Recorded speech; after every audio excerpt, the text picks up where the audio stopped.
Please welcome creator of the Game Awards, Jeff Keighley. Good morning, everybody. Welcome to day 3 of E3. You guys having a good show so far? All right, well, we have an awesome day here at E3 Coliseum. We've got some great panels coming up at noon. We've got Todd Howard and Elon Musk live on stage. Looking forward to that. And then lots of other great games throughout the day. Of course, we want to welcome everyone here at the Novo and also everyone watching online across all the platforms. We'll be streaming everything for you today. But we're going to start things off with a look at Minecraft, the next 10 years. And to take us through it, please welcome your moderator, Rebecca Gordius. Rebecca. How you doing? Good, thanks.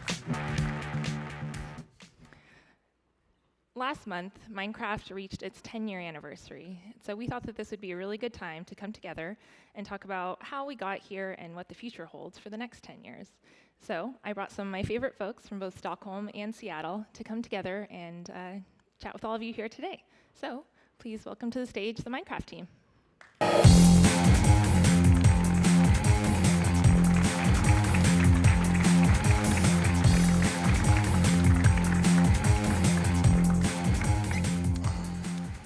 So Minecraft started out as a PC game back in 2009.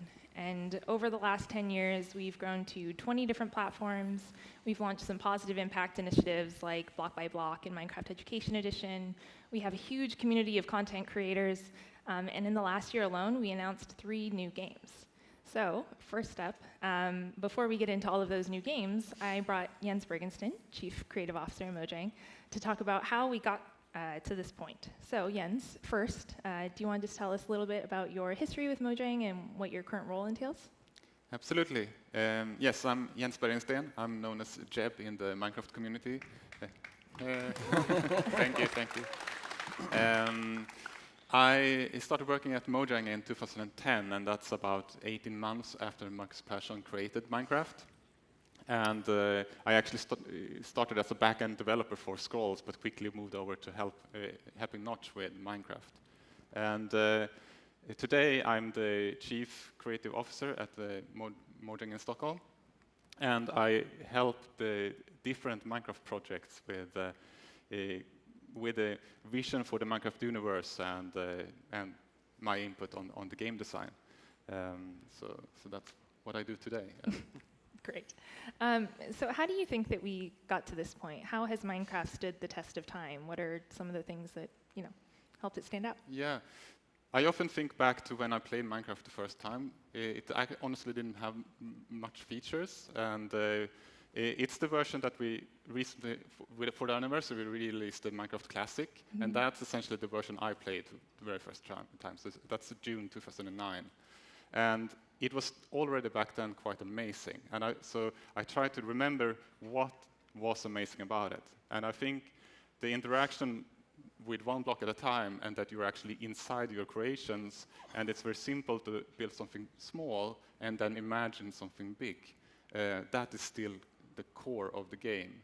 And then we build this universe around it to give players more to experience. Totally. Okay. Well, how has the creative process changed over the years, though? Like, how do we decide what to put into Minecraft and what changes to make?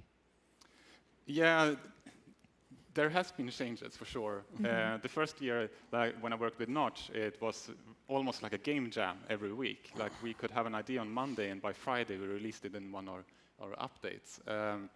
And we, of course, took a lot of inspiration from the community and acted on feedback.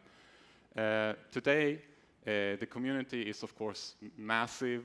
We have so many different platforms. We have a larger team, and we want to make sure that we keep this kind of let developers have the spark of the moment with ideas and do fun things, while still have on a bigger picture, have a longer plan, so more teams can work together towards a common goal. So we try to find that balance. Okay, cool. Well, I think that's a good segue into talking about new games. So next up, we have Patrick Liu, who's our Director of New Games at Mojang. So do you want to just give us a little bit of an overview on what you're working on and your history? Yeah, so my name is Patrick. I work with basically the strategy around our new games. and I work very closely with Jens, helping me with the creative part, of course. I mean, there are a couple of things that we are looking at, and there are a couple of reasons why we're doing this as well. So we all love Minecraft, and we know also our players do that, and we just want more of it. I mean, the main game is already very good. It is solid. It's getting updated all the time. But there are things that we want to do that may not fit within the scope of that. And we know everyone wants just more of Minecraft, and that's the main reason. You can also say that a lot of the growth in our franchise has happened by platform jumping the last 10 years. So we are on 21 platforms today, but we want to grow in other ways, basically making new experiences and reaching new audiences. Yeah. So do you think that we would ever see something like an RTS or an RPG or even a shooter game in Minecraft? Absolutely. Like there are a number of genres that we are really passionate about, and we have been exploring and looking into different venues. You can see an example of that in Dungeons, for example. And then we kind of try to apply the pillars of Minecraft and see how it changes the genre. And we're discovering things all the time. So it's super exciting just to see where we end up with that. Awesome. Cool. Well, speaking of Dungeons, next we have Måns Olsen, who is the game director for Minecraft Dungeons. So do you want to just tell us a little bit about the game and what your role is working on it? Sure. Hi. So my name is Måns Olsson. Again, the game director for Minecraft Dungeons. I've been at Mojang for not quite as long as Jens, but nearly. And so Minecraft Dungeons is an action-adventure game inspired by traditional dungeon crawlers that we're making. It's made by a small and dedicated team at Mojang in Stockholm, so we're about 20 people all in all. And yeah, it's coming to Xbox and Windows and Xbox Game Pass, and then we're super excited that it's also coming to Switch and PlayStation 4. That's awesome. So can you remind me, when is this releasing and where can people find out more if they want to know more about Dungeons? Right. So we have a Dungeons game on Twitter and minecraft.net/dungeons for finding out more about the game. Awesome, thanks. And then last, also with us, we have Brad Schuber, who's the art director on Minecraft Earth. So kind of same deal. Do you want to tell us a little bit about Minecraft Earth? Yeah, again, I'm Brad Schubert, art director on Minecraft Earth. And simply put, Minecraft Earth is Minecraft in AR. And we started developing it, through our experiences that we had on HoloLens and that magical feeling that you got. And we developed some core principles really early on with that. And the first one was that it had to be the real Minecraft. That this isn't like a stripped down version or a fake version of Minecraft that you play in AR. It's the full experience. So crafting, mining, finding mobs, collecting peaceful mobs, sometimes risking it with more hostile mobs, redstone, all the things that you already know about Minecraft and you're used to and you love is now here out in your world. The second thing was that it had to be AR. There isn't a mode you can turn it on and off. We foundationally built it to be in AR. So all the experiences are tailored to be in your hand, in your world around you. So that's been fun. And lastly, it's all multiplayer. Everything that we talk about is multiplayer. Minecraft has a rich history of bringing the communities together around the world. And so we took that same tradition and we're making it multiplayer, but around you. And so we really have the goal of bringing people together around you so you can play with your friends like you normally would, a board game or with blocks when you're young. Everybody who's around you is in there experiencing this thing together and contributing to whatever it is you're experiencing, whether it's building or having an adventure. Awesome.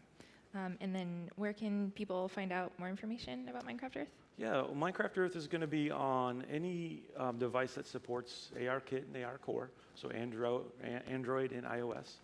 And those two platforms can play together, so there isn't a separation between those. If you want to find out more about the game, it's on Minecraft.net. And we will be starting our closed beta rollouts this summer. Awesome. Cool. Okay. Well, we have Minecraft Dungeons, Minecraft Earth, also a new board game for Minecraft. So, why did we choose these experiences? Let's kind of open it up. Why did you decide to do a dungeon crawler or an AR game? Sure, I can start with Dungeons. So, Jens and Henrik had a discussion about sort of what new experiences can we bring, what are good things that we're passionate about and that we feel are interesting as a team that we can bring to the Minecraft universe. And then a dungeon crawler came up in a discussion there. And then we wanted to make sure that we could really focus on one aspect of Minecraft and make that the best it could be, rather than trying to do everything that the game does. So we're super focused on combat and just trying to make that feel fun and fluid and tight, and then taking that to a genre that we all, as players, as people on the team like and that we're excited about, and then thinking about how does that fit in Minecraft. Yeah, and for Earth, I started talking, excuse me, about the HoloLens version. A lot of us worked on the HoloLens version, and we found this magical connection of this world that you're kind of already in love with and kind of know and understand how it works, being there with you in your world, and that connection that people had when you could get in and see the pig was looking you right in the face was just an experience that brought it home. It really made it personal. And so we've been waiting for a while now to see when technology and the ability to get that same experience out to as many people as possible was available. And now the phones and the technology and the coverage of the number of people that have things that would be able to experience this feels like a good time, a right time for us to get in and start exploring that and sharing it with as many people as we possibly can. Yeah, absolutely. I as someone who tried both the HoloLens demo a few years back and then also now, I have Minecraft Earth on my phone in beta, or in private testing. Sorry.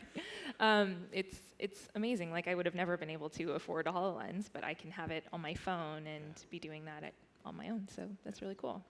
Yeah, I could also add that the Minecraft community create a lot of cool things and experiences in the way of modding and mini games and the things that we have on the marketplace. So when we start thinking about these new experiences, we are thinking what could we do that either is very hard to do in the core game or doesn't really fit. How can we expand on the whole Minecraft franchise, and then let us, as you said, specialize to make a game design that works specifically for that purpose. Yeah, cool. And how has it felt to finally be able to show these things to the world and see how the community's reacted and be able to talk about them? Is the team, I'd imagine, pretty excited? Yeah, I mean, it's fantastic to finally be able to show what we've been working on. We've been doing it for a long time, and it's something that we're happy with it. We think it's fun, and we want to show that to other people and then get input, see what does the community think, what do other people think, are there changes to be made to make this the best it can be. Yeah, very similar. We've been working on it for a little while. I think it's been about a year now that we've been really focusing on it.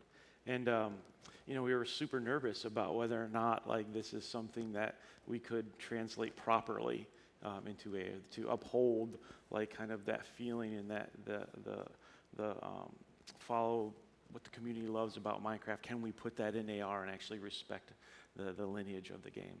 And so now that we've able to start showing people outside of our office, it's been really exciting to see their reactions and hear their feedback and see what they're responding to and what they're struggling with, so that we can start to grow as well. I mean, we're following the way the game has been developed since day one. Put it out there, see how it goes, iterate, talk to the community, find out what people are doing or not doing, and go from there. So it's a bit of a relief that now we can start to get the feedback that we need, and see how people are reacting to it. I mean, I've been following these guys from the background this week and just watching them demo stuff, and it's like, it's been super nervous, just from my perspective as well, because when you bring something new out there, it's, we don't know how the audience will receive it, because it has to be something fresh, but also ring true to what Minecraft is. And just getting that validation has been really good this week. Like, I'm super happy how we've been doing. Yeah, it's been exciting. I've been helping out with the demos too, and you're kind of praying that no one's going to set everything on fire, but it happens sometimes. There's already the screenshots of everything burning. So. Yep. Yeah. So, taking it back a step, what kind of lessons would you say that you've learned in working on Minecraft, either in-game development or just in general?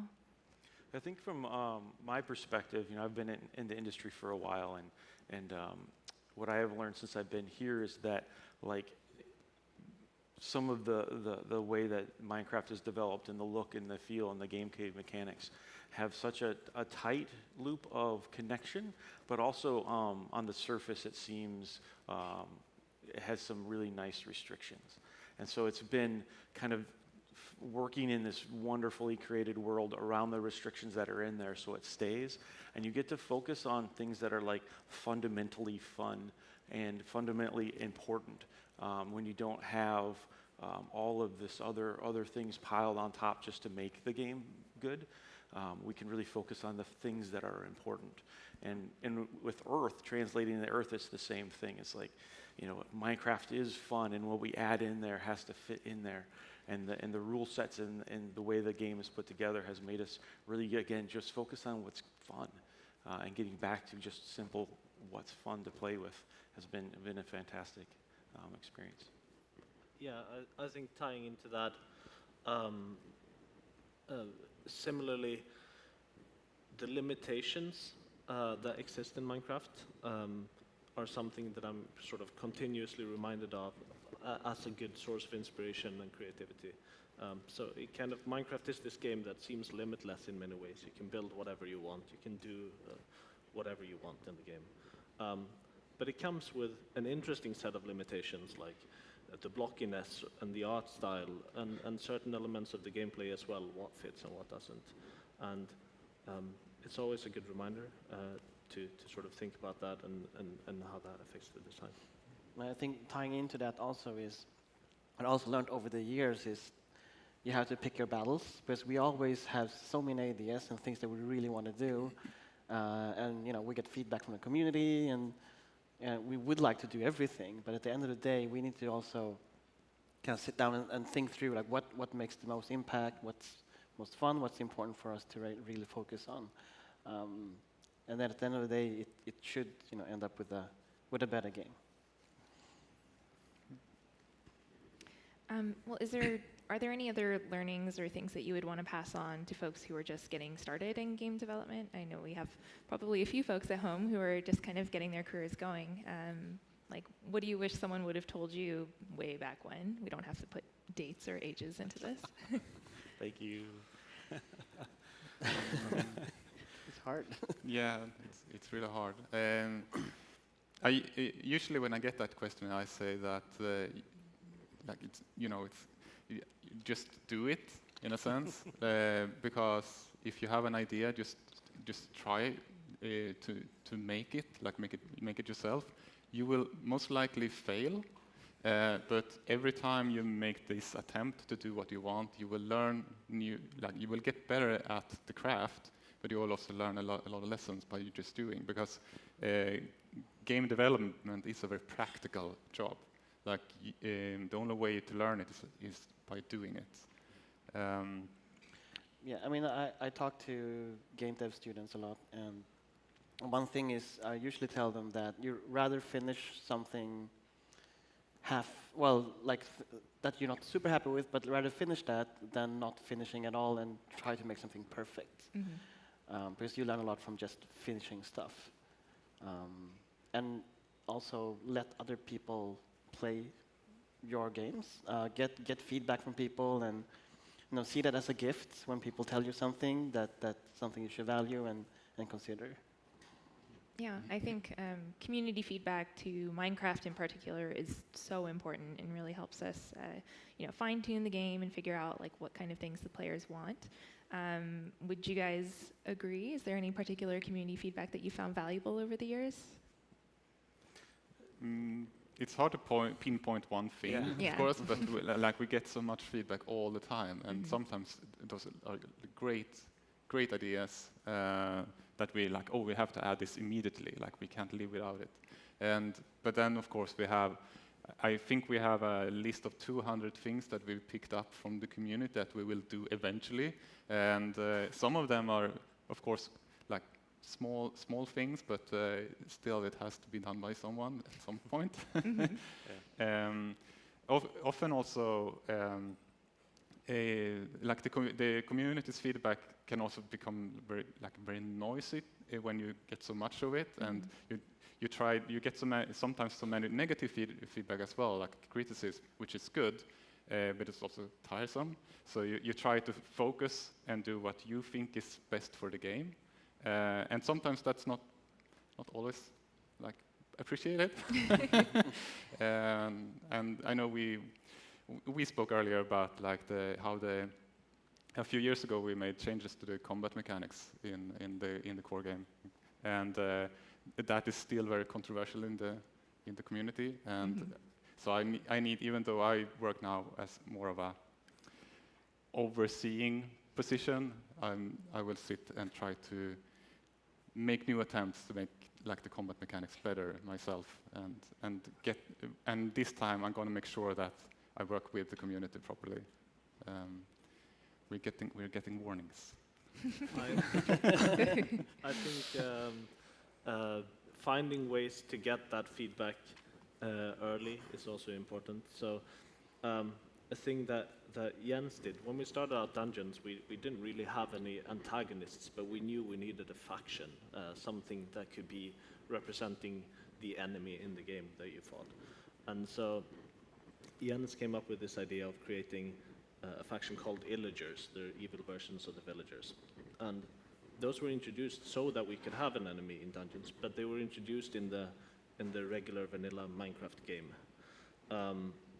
And that's been super helpful for us as designers for dungeons, because we can see those designs for the first few Illagers being in the game in Minecraft, and how do people respond to those, what works, what doesn't, so that when we add more Illagers in our game, we can do that with that in mind.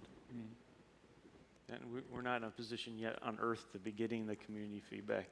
And we're trying really hard to get in a position to start that. But previously, when I was working on the DLC and other things on the core game, it isn't always obvious the influence that community has, especially on things like the first-party DLC that we worked on.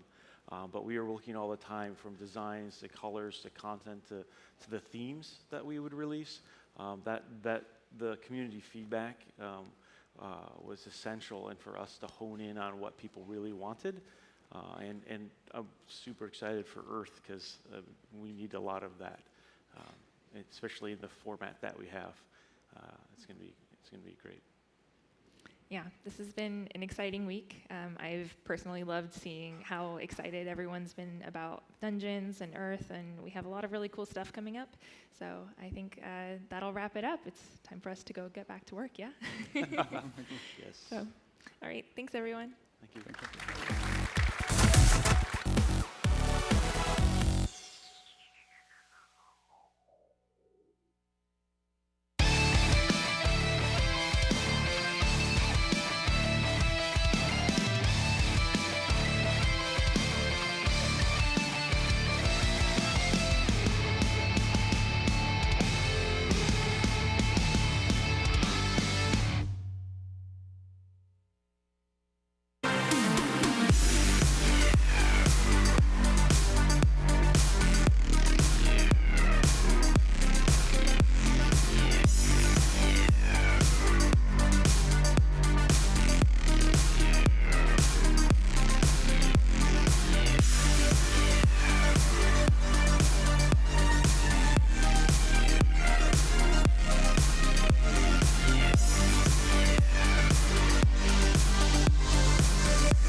And now, Darksiders, Action Adventure Evolved.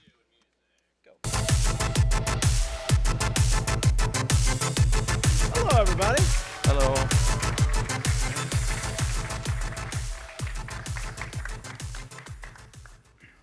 All right, Darksiders. You guys fans of Darksiders? Yeah. That's why you come to this panel. We like to hear. But we are so excited about this new project that just got announced last week, which I got to play a few weeks ago at a pre-E3 Judges Day. Darksiders Genesis, which incredible. We're going to see footage. We're going to talk about it, but it's a really special project. But first of all, I wanted to have everyone on the panel introduce themselves and explain how they're tied to the Darksiders universe. Yeah, so my name is Reinhard Police. I'm the product development director at THQ Nordic, and I was responsible bringing the Darksiders franchise to THQ Nordic, and then I'm working with Airship Syndicate. I'm Ryan Stefanelli. I'm the president and game director at Airship, and been on Darksiders a long time. I think I've worked with Joe for the better part of 15 years now. I was an intern at the place where I started in the industry as an intern was where Joe and Dave Adams, who's the president at Gunfire, were working, and so I've been on the project a long time, mainly as a designer. And I'm Joe Madureira. I'm the CEO and creative director at Airship Syndicate. Ryan and I were founders of Vigil before that. I did comics before that. And yeah, happy to be here. Yes, well, Darksiders, as you said, has survived many different publishers and studios, and it's because I think it continues because it's such an incredible franchise. And Genesis, as you'll find out, is a little bit of a twist on it, which we're excited about in kind of a new genre. But first of all, we wanted to take a look at a video that looks back at the beginning of Darksiders. Check it out.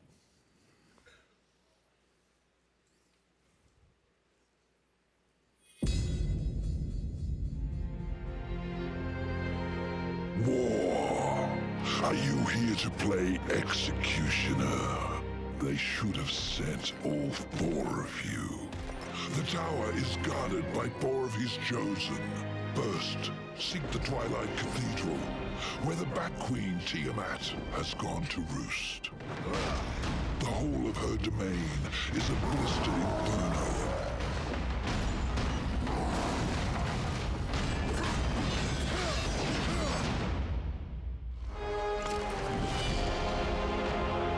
The second guardian, the Griever, moves in tunnels beneath this place.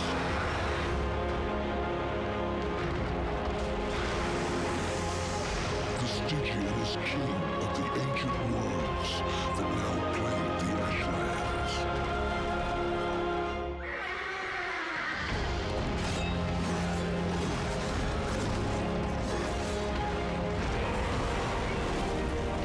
Silith's web-infested lair is far across the great chasm in the Ashlands.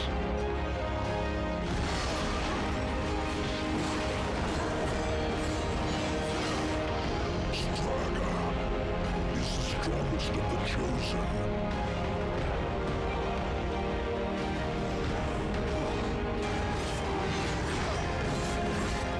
Careful, or your ending will be a tragic one.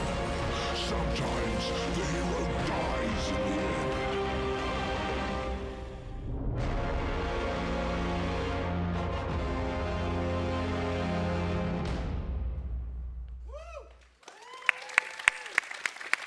Damn, that was pretty cool. I want to play that game. That looks awesome. So, Joe, tell us about the original inception of this franchise. You said, you are known for doing a lot of great stuff in the comic world. Darksiders, the birth of it. Tell us about how that came about and what you wanted to build with this universe. Yeah, it's funny because we knew the type of game we wanted to make before we knew like what it would be about, and we were gonna do this like Zelda adventure style game. Our other founder at the time, David Adams, was working on a cool engine, and we would keep meeting about what like the world would be and what the theme would be, and we didn't like any of the ideas we were coming up with, and then we had like a list of like 6 or 7, and we all met to like, we're not leaving till we pick one, and it was like some kid with animal powers and some cyborg thing, like whatever. It was like Robo-arm kid. everything except this. And we actually left the meeting still undecided. We were like, damn, we failed again. And I was driving back, and for some strange reason, I had this like thought of like, hey, what if there's like a fantasy world on Earth, so we get modern day stuff, and it's like the Four Horsemen of the Apocalypse, but it feels more superhero-y, like the X-Men version of the Horsemen, not getting too religious with things or whatever. Yeah. And they were still at Dave's house, and I called from my car, and I was like, hey, what about the Four Horsemen of the Apocalypse, and blah, blah. I gave him this pitch, demons throwing buses off buildings, and everyone was like, yeah, that's awesome. And I think right after that, I started drawing stuff, and we were like writing design docs, and we were all in on this idea. And then, of course, we had to pitch it to publishers and stuff and get them on board. But it really evolved over time. The story changed like a million times. We ended up bringing Joe Kelly on at the end to, sort of make sense of everything. So the way we develop games, just even back then, it's very iterative, and we react to like what's working and what's not. So I wish I could say I had this like grand design for how it was all going to play out. The first idea was Four Horsemen playable. Like, we were completely insane. Wow. We had no sense of what we could pull off, and That luckily, was the original pitch doc? yeah, Wow. it was the Four Horsemen. And people That's kept why- telling us we couldn't make it, and they were totally right. Yeah, they're like, That we if you couldn't make make. one fun character, you'll be lucky. Yeah. And we're like, yeah, they're probably right. So we picked one. And- we and, picked you know, War. At Vigil, what was development like on that first game when you look back at it? I mean, you got it done. Somehow Yeah. we did. I mean, at the time, I think we often say that what we didn't know was a benefit to us because people were telling us that we couldn't make the game, and we probably shouldn't have been able to make the game, but because we didn't know it, we just went out and made it happen. And THQ at the time was really patient with us too. I mean, the first game took a little over, probably like 3.5 years from when we really started to when it shipped, and it was probably a year and a half before it released that we finally found the fun. We had one dungeon that was done, and the whole team who had been, really busting their asses to get to that point. When we played that dungeon, I remember we walked out of the meeting and we're like, okay, this is going to be a good game. And from that point on, I think the last 18 months is when the whole game was really built. But it was fun, and I think finishing Darksiders 1, aside from what we're doing at Airship, was probably the most satisfying thing I've done in my career, just because it was really a monumental task working in that genre, the Zelda genre. Nobody really made games like that, and there was a reason why. It was pretty damn hard. But it was successful enough. It led to a sequel, right? Darksiders 2. Mm-hmm. That's right. Surprise, surprise. I think we've got a video now looking at that game, right? Sweet. See if we get the feels Darksiders again. 2. More feels.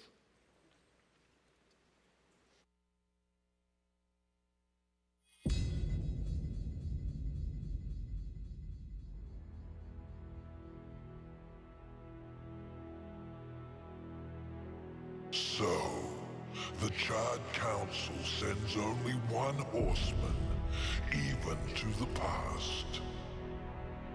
No, this visit is unsanctioned. In fact, no one knows you're here. Yes, you have overcome many obstacles to stand here before me. But sometimes the hero dies in the end. Ask your brother.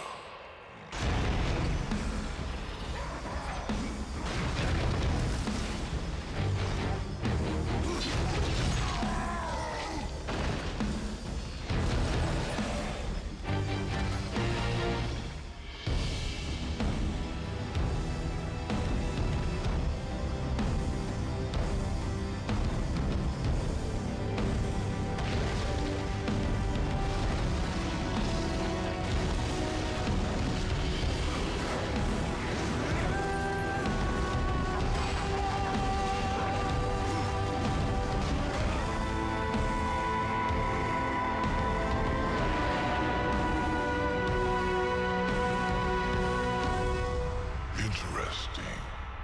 Perhaps you'll succeed after all. Either way, It will be quite a show.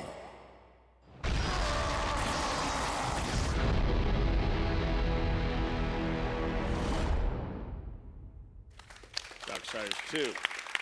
And even though that said Gunfire at the beginning, I think originally you were still Vigil at that point, right? When it originally came out? Correct. Yeah, I think that was a trailer for the definitive edition, Yeah. which was the remastered one Definitive. that Gunfire worked on. Yeah, did a great job on. edition.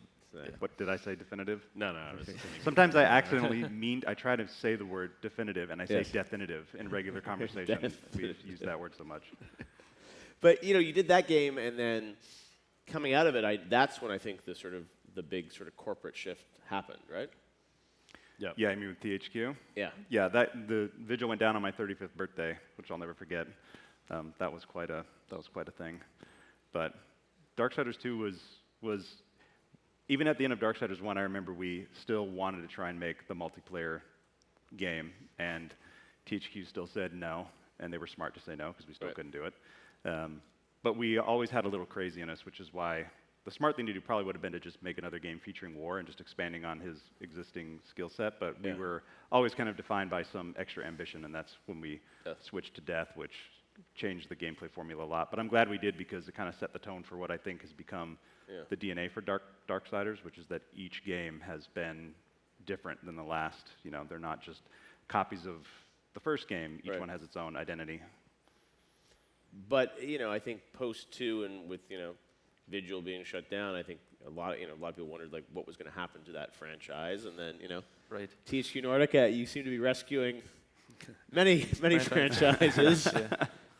Everyone loves that you guys are taking these opportunities, but part of it, Reinhardt, for your end is like it's one thing to kind of acquire the IP, which a lot of THQ IPs went a bunch of places, but the idea of bringing the original team together to sort of keep it going was important. It's always the best to work with the original creators because those guys they have so much passion and they've invested so many years creating that awesome franchise. So from the get-go, it was it's cool we own Darksiders because we were fans of the game. I was playing Darksiders 1 because of the type of gameplay it served. So it was really the next thing. What really then okay, so what can we do about it? We definitely need to get the franchise going again because there's not too many other games like that around, and the unique style, and the story is also not told. It was still a lot of stories to be told in the Darksiders franchise. We actually, I think half a year after we acquired the franchise, I first met these two guys, I saw that they were still passionate about Darksiders, but at the time, they were all locked up and doing different things. And then there was the opportunity to work with Gunfire, who was basically they had a bunch of the core team of Vigil games together, around 30 or something like that. So a really good bunch, and they wanted to work on a new Darksiders game, and so we started to do we worked on the Darksiders 2 Definitive Edition. We made it better. We changed the gameplay and improved it, and brought it to PlayStation 4 and Xbox One. Over that we started to discuss what potential Darksiders 3 could look like. And there were many takes. There were still 2 Horsemen open that you could do a game on. And you could also do the crazy multiplayer game that those guys mentioned because that ambition was still there, right? To do, and the franchise is set that at one point they will be the 4 together, right? Well, that's what's fun is you say, right? It's kind of building, right? It's every game something more, and then eventually, Yeah, and 4 can have everyone in it. That leads also back to Darksiders Genesis. So. The ambition was always it being a multiplayer game, and Darksiders Genesis is really the first multiplayer game in the series. So I'm very excited to give that to the hands of Darksiders fans. Before we get to Genesis, we should probably show a little something on Darksiders 3, which was again you guys as Gunfire doing a brand new original Darksiders for THQ Nordic. Any sense? Obviously again. Following the story, Fury bringing in, a new character more. Was it any different for you guys to do this with, THQ Nordic as Gunfire as an original game? Gunfire, yeah, that's a separate studio actually. We had very minimal involvement on DS3. Okay. Yeah, that was like all Gunfire. At that point we were developing Battle Chasers at Airship, and I think midway through DS3 is when we started on this game. So we were kind of working on both, or we were working on our Darksiders game at the same time they were doing DS3. So we had to like. Share info and like make sure we weren't like messing up each other's stuff. But we ended up making a prequel to the entire series, so we were like, we're good. We're glad Right, that so they. let that- okay. We were glad that Gunfire did Darksiders 3 though, because so far all the games have stayed in the Vigil family. There's so to really no speak, other so, developer that I think could have done it. Yeah, it would have been. I mean, of course, when we watched them develop the game and we knew about it before the public did, it was sort of bittersweet, right? Because it's our baby, we are all involved in that, but we were glad it was them, and we still got to keep an eye on it, and just play test every now and then, and we knew it was going to be something unique, which is what all Darksiders games should be in the franchise, is something unique. And maybe talk a bit about that for you guys. The idea, you said hard for someone else to do it, but then for you guys to come back with sort of a different style of game, right? And sort of a different, and not just continue on with like the same thing. You creatively wanted to do something in sort of a different genre in a way, right? Yeah, and getting back to your, when you were talking about when the original THQ lost Darksiders, and it was a weird situation because we were, after Darksiders 2, we said, hey, let's do something different. So Vigil started developing a non-Darksiders game because we just wanted a break from it. 8-9 years of working on Darksiders, but I don't think we ever had the concept that would be the last Darksiders game we'd get to work on. So after we finished Battle Chasers Night War and we were developing a relationship with THQ Nordic, we thought, okay, if we were going to do a Darksiders game, because we had to do at least one more, right? It just felt like a story that hadn't been written yet. It wasn't finished. So we're a smaller studio, though. At the time, we were 12 people rolling off of Battle Chasers, so we didn't have a lot of. There were only 12. Yeah, actually, Battle Chasers for the most part was developed with 8 or 9 core people in the studio, and then we had some contractors that we consider full timers that are external. But yeah, we were like, well, what can we do that's smaller scale? And if we're going to do that, then it has to really feel different from the mainline Darksiders game, so people don't confuse it. There's no even concept of it being like Darksiders 4. It had to be something different. So we went with the isometric camera mostly for scope reasons, but then once we started playing with it, we realized it was a lot of fun and actually served some benefit in multiplayer because you can keep an eye on what the other person's doing, the whole combat scene. But yeah, it was a slightly different tone. Visuals are a little more stylized than it's always been a stylized series, but a little more in the art stylish direction. But yeah, it's been cool, and we're glad that we got back to it at least one more time. Yeah, and I mean, technically, what you guys, Battle Chasers was great, but like this feels like this is like a whole other level in terms of just sort of the production value of what you guys are putting together. But people for Darksiders, I think people expect something that is super fast paced and active and fun. So all right, well we've got, before we go on, we got a video for Fury, so let's check this out.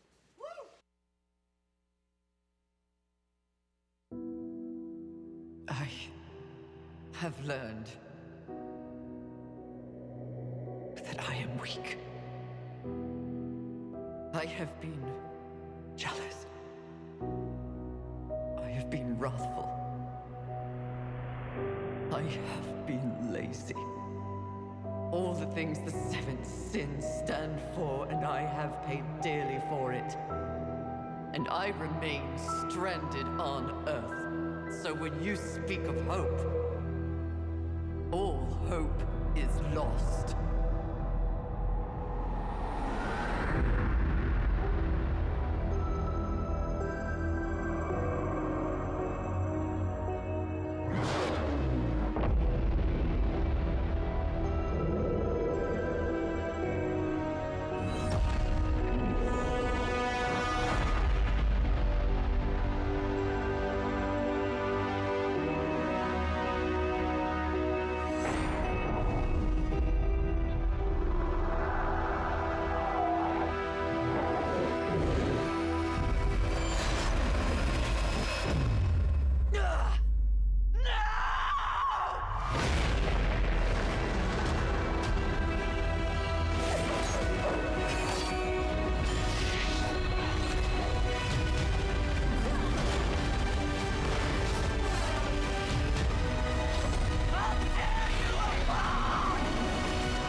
All right.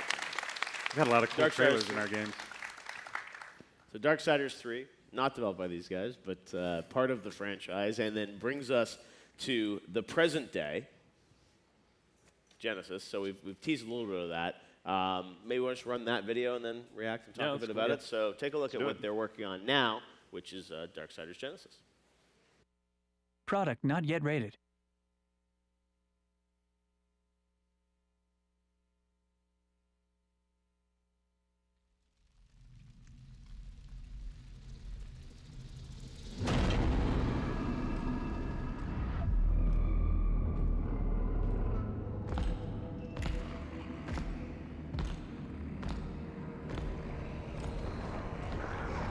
Strife. You come into my place alone, threaten me, and think you're just walking out of here. Oh, I'm not alone.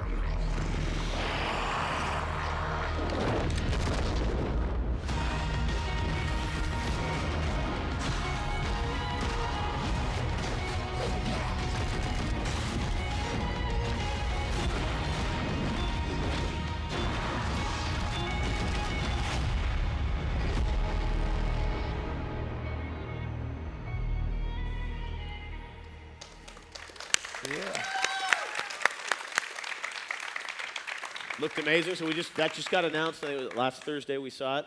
Yeah. Coming to Stadia too, and all the platforms. So that's the sort of CG trailer. The gameplay is incredible as well. I got to play it 3 or 4 weeks ago, and what really struck me is, as I said, it's the DNA of Darksiders, but in this sort of top-down, as you mentioned, Reinhard, co-op experience, which looks incredible. So for you guys, what still makes this a Darksiders game in your eyes, even though it's sort of a different genre? You want to talk about the gameplay? Well, I mean, when we started the game, and we figured we would probably get initial comparisons to ARPGs, just first impression, isometric camera, that's the natural instinct to think that it's a Diablo-like. But our goal always was to capture the feel of Darksiders 1, but from an isometric perspective. And I think now that people have seen more gameplay and as more and more press gets to write about it and play it themselves, it's pretty clear that like the 3 main pillars of the Darksiders experience, which are obviously combat kind of leads the way, but there's lots of traversal, there's lots of puzzle solving, there's interaction with the environment. In Genesis, there is some sense of character progression, but it's not a looter, but you still upgrade your health, you upgrade your wrath, you collect creature cores, which slot into a type of skill tree. There are secrets to explore. You get items as you go through the game, and then you can go back to previous levels and play them again. Because unlike the other core Darksiders games, the mainline ones, this is actually a level-based game, so you complete level 1, go back to a hub, go to level 2, and you can go back and play them again on different difficulty settings, and there is still a lot of the Darksiders style replayability built in, but it's in a different format.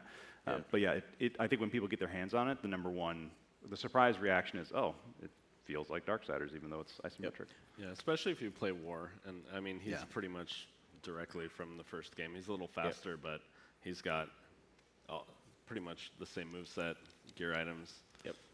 Yeah, no, I said when I played it, it's like, what I love is it's from that perspective, but it has the same fast-paced, responsive combat and incredible effects, and it really is, you guys did a phenomenal job sort of presenting something in a new camera perspective, but still the DNA of what Darksiders Honestly, is. after watching those videos, I'm like, oh crap, we got a lot of work to do. The previous games are pretty good, it turns out. Yeah. Yeah, and it's also like, we forgot to talk about the boss fights, right? And they are like the most work, right? I'm like, let's get home. We got stuff to do. And obviously Strife and, the idea of kind of still continuing progressing sort of the narrative, and you mentioned so it says a prequel, right? Mm-hmm. Yeah, it actually along with the pitch for the game, it was kind of like, what if it's kind of like our Rogue One, where it's connected to the series, and if you've played any of the other 3 or all of them, we're gonna touch on a lot of the stuff that happened there, like the War in Eden and the destruction of the Nephilim. And the Horsemen's involvement in that stuff. But if you have never played it, it stands alone on its own, and it's a good entry point if you guys aren't current on or didn't skipped some of them or only played one or whatever, you can jump in with Genesis, and that was important for us too, because it's like whenever you're doing something that's part of a series, you don't know how many of the others people how familiar they are with it. Right. So you can just jump in and enjoy it, and it predates everything. And actually, if you finish this game, it leads nicely into DS1, so you can play that again. Ah, okay. Cycle continues. Start all over. And you know, you mentioned getting multiplayer in there, co-op, sort of for the first time. Yeah, that was really exciting. A long-term goal for you guys. So realizing that, has it been fun to sort of have the game be playable in that form? Yeah, the first time I think we had multiplayer working and we had actual art for War and Strife in together, because I think the first iteration of it was just 2 wars running around because we didn't have Strife yet. When we got the 2 together and we felt what it was like to have, you know, Strife doing his thing and War doing his thing, it felt pretty special. Yeah, they were like traversing. Still not the 4, but I remember we were gliding across chasms together, and I was like, oh my god, that's so cool. Yeah, I said it just foretells hopefully like where this is going to go as the franchise continues to build into the massive Darksiders 4. We're getting there slowly. Not announced yet. Come on, let's do all 4. Announce it right now. Well, no, and I think for you guys, it's cool to see that, you know, this franchise, obviously, you think could potentially have different genres of games, and this is a big bet for THQ in order to keep building Darksiders. Yeah, but I mean, for us, it was really important to have like all the core pillars in there, right? Yeah. We don't want to do like some sort of like spin-offs that are like a totally separate game. It should be really have the DNA in there, right? And Genesis has got it all, and it's a ton of fun to play, and it's like it's so smooth, especially with the combat and stuff. So Yeah, I that think was the like thing to me, all it's the like fans will enjoy it a lot. No, and tribute to you guys to sort of, you know, growing the team. I mean, this is done by more than 8 to 10 people, right? I mean, this is a bigger team. Yeah, the team has grown since then. Yeah. It's about doubled in size, but we're still right around 20 working on it. That's insane. I It's mean, not- and we do have a good team of outsourcers. You know, music, No, but the production quality, what you guys are doing with 20 folks is incredible. I mean, Yep. it's really it's a big effort. They work hard. spectacular. All right, well, that's Darksiders Genesis. We will hear more, I'm sure, in the months ahead. Any sense of when this is coming out yet? We didn't announce a date, but it's winter 2019. Oh, really? Okay, Yeah. so later this year. Yeah. Okay, fantastic. That's All what right. I'm saying. We got to get home. We got All right, you guys well, should we'll play check it. it It's out. on the floor. Go Dark- check it out. Yeah, it's on the floor. I'd encourage you to check it out. Really great game, great gameplay, and we'll check it out later this year. All right. Thank you. Thanks, guys.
Rated M for mature.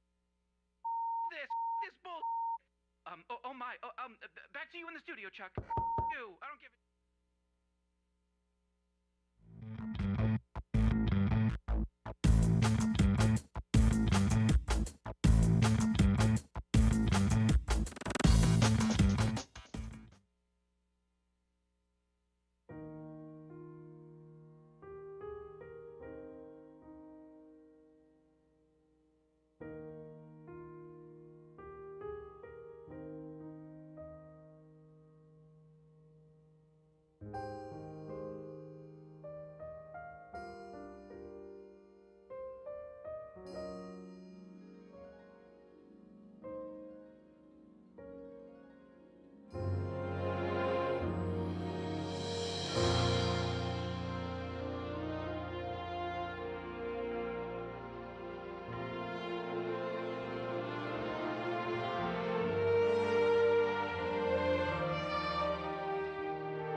Please welcome your moderator, Jeff Keighley. Hello, everyone. Welcome back. All right, our next panel is on a special game to me. I've known these guys for a long time. Jenova Chen, I actually met, I think in like 2005 or 6 when he was a student still at USC, one of the first graduates of their video game program, and I went with my Spike show to film him telling about the program. And since then, as you know, that game company has made an incredible group of games that I think push our industry in new and intriguing directions. I interviewed Jenova a few years ago about this game when they had first announced it with Apple, and it's been a long development process, as I'm sure they'll tell us on stage, but it is finally coming out next month. So it's great to have the team from that game company with us. So without further ado, let's welcome them out. Jenova, Eileen, Chris, Vincent, and Aaron. Come on out, guys.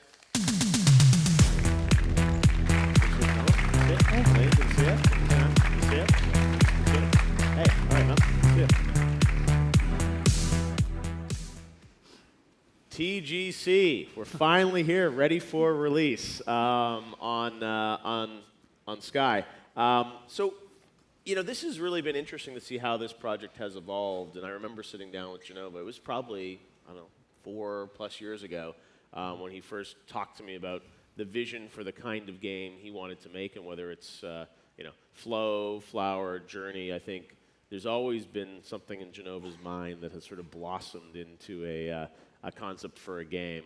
And you know, some of the things he told me when I remember meeting with him, talking about the idea of, you know, the people in our lives that don't necessarily understand games or appreciate what games mean to us, and sometimes it's hard to bring them along for a journey. And one of the things I remember when Jenova first pitched it to me many years before it was announced was this concept of holding hands with someone and taking them on a journey, sort of like taking them through Disneyland. I remember there was an old, I think, didn't you say there's an old like Walt Disney image, I think, that inspired you or something? Tell now that you're getting close to release, tell us a bit about that initial kind of inspiration. Sure. I'm a huge fan of, pretty much everything Disney Pixar. Actually, before I even got into the game industry, I was dreaming of one day working at Pixar, work on one of those animation films. I guess there's always a special place in my heart. They make these heartwarming experiences, right? And so one thing that I find very inspiring was that when Disney started to build the park, and the reason he had to build it, himself, is that he wanted to have a good time with his own children. He has 2 daughters, and he wanted to have a park where the adults and children can have the, kind of great time together. But at the time, before Disneyland was there was not many theme parks. There's only just carnivals. And they are mostly designed for children. And Disney had a terrible experience there. And the idea of why isn't there a park for adults and children and cross-generational to have a good time together, it's kind of like sparked his idea to build a park. And when we first started Sky Project, it's very much like video game has been, for more than 40 years. There are many games for children to play, there are many games for adults, but I haven't really seen many games where it can be played cross-generational. And, I always take my family, my wife and, the people who are close to me to Disneyland and to build a bonding experience. And, but, one night, my wife and I, we were both on bed. We were playing mobile games in our phone. And it was just like, why isn't there a game that we can play together? And that kind of really drives me wanting to create something that you can play with the people you love. Yeah. Powerful idea. And you guys have the honor of translating this into a into an experience.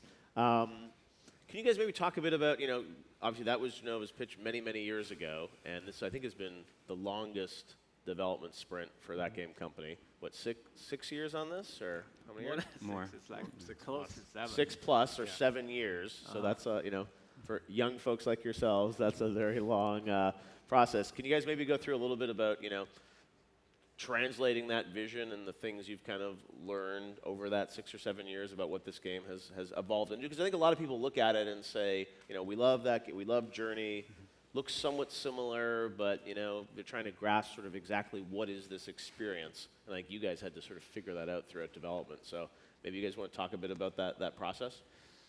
Yeah, I can lead with that. So looking at Journey, it's 2 people, it's a single biome, it's this desert that kind of leads you through, and we kind of play with some of the feeling of being underwater or being up in the snow or whatever, but expanding upon that and building a much bigger world so that, in Sky, basically, it should feel like maybe a bunch of little small journeys going to these individual temples. There's different lands. Each land is its own biome. Each biome should have its own feeling. So the first one feels very sort of uplifting, but if you want to go maybe somewhere a bit more curious or spooky, you might go to the dusk area, and that's where sort of the monsters roam. And then there's this higher order kind of like meta problem that the players are helping out with, where they're gathering light and shepherding it to this storm in the distance.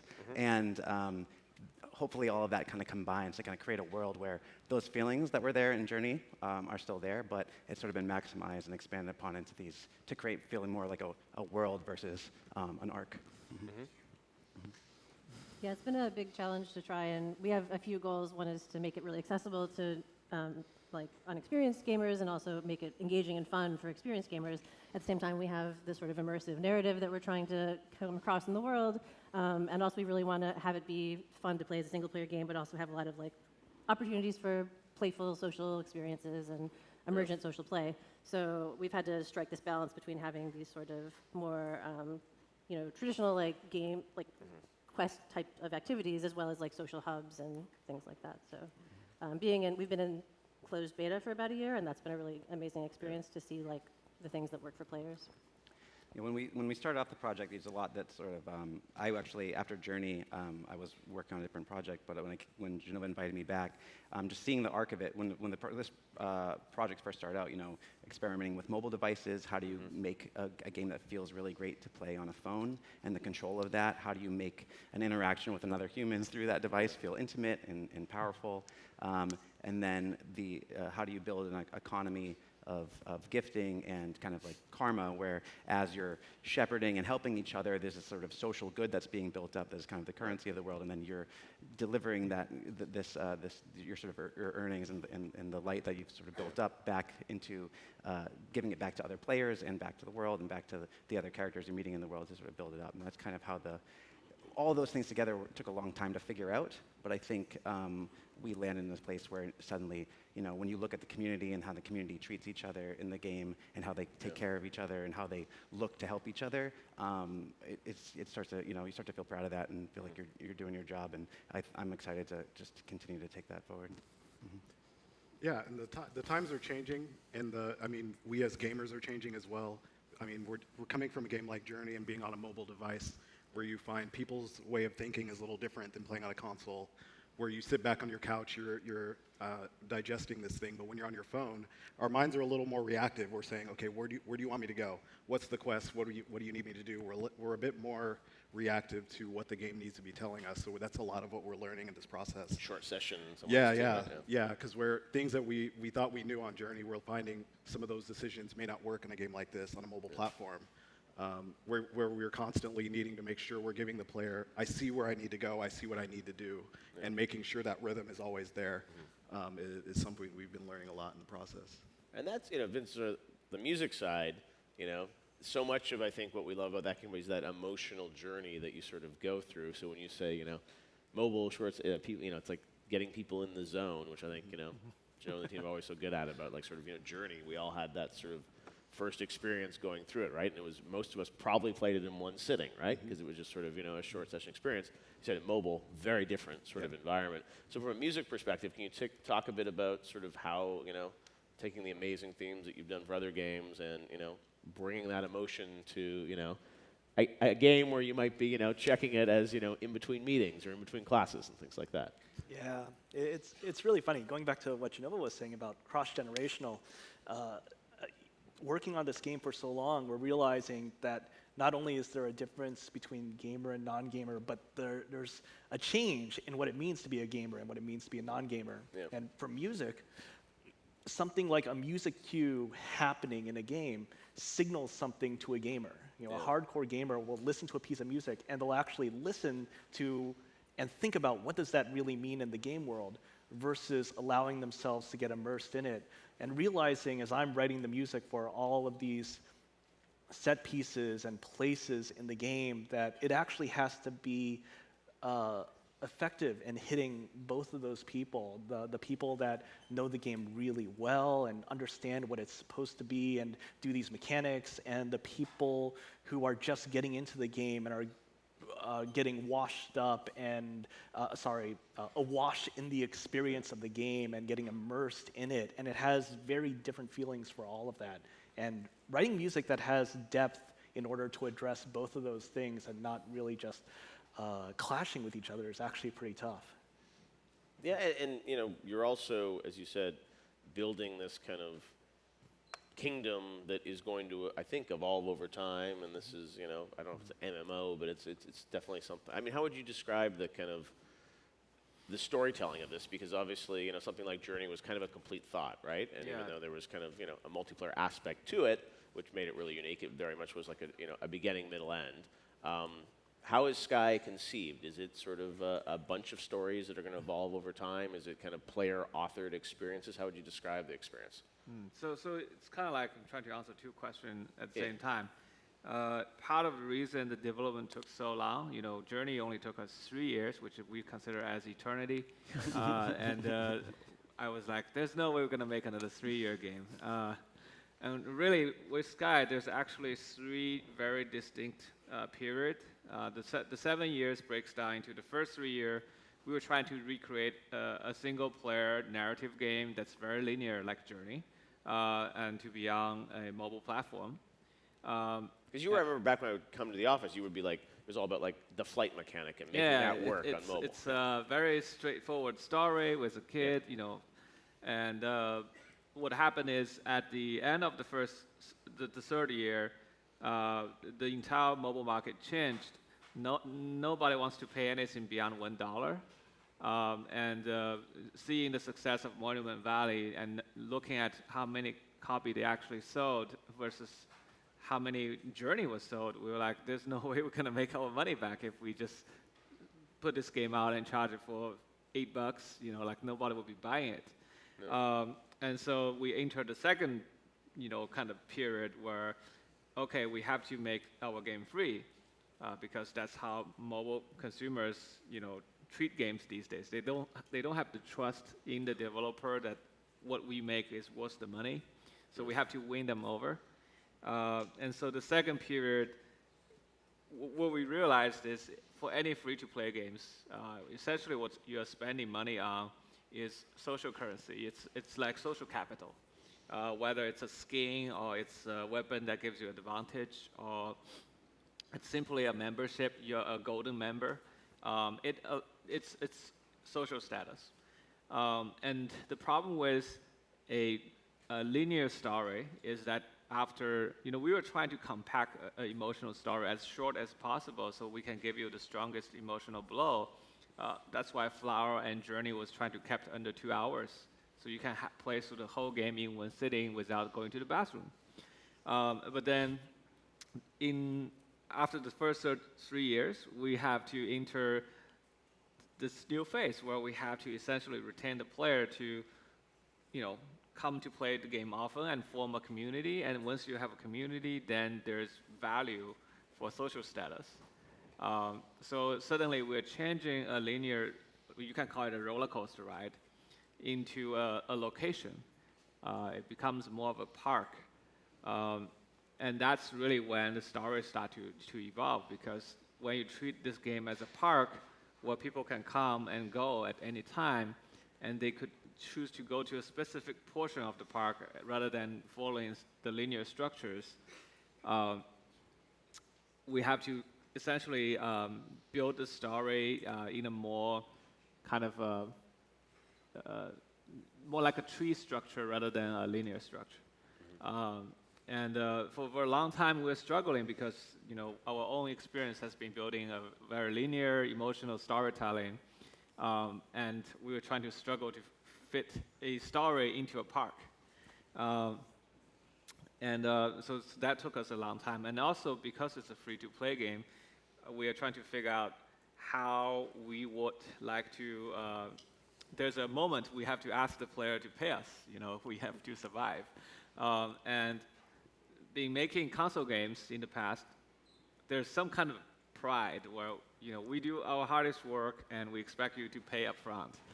Right? We're going to show you a trailer and you're going to pay us, regardless if the game is good or not. Where now it's kind of like the food has been served, we're asking for tips. And when you ask the tip and how you ask the tip change the customer's experience completely. And that took us a very long time to figure out, because if you really play mobile games, you would know most of the people who, when they ask you money, they are very aggressive. They're like, hey, most of the time it's super expensive. We know you're not going to buy, but for now, in the next 5 minutes, if you spend this much money, we'll give you a 90% discount, right? And this deal would never come back again, right? And just like the way the game talks to you, talks to me, it makes me want to just give them a slap. But anyway, this is a separate topic. I'm into this. Keep going. Wind them up. So we're just trying to figure out how we can ask for tips honorably. And that took us a very long time. And finally, we built this park, and then we opened park in soft launch, which is 2018. At the beginning, we thought we nailed it, but there's so many things that was not doing as well as we planned. So we spent almost a year just kind of operating in a very small population and trying to improve the game. And there's so much fun stuff happening this year. Like, we were designing these things to encourage people to be, generous, to be compassionate, to pay for other players rather than for themselves. And but human nature is now all altruistic, and a lot of times it's fighting against what we were pushing for in terms of the message. And so a lot of time was spent on improving how people work with each other, people's relationship within the community. But yeah, so like there's 3 major sections, and I think narrative is, like the focus of like our previous game. But with this project, it's almost like I'm too ambitious, and then we start to get into like business models, how you manage a community, how you form certain laws in the community so people are nicer to each other. I thought I was just trying to tell a story. Now I'm like managing a small community here. No, Yeah. but the idea of gifting, and I remember when you would pitch this to me, it's the idea of sort of asking the player to buy things for themselves. It's a very honorable idea of sort of finding someone that you want to reward or at least acknowledge within the game. As you guys are kind of working through Genova's vision of this, translating that into the game, can you talk about sort of the gifting system and how that worked originally and how it's sort of evolved now for the shipping game? So basically, there's this currency of light in the world. The world is deprived of light. There's this history that we kind of allude to where sort of the stars have fallen and there's these spirits that have been trapped in darkness, and you're trying to bring them light. And that light can be forged into this gift, which is this offering that you can give both to the spirits, certain places of the world, and then to players. And that is how you sort of build a relationship with all these different characters in the world. And it's nice because it makes the player isn't necessarily just working for their own good, right? They're building up this currency, and then they're leveling up each other. And so if you're a good shepherd, or or potentially maybe you're a weak player who's like having a hard time, well, to see the players come to each other's aid and to celebrate those shepherds, or for the shepherds to celebrate these players who don't necessarily have a good footing in the game yet and kind of take them through, that's what that whole system is meant to be driving.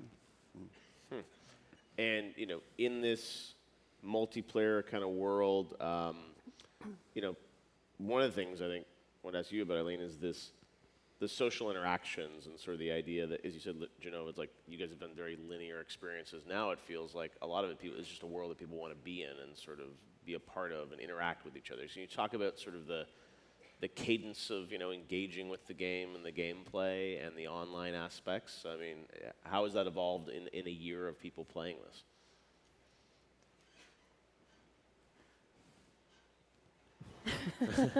I was hoping you would share some story. Yeah, I can share. I mean, so be honest. There's a couple different. So for me, when I play, one thing that I really love about the game is that every session is so different because of the social aspects. And I think that some, especially like later in the game, there are some more complex quests that require a lot of coordination to do. So sometimes what'll happen is you'll be in the game and there'll be like 4 players that are like doing a lot of mostly nonverbal, like intricate collaboration to try and accomplish a really interesting goal.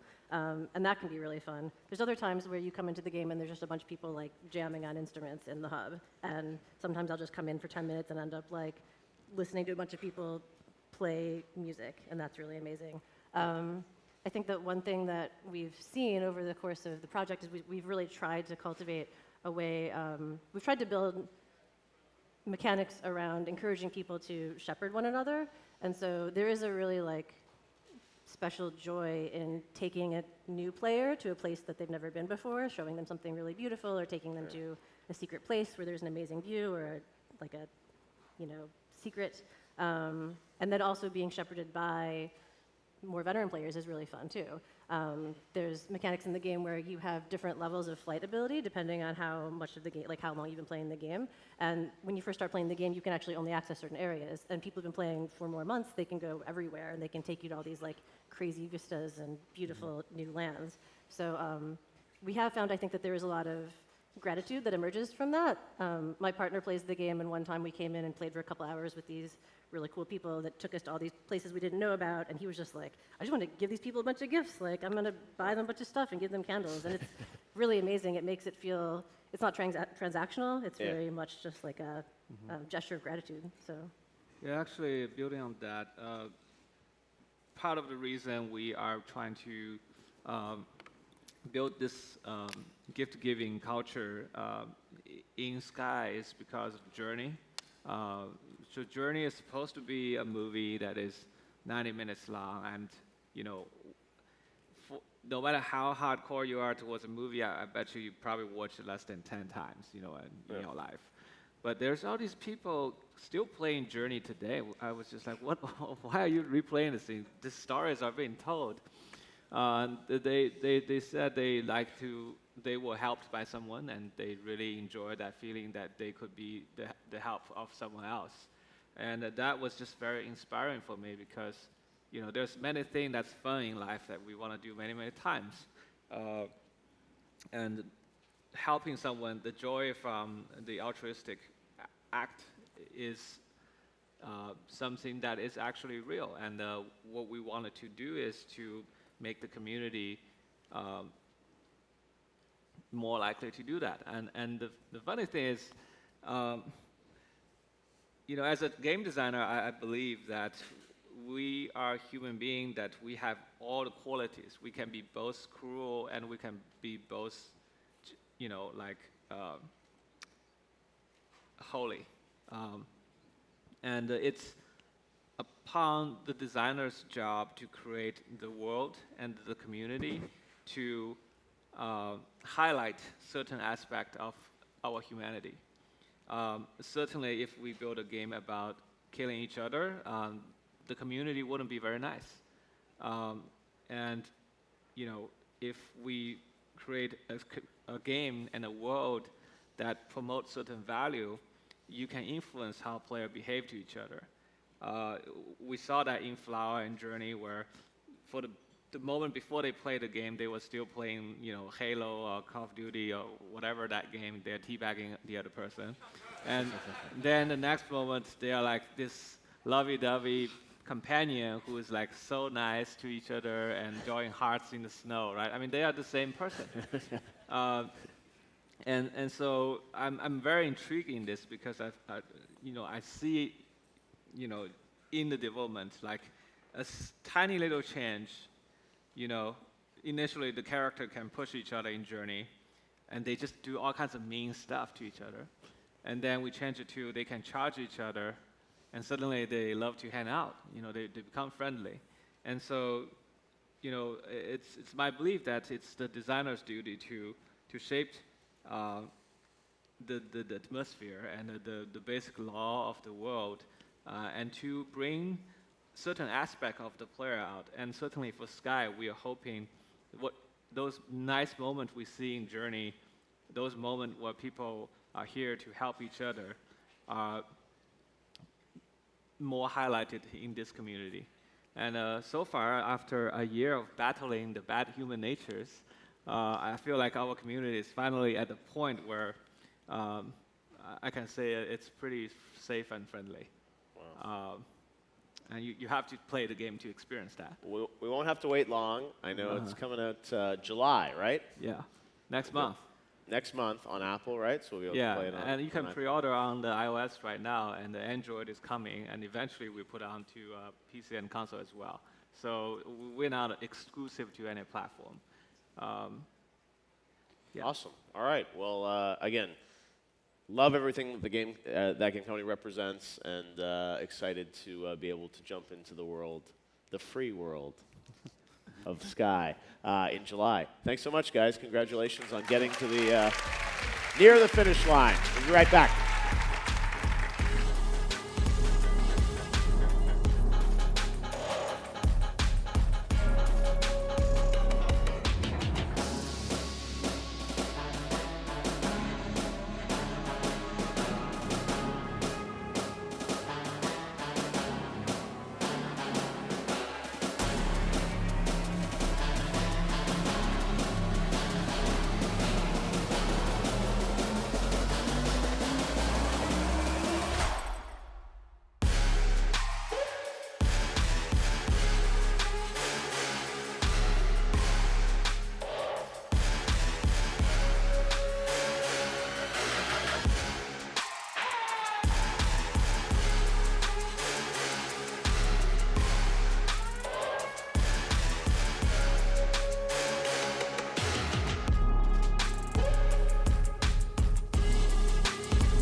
And now, gaming inside the story, single-player narrative in VR. Please welcome your moderator, Troy Baker. Woo! Wow! Have a seat, gentlemen. We've prepared lovely chairs nice. for you. This looks cool. I've always yeah. seen this on social, and it always looks smaller than you get out here, and you're like, you all look beautiful. Big audience. We got all of your comments as far as, hey, it's too effing hot. Can you please make it cooler? And we got you sorted. My name is Troy Baker. I am joined here by two friends and colleagues. It feels cool to say on both angles. You guys may know who this is. Ruvir Saru from Ready at Dawn. Hey, everybody. Yes. Jason Rubin, who's the content creator of, or you kind of own VP of everything. content, yeah. VP of content for Oculus. And we have a funny story to tell you, which is kind of on brand since we're talking about narrative in VR. Obviously, we could sit here and talk all day about Lone Echo 2. That's what we want to talk about, of course. Who played Lone Echo? Anybody? Okay, good. Yeah, thank you so much for playing. Okay. You're who we are trying to reach, so thank you so much. His name is Tim. I have notes, don't worry, so I'm going to try and stay on brand as much as I can, but we could talk about Lone Echo, which 89 Metacritic, which as we all know is super hard to get, especially for a VR title. Swept the awards with such a unique experience. I was a part of it. I got to play Jack, written and directed by this lovely man. And but first, I kind of want to rewind the clock a little bit because I remember parts of how this whole thing came to be, and I remember parts of it because it's been a while, and also it was in Vegas, so there's spotty memories of how it came to be. But what I remember is 2014. Yeah. Sounds right. Okay, 2014. You and I were having a drink up at that cool lounge at the Cosmo Hotel. And it was super vibey, guys. It was like laid back, we're chill, we're having like martinis or something, trying to think we're way too important. And we kept talking about I want to find a way to work together. You would just ship the order. And I was trying to find a way that you and I could work together. That's before the Game Awards. We were out there for Jeff Keighley's Game Awards, which I have to mention, by the way, that mention was sponsored by Doritos. Just kidding. That was only when it was owned by Spike. Then we go to the Game Awards, and then next thing I know, it's like 3 o'clock in the morning, and we're sitting there at some like Mexican restaurant or some buffet. It's all the guys from Naughty Dog. Austin Wintory was there. I'm sat across from you. Rue was like to my right.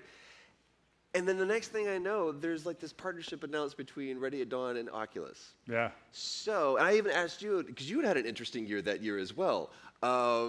I was like, what are you up to? He was like, don't worry, I'm going to be fine. And then this sounds like, so. Right, well, it was THQ before Yeah. that. Yeah, that was a fun year. Gone into a hole, unfortunately. And then, Oculus. So walk me through how this happened. How did Oculus choose Ready at Dawn and Ready at Dawn choose Oculus? How did you guys move into this?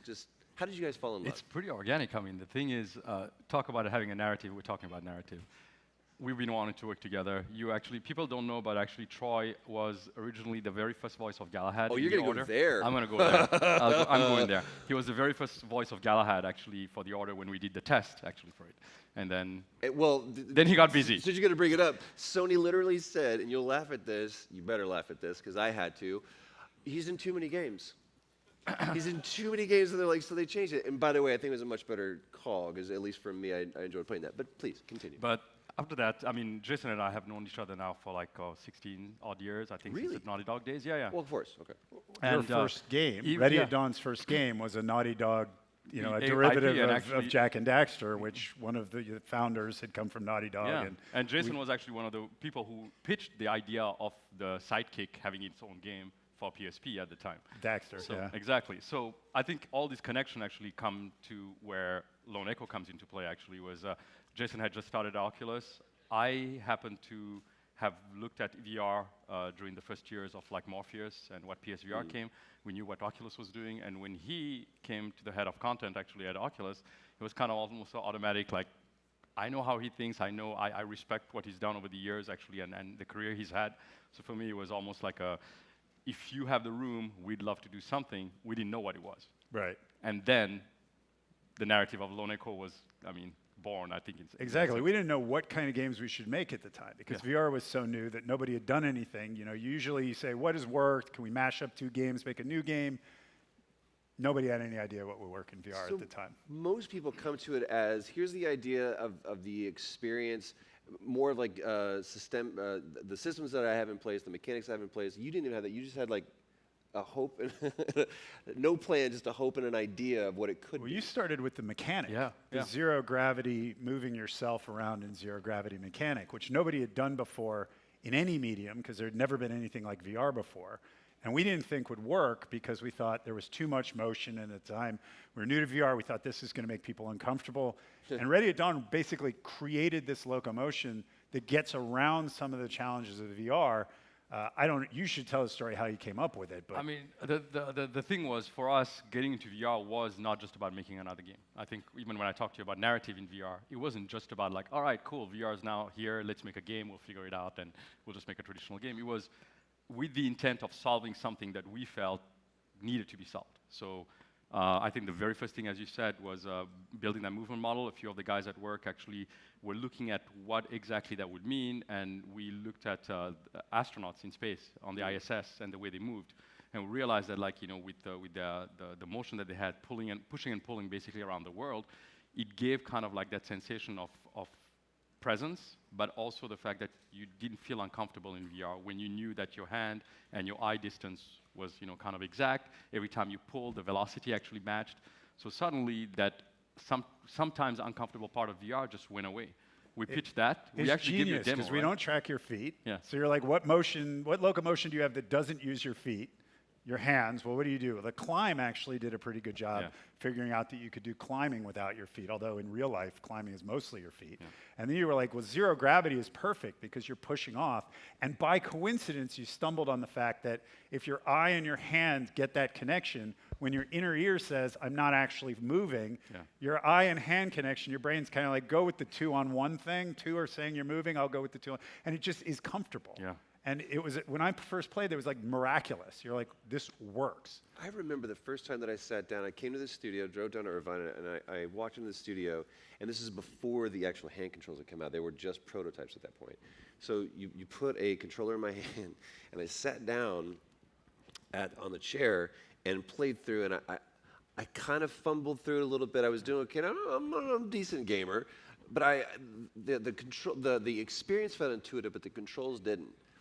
And I came out, I was like 7 minutes. They're like, no, you've been there for like 15 or 20 minutes. I'm like, that's impossible. No one's in VR for that long. You're like, I want to show you something we haven't shown. And he put the controls in my hands. And instantly, first of all, I stood up. Yeah. I was like, this is what I want. Like you said, once my mind made the connection of this and this, and I had done VR before, but the thing that always held me up was like, how do you get over traversal? Because if I'm not walking my character, this is how it ties into narrative too. Ludonarrative dissonance is what we're always, and you and I had this huge conversation about this. How do I, as a player, not instantly become in contrast with the player that I'm trying to play as? And if I do that, any narrative that's trying to be imposed upon me, I'm automatically at odds with because I'm not doing that. I don't feel that. And I know that you're a man that likes to make statements. Clearly you are too. What statement are you wanting to make with, it's not just about, hey, we fixed traversal, or we figured out how mechanics how to do this, because at the forefront of this game is the relationship between Jack and Liv. Yeah. Well, it could have been a shooter, right? You could have taken it and said, oh, good, put guns in your hand, great, it's a space shooter. Yeah. That's not what you did. Yeah, it was actually trying to figure out what our DNA as a studio was, and we knew that we told games, made games with character, made games that were narrative, about stories, about people, about relationships, and even in our early years, actually working on games on other IPs, that's kind of always what we wanted to find is connection between characters, player, and NPCs. And that's how Jack was born. I mean, the movement was at the genesis of building Lone Echo. The funny thing about it is that the IP came after. So the IP was built around this idea that all right, we're going to be in 0G, we're going to make this game in the future of humanity, and that decision also drove, being in VR also drove the fact that you were not human. And that's what everybody expected. I think I remember the first time we basically pitched the idea even to the team of the main character not being human. You would want to play human, right? You're in VR, you are the character. You're no longer playing the character, you're actually the character, and you are embodying this character that's going through a journey and a relationship with another NPC character in the game. And we decided the best way to do that is for you not to be human. And that was very, very kind of like something that I wanted to do from the very beginning, purely because it was one of those ways to actually bring back what you talked about, the dissonance between the player character and the player. And it's important, those of you who haven't played in VR before, when you say, well, you're not playing a human, you're like, I don't play humans in games all the time. What's the difference? The difference is that when you hold your arm out in front of you, it's a robot arm. And you turn it over, and it's a robot arm. And you point your finger, and everything you're doing is happening, but you're seeing the robot arm with all of the mechanics move. And you grab things, and you pull yourself, and you move. And you are the robot in a way that you're never going to be in anything seen through a window. You are the robot in VR, and that's a weird experience for people. They, you know, this is not my arm, right? And it's jarring, but it totally works, and you become the robot. Exactly, and that brings also the way we kind of started partnering on it. I knew what we were trying to do. I just didn't know how the character was gonna really work out, right? It's hard to basically say, hey, Troy, you've done so much in games, you're gonna play a robot. Yeah. You have no soul. Now you get to be typecast. That was my point. Well, I mean, the three of us, and we're not alone, certainly, because we can point to many games that the games that the franchises, the IPs that continue to sell, the tentpole games of this industry continue to be narrative-driven. And I believe in narrative-driven games. Absolutely. I remember one time in an interview, someone said, when do you think that TV and film will begin to bridge the gap? I was like, homie, TV and film are standing on the shore right now looking at us trying to figure out how they get to where we are. Because the difference is I can watch a show and it can be really, really good. But there's a difference, like you said, when it's my hand and I'm in this and I have a relationship with someone in this game. And now I believe that games are the evolution of, since we've been drawing on the cave walls, the arrow has pointed in this direction. This is the culmination, the evolution of that storytelling. We are naturally storytellers. That's who we want to do. That's why we created language. Dude, Og, you got to come see this woolly mammoth that I killed. Let me draw it for you. That's what we do as storytellers. And the thing that we always want to tell is the story of the relationships that we have. You talked about some of the hurdles that you have with mechanics, traversal. What were your hurdles that you had to overcome? What do you hope to achieve with creating a relationship like that? I mean, there's a whole lot of statements we can make about VR and what it means to society, but I think it's important, especially if you've seen the latest season of Black Mirror. We won't talk about it, won't spoil anything, but polar bear, that's all I'm going to say. What does it mean if we develop a relationship? Because that's what you're trying to do. You want to have this relationship with someone. What does that mean to you personally? What does it mean to you as a studio? What does that mean to you as a head of Oculus, of the content of Oculus? What does that mean to us as a society if we actually develop a relationship with these people? I think one of the things actually it does is open this door to understanding things that you would never be able to do. If you're able to basically be in the shoes of someone that you would never be in your real life, and experience that kind of relationship. You know, we started off with, in space, or an android and an NPC human that plays against you, and you have a connection. That was the beauty of it. It's how do you build that connection? How do people speak to you once you're in the player's body? How do you develop a friendship? What she says, every time she says something, does it affect you? Does it piss you off because she's being bossy to you? We had that, happening. So slowly, as we build the character, we realized that we could actually push and pull on the emotional strings of the player. What's cool about that is that it opens the door to, I could basically put somebody in the shoes of a person that you'll never be, a man, a woman, a different color, a different creed, whatever it is, and make you experience something and maybe kind of break that boundary, like that tolerance that you basically have to understand. That's where we start today. The beauty of VR is that there's nothing in the world that can actually put you in those shoes and feel like, I would have never known that that's how that person felt being in that Yeah, environment. and again, like if you haven't been in VR, and especially if you haven't seen something of the quality of Lone Echo, you hear this and you're like, I've played games and I've cried, or I've seen TV shows and I've cried. It's very different in VR. With Liv, she's right in your face. When you move, her head follows you. Yeah. Wherever you're going, her eyes follow you. Everyone at one point in the game, because one of the things you can do with our controllers, you can do the thumbs up signal. Everyone, you're listening to her and you go thumbs up. Whatever she's doing, she keeps talking, she gives you a thumbs up back, and you're like, there's this goosebumpy thing that happens because you're so, it's like being there with somebody in real life as opposed to, again, through the screen. And if you haven't been there and you haven't seen this, it's really hard to believe. We're demoing in Lone Echo 2, like at the Oculus booth. If you can't do it there, do it somewhere else.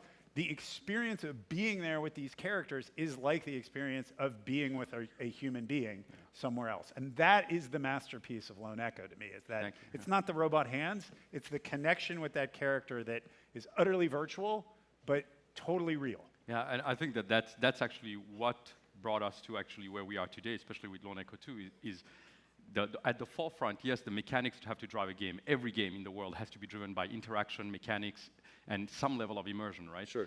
VR allows us to have tactile immersion like never before. You feel like you're part of the world. I mean, one of the best things we ever heard actually out of the game was when it released, there's a reviewer who said that the day after finishing the game, he had memories of the game that felt as real as his real life. That's the kind of thing where as a developer, you kind of go like, talk about goosebumps, you kind of feel like, wow. All right, that's at the same time beautiful and scary because, to kind of break that boundary. For us to do Lone Echo 2, it was exactly kind of the continuation of that. Is how do we go from that one relationship to now explore how much further that can go, and how do we grow kind of, connection in game with you as a player and a bigger cast, for example. When you first, I want to walk back just real quick because you brought up something that I'm curious. I talked about my first experience with this. When you first put someone in that experience, when you early play test or whatever, when did you know that you're like, walk me through what that was like for the first time for you to see someone actually experiencing something. This is your story, these are your characters, this is your experience. Were you like, yes? Was it a sense of accomplishment? Was it a sense of, what was that like? It was a sense of failure, funnily enough. Okay, whoops. Yeah, you won't hear that often, but honestly, our very first moment of understanding we were doing something right was what we thought was a complete failure. We had built one of the key, tentpole moments in the game, and our focus test brought 8 people to play that moment, and all we wanted, and we're so used to traditional games, big moments like big explosions and all the cool stuff that you do in games, we were expecting 8 players to go in, play, and get the same reaction. Everything we built that was beautiful took us forever, special effects and this and that to build this whole thing. Those 8 players got into that, and out of those 8 players, I think we got 7 different reactions. Some people didn't even watch what was happening in front of them because you're in VR. So you can do anything you want. If you choose not to listen, if you choose not to watch the cool thing in front of you, in games you usually do. Cinematics show you that. Here there are no cinematics. So a lot of players actually turned away. But turned away not because they were not interested, because of their reaction. And I don't want to spoil it for you guys, but it is a moment that actually brings you to react as a human being in the way that you are. You might actually move forward, back, run away. And we thought everybody was going to move forward and kind of see all of this. And when we realized that people moved away, our first reaction was like, oh my God, I can't believe we worked so hard on something so cool and not many people saw it. And it turned out that our failure, what we thought was a failure, was the biggest success ever because all of those reactions were valid. Unlike in regular games where we expect 80–90% of people to kind of follow the designer's path, we realized that everybody's narrative, everybody's own experience was valid in that moment. It doesn't matter if they saw that. So then how do you pivot to support that? Yeah. By rewriting so many times that, it's hard. Did you really? Yeah. It's hard, and you fade the voice as you get, Liv will kind of say, let's go over here, and your head will naturally turn, and then you kind of look back, and you're like, or I could go do that other thing. And as you go away, her voice fades, and you're like, I really should hear this. So that brings you back in. And again, you're choosing your path. Yeah. But it all just works as if you're in a real room making real decisions, which feels very different than, kind of you're in a cutscene, you're not in a cutscene, or you're asked to look at something. You're not has to look at something. It just feels natural. What happens from Oculus' standpoint? Are you guys wanting to push Ready at Dawn and the technology is kind of leading that, or do you feel like Oculus is kind of like, oh, now that you're going in this direction, we need to create something that's going to help? Which came first, the chicken or the egg? You know what I mean? Yeah, it's an iterative process. VR has so far to go. We think we're in a great position now with the 2 pieces of hardware we just released. Quest, for example, $399 standalone, pick it up and do whatever you do. But we know that's not the final state of VR. Like, you can look at a PlayStation and an Xbox controller and you could go, pretty much this is what I'm going to be playing on for the next decade or 2 decades. That's not the case with VR. Things are going to change radically. We're going to start doing things that are very different. And we will adapt to what the software creators want to do with the hardware. You said you're a fan of narrative. Huge fan of narrative. But as a producer, I'm a fan of narrative, single player, multiplayer, RPGs, first-person shooters, non-games, like everything. If VR is going to be what we think it's going to be, it needs to be able to handle anything. And what's the controller for everything? Right? It's extremely difficult for us to make those choices. Ultimately, we think everybody in this room is going to be in VR. And I have a 6.5-year-old. She's going to live a good deal of her life in these AR and VR spaces. And probably lots of controllers, probably lots of different things going on. So we're watching the creatives and watching the people that have the talent to make these kind of magical moments happening and then say, what is it that we do to push that forward? In the case of the thumbs up, the hardware led the reaction from Live. But watching people do that makes us realize other things about our input and other things about the importance of understanding what a player is doing for the game that lead us to do things differently. It's an incredibly interesting space, which is what gets me up every morning. Easy, right? That's always a reality we talked about, and I remember I remember Virtual Boy, and I was like, VR is here. I remember going in and playing Mech Warrior, and I was like, VR is here. This is the first time in my life that I really kind of feel like we may actually have flying cars. Like, we may actually get here. With LE2, I have to be very careful when I say the word LE and 2 together because every journalist leans forward and goes, he's going to leak! Lone Echo 2, relax. With that in mind, with knowing that that's where Oculus is wanting to go with this, where I feel this industry is moving forward, how is that pushing Lone Echo 2, and how do you want to stake your claim in that timeline? How do you apply those principles and take that hope and that plan and make it real? Oh my God, it's not so much about staking a claim to anything, but moving the medium forward. I think, like Jason said, it's this constant iteration of the content, the hardware, the experience, the things that you haven't done right the first time. Like I said, for example, with LE2, we knew that bond, that relationship, that exploration of who you become and how you can have those connections in the world drove us to add more characters in the game, to kind of experience different emotions. We've already kind of gone from moments of fear, moments of suspense. We want to know how we can basically tap into that human kind of emotion more in Lone Echo 2. As we move forward, I mean, especially with Quest coming out, I mean, we just announced that Echo Arena was coming to Quest as well. Yeah, that's going to be fun, actually, and it's going to be fun to see actually Rift players play with the Quest players. We are actually looking at that as the adapting now to what's next in that environment. We worked in Rift where we were kind of contained in a space where to play. With Quest, you can literally do anything you want to in as big a space we want. We already have ideas, not necessarily for Lone Echo 2, but what's going to follow, of how does the hardware now open up the gameplay things that we couldn't do? What are those moments that actually in narrative, for example, for us, or even in multiplayer, are going to be driven by that hardware liberty we're getting with Quest? So right now, honestly, it's more about exploration. I think with a great partner. I have to say, I mean, not just to say that just because that's you're here, I'm but on stage. yeah, that's because if Jason wasn't there, I wouldn't say this. But it's been amazing because of the fact that there's a healthy fear of the things that we don't know about how to make games in VR, how to create content, what content's going to work, how the hardware is going to hit. But that healthy fear is actually driving, a great collaboration because they have that fear with us. Right. So that means that they are letting us actually make stupid mistakes sometimes that sometimes pay off. And talk about not knowing where things are going. You stumbled upon, from my perspective, I'm sure you guys did a lot of work, the locomotion, which led to Live, which led to the story. But then you have this locomotion, and you're like, hey, check it out. Here's a bunch of people in the room together, and there were objects, and we started throwing the objects around. And you're like, this should be a sport. Mm-hmm. So you made Echo Arena, which is kind of a companion, which is, I don't know how you describe it. It's like a Frisbee game in space. Yeah, in It's the zero best G, version of esports ever, which is basically. awesome. And it became an esport.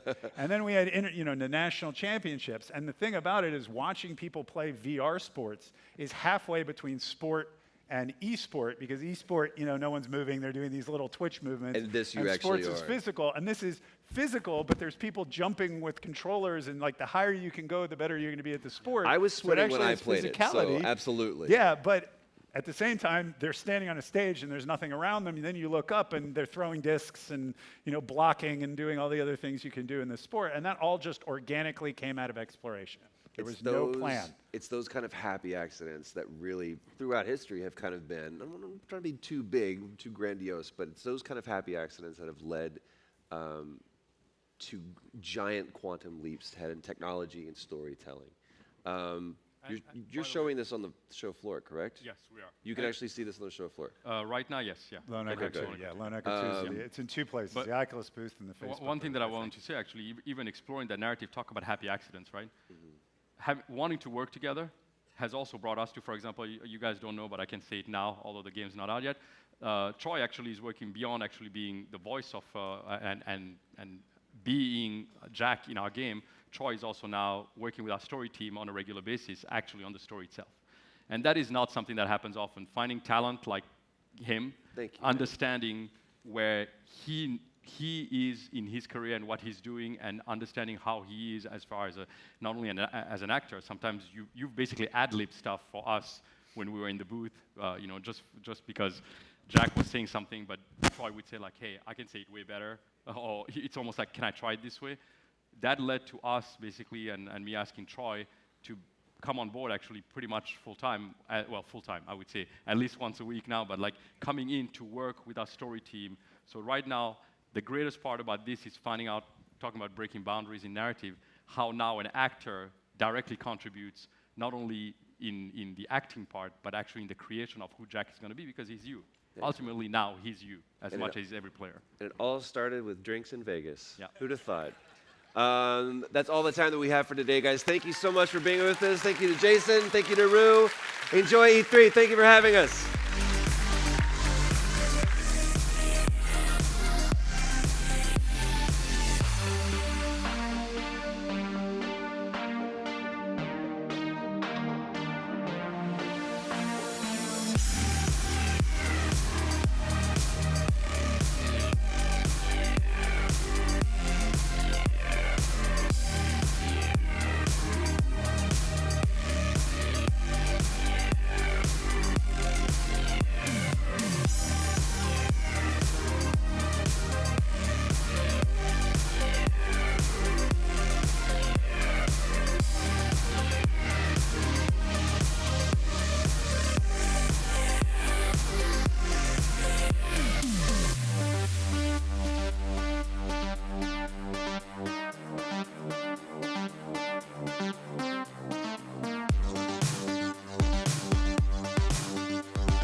Coming soon, Elon Musk in conversation with Todd Howard.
And now, Elon Musk in conversation with Todd Howard. Please welcome your moderator, Jeff Keighley.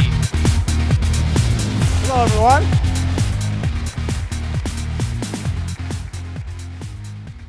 Boy, this is going to be really special. You know, E3, I think, it's a show about celebrating games, but it's also about talking about the impact games have on the world and people from all walks of life talking about what games mean to them. And today, it's my honor to introduce one of our industry's most renowned designers with an individual who is charting the future of the world in so many incredible ways, who also happens to be a big gamer. So without further ado, please welcome Todd Howard and Elon Musk.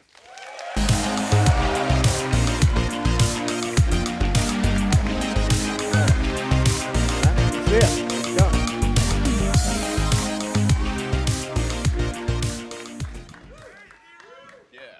Welcome to E3. Thank you. Great to have you Hey, good guys to see here. you guys. So I think when we announced this, the biggest question everyone had was, do these guys know each other? Why are they together? You guys are friends, right? Yeah, a bit. Yeah. How did you get to know each other? People tried to connect us over several years. Like, do you know Elon? You should know Elon. And we finally connected. I think it was when I bought my Tesla. Yeah. And somebody, I went into the store and actually, you don't buy Tesla. You order them online when you go there. And you know, on your PC, when you select Ultra for all the settings, yeah. I click that button when ordering a Tesla, and then we connected. Yeah. Yeah, I mean, I've actually been a big fan of your games for a long time. You played Fallout 3 all the way, like, I really played that game a lot. I think I explored every corner of that game. Played, obviously, Skyrim. I did not complete Skyrim. That was intense. I was like, it's a big game. Played Fallout 4. That was great. So, and then when I was having like a birthday, I asked for hey, could I have that statue of that weird-looking guy in Fallout? With the 1950s guy with the, you know that guy? Anyway. That one? So, yeah, there's a life-size statue of this 1950s dude in like I guess a Volt jumpsuit. It's the Vault Boy. Vault Boy, exactly. Vault Boy. And you have this at home? It was so weird having that at a party because most basically there were like two nerds that knew what they referred to, and we were like, okay. And everyone else was like, man, that's weird. Now, rolling back in time, when you were a kid, you programmed a game. Is that true? Like in the early 80s? Yeah. I mean, primitive. I was just a kid, yeah. You're like 12, I think, right? Yeah. I remember. I think it was probably like 10 or 11 when I programmed that game, but it got published when I was 12. Blaster, it's called? Yeah, it's a simple game. It was like you sort of fight. You have a space fighter, and you fight an alien space freighter. Yeah. I wrote the game, did the graphics and the sound and everything. Just didn't have anything else. So it was a very simple game, I want to emphasize. When you were younger, did you ever aspire to like make games or get into making games? Yeah, that's actually one of the things that I thought about doing career-wise, sure. Yeah. Wow. It seemed like that would be super fun. Yeah. That's right, because and then you went, like Rocket Science, there were a few places where you kept doing a little bit of gaming stuff, right? Yeah, actually, I worked at a gaming startup, which weirdly was called Rocket Science. Yeah. Fate loves irony. Yeah. Yeah, I worked at Rocket Science programming games. It was a long time ago. That must have been like 93 or something, maybe 94. Yeah, and that was tricky. Never applied to Bethesda, though? I didn't. Well, I was. He was doing other things. Then. Exactly. Well, I was going to. My original plan was to go to grad school at Stanford and do just study ultracapacitors for use in electric vehicles.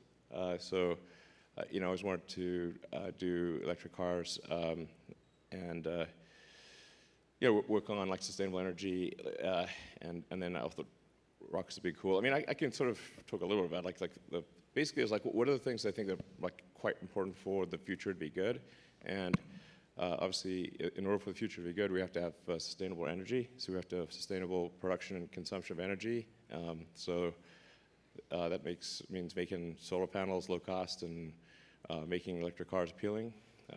And then we want to become a multi-planet species and a spacefaring civilization, so it's rockets. And then there are some things that I thought, well, it'll affect the future, but I'm not sure if it's good or bad, like AI. That just worries me, that one. Sure. In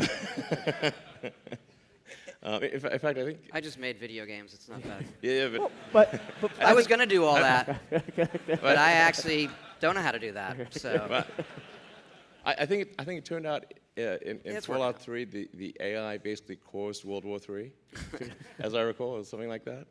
A little bit. I don't want to spoil it, but... But, I mean, is there a link there between sort of, you talk about AI and video game eye and, the technology in video games. Is there anything there that sort of, helps push technology that you think? I mean, you look at self-driving cars or other things. Like, are there things from video games that, you think help push technology forward? Well, I think part of the reason I got interested in technology, maybe the reason was video games. So, I probably wouldn't have started programming if it wasn't for video games, or wouldn't have been as interested in computers and technology if it wasn't for video games. So I think actually video games are a very powerful force for getting young kids interested in technology. It has way bigger knock-on effects than people may realize. And generally, like if we're interviewing somebody for a software engineering role at Tesla or SpaceX, many times they'll be like, how'd you start programming? It's like, oh, got into video games, over and over again. And I think many of the best software engineers in the world are at or spent much of their career at video games houses. And especially if people had to try to create incredibly realistic graphics using very little compute power, that's a hard problem. And so a lot of people had to write really tight code and come up with really clever ideas to do that. If you look at someone like, say, John Carmack, who's an amazing software engineer, but is also actually a really good aerospace engineer.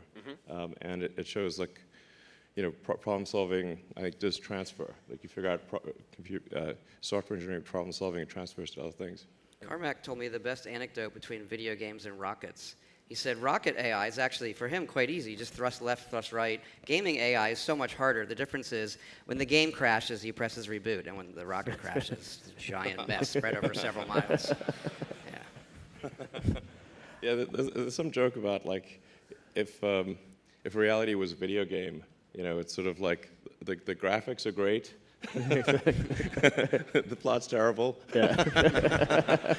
And the spawn time's really long. How has the stuff Elon done inspired or affected what you do, Todd, in your world? Well, I mean, the space stuff, as we look at Starfield, that's where we kind of look, okay, how are these things actually going to work in the future? Got to go to SpaceX last year. That place is like the Avengers meets NASA. Like, if anyone ever gets it's incredible. But what do those things look like as we do a science fiction game? Yeah. But the other stuff in the cars and the self-driving is something I'm very passionate about, but that doesn't affect the game stuff. And I know that now you're putting games on the Teslas, so that's different. Yeah.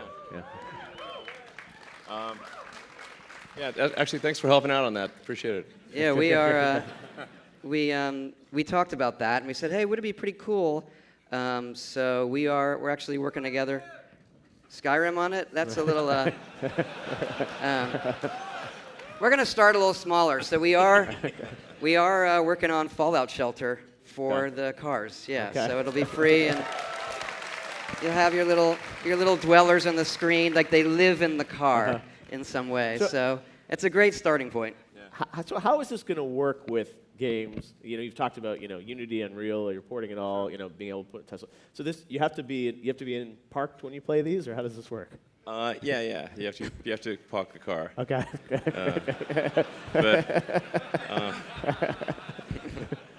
Yeah, the fun please make us park the car. Okay. So yes, yeah. Like we were also going to enable people to watch like videos, like streaming, like through the browser you'll be able to watch like Netflix or whatever, YouTube if the car is parked and connected to Wi-Fi. So if you're like say at a supercharger station and you want to watch something, you can watch it on the screen in the car. But I mean, the general principle is like, how do we, what can we do to make the car the most fun possible?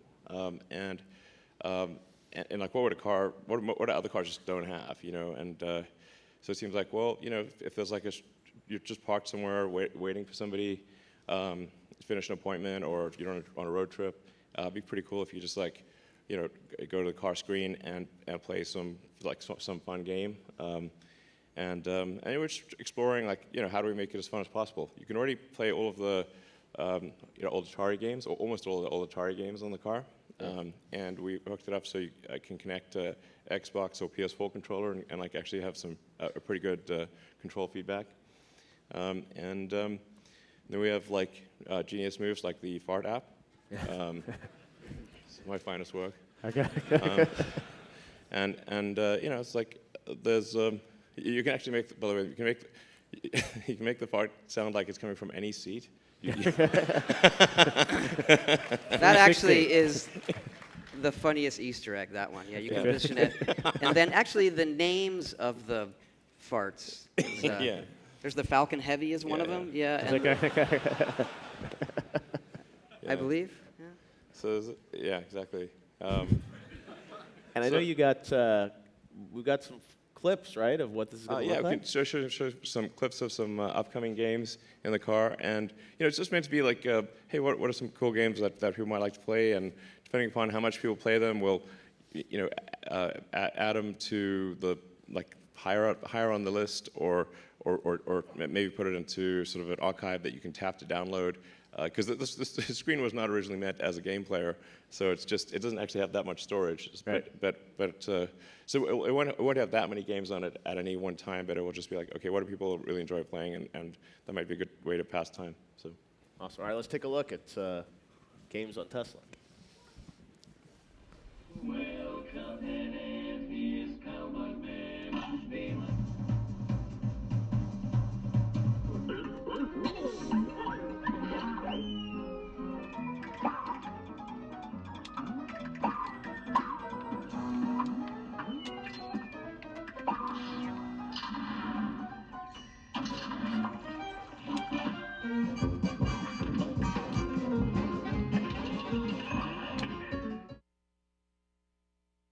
All right, there's Cuphead. And that's not all. We got a second one too, right? Yeah, we got a racing game that you can either play single player or two player. So. All right, game 2. Let's check it out.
The steering wheel, I wasn't prepared for that. That's pretty cool.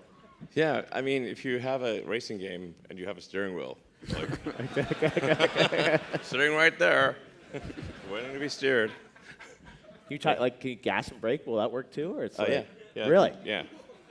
Well, I think we've got the brake is wired in, and I think we'll probably have maybe the scroll wheel for the gas pedal, just so like somebody doesn't accidentally Launch yourself. Stepping on the brake if you're stationary is not a problem. Right.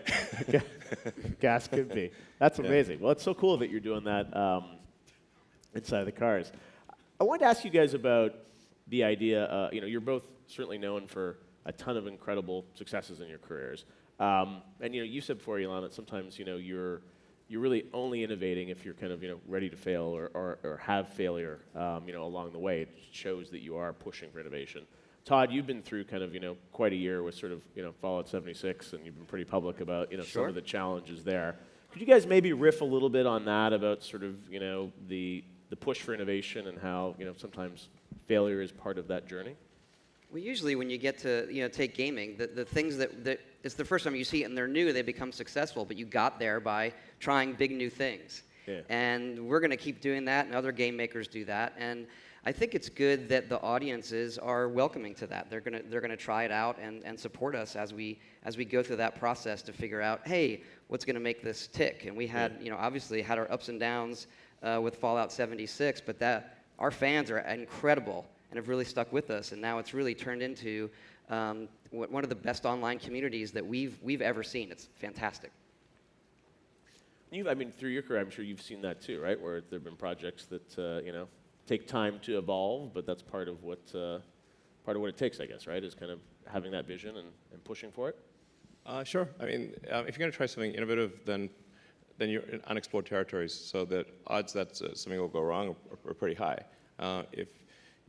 It's only if you try to do something that is already well understood that there's little chance of failure, but then it will not be interesting or innovative. For sure, uncharted territory will result in failures necessarily. Otherwise, you're not trying hard enough.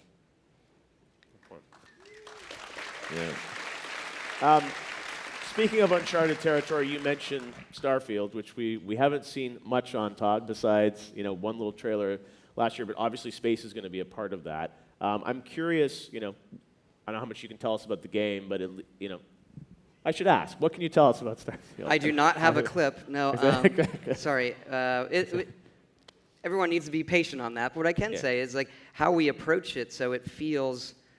It's a game, but it still has an authenticity to. Okay, this could happen. Yep. We talked what kind of fuel do the ships use? We're using helium-3, which we can debate whether that's a good power source for spaceships, or how do the physics work in space and gravity and those kind of things. And that's where you get into, we have to gamify it some, so that it's not as punishing as actual space travel, but that it feels like, hey, traveling in space in our game is still, let's say it's like flight in the 40, it's dangerous. It's still dangerous to go and explore, but even though lots of people do it.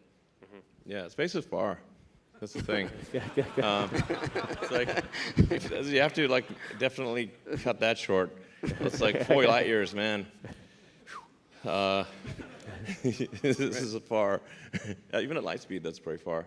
So, I think if you want to normal, based on known physics, an antimatter drive would be the best. But that's still going to limit you to light speed, which is a long time. I have to have some kind of warp drive, otherwise you're going to be stuck in one star system. Just honestly, I sometimes feel like we're in some friggin' video game, I'm like, why is it just possible to get to Mars? Why are the stars so far away? This is just what I'd do if I was doing a video game. I'll put those stars, the little points of light. Don't worry about it. You can't see details. They're real far. Levels of detail.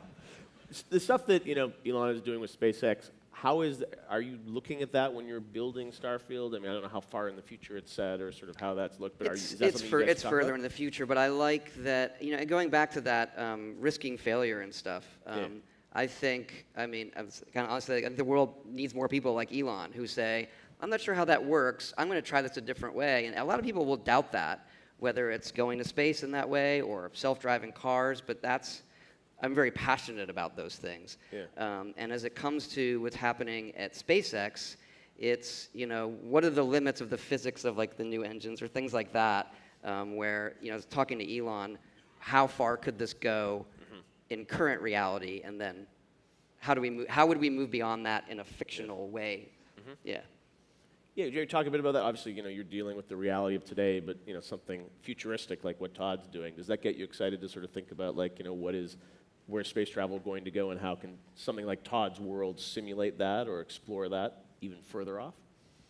Yeah, I think like sci-fi movies, video games, or video, and really I think people spend a lot more time on video games and movies these days. Can be pretty inspiring and thought-provoking about what's the future that we want. What are some like impossible-sounding technologies that maybe could work somehow? Like there's conceivably a way to do warp drive, but it's such esoteric, super out on the edge physics, because technically you cannot go faster than the speed of light, but space can travel faster than the speed of light. That's what's meant by warp drive. But the amount of energy you need to warp space is unbelievably gigantic. So, you'd have to be converting matter to energy at a rate that is cannot conceive really. It can't be like something like, well, if we just convert 1 Jupiter per second to energy, then problem solved. That's a lot, and there's not many Jupiters.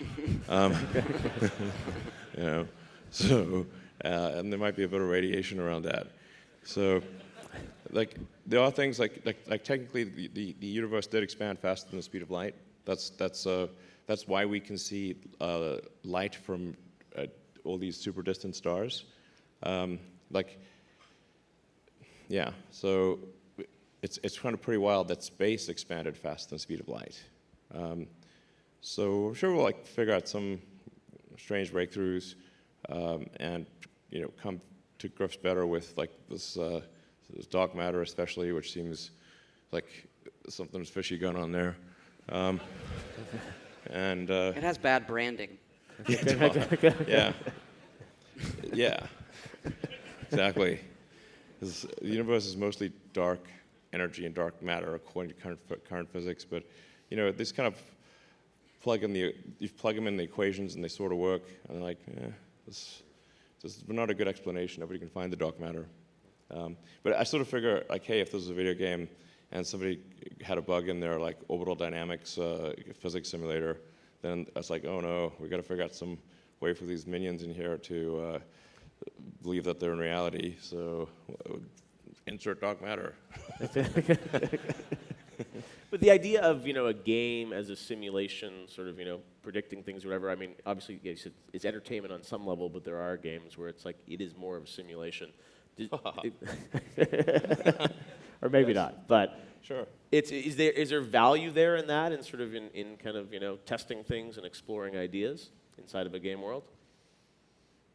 Yeah, actually at Tesla we have a whole sim team that tries to create a photorealistic world, and we're trying to be photorealistic about actually the most boring things like skid marks on the road and concrete curves, shadows, faded lines on this. The reason self-driving is hard is because you have all these corner cases and things where the road should be a certain way, but it isn't. There should be painted lines, but there aren't painted lines, and they took the painted lines away, and then there's a skid mark that's offset from the painted line, so that will cause the car, if it just listens to the lines, to crash into stuff. If you had clearly painted lines and could count on them, self-driving would be trivial, just a piece of cake. But the world is just filled with all these things that are not the way they're supposed to be. And then the real trick with the self-driving AI is to figure out where should I be on this road that has no painted lines, or the lines have been painted wrong, and it's got skid marks and scratches and road work and all sorts of things that are unexpected. That's the really hard part. Otherwise, it'd be child's play. So, yeah, we do a lot of sim at Tesla, and we have found a good correlation. It's does the car drive off the cliff in sim? Yes. Does it drive off the cliff in reality? Well, we got close. I think you said it once. I like it's not the lines. It's looking for drivable space is more important than the markings in real life because that's how your mind's actually working. Yeah. Even if there's a lane, you can't. There's someone there. Like it's more drivable space that's the problem. Yeah, absolutely. So, and actually, we recently found that we need we had like pretty good recognition of lines and what's technically drivable space, but we actually need what is road, and as opposed to what is the most probably the road as opposed to drivable space, and and then a whole subset on curbs. We're really into curbs right now. Some curbs are really subtle. And some you should care about, some you shouldn't care about. You know, sometimes you go into a driveway and it's got a little curb, and then the car's like, oh, curb, can't go over that. You know, or it's like operating on drive space, going through like a neighborhood, and then everyone's driveway is drive space. Technically true, but you don't want to go through everyone's driveway. It's not good. But you think I was going to say, you think about like that. A lot of that stuff started video game wise, like image processing and things like that, and AI. Yeah. And what they're doing there is, you know, people look at technology now. They always underestimate how fast technology moves. In the present day, they don't cast back. You look at things. But I think the self-driving and what's happening now is going to fundamentally change the world in ways that people can't even expect. And you think about our children might not even learn to drive because the cars will all be driving themselves around, or how it affects cityscapes or parking lots, alcohol consumption. There's just like all these studies that are fascinating. Yeah, exactly. Like, so if you look at like what are the best self-driving stocks? Alcohol companies. Because like, you know. And more games to play too on the gaming companies. Yeah. Exactly. There you go. Well, I mean, it's like video games have drove computing technology, especially GPUs, massively. It's like that's the only thing you need a GPU for was to have the game look better, and so those massive resources put into rendering games to be more realistic, and then those same GPUs ended up being very useful for neural nets, and gave a huge boost to AI. So it's sort of video games to better graphics to AI, and then that same thing is sort of quite key to self-driving. Yeah, I know you have OpenAI, and I wanted to ask Todd a bit about AI and game AI and sort of where games are going, right? So, you know, you obviously have RPGs that are simulated worlds, and people have done things with, you know, emergent behavior and other characters, Radiant AI, things like that. But can you talk about maybe sort of where games are going in the next, you know, 5, 10 plus years in terms of the AI and the simulation and what's going to sort of happen there? I think that's the part of gaming that's going to make the biggest jump. I think the graphic fidelity, most people react to instantly. They're looking at a screenshot or a video. Yeah. But there's some laws of diminishing returns there as things start to look better and better and better and better. But as far as how a game feels, the other characters in the AI, you know, I think a lot of people, including us, have struggled with how do you make that feel real. And now that you can move some of that processing to the cloud, neural nets, other things, I think that's the part where it's going to get significantly better over the next generation. You think that means what characters know you better, or I mean, what do you have any sense of how that reacting to stuff? Things that you did in a more realistic manner. They're more reactive to what you're doing or the situation around them. You know, the curb problem is the same. You get that in a video game all the time. Wow. You know, we get to a point where these games become more sort of indistinguishable from reality, and I'm curious about, you know, what do you think sort of, you know, where do you think this goes ultimately as these games continue to improve, graphics get better, but then the simulation gets better? Do we reach this sort of, you know, singularity, this point where sort of, you know, the game and the world is the same thing, the simulation is aware? Imagine if we were to reach such a situation. That would be crazy.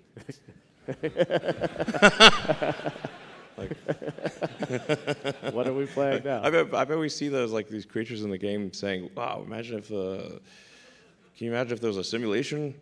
Like, you're in a simulation, guys. And it's simulations all the way down. It's a simulation and a simulation and a simulation. Seems likely.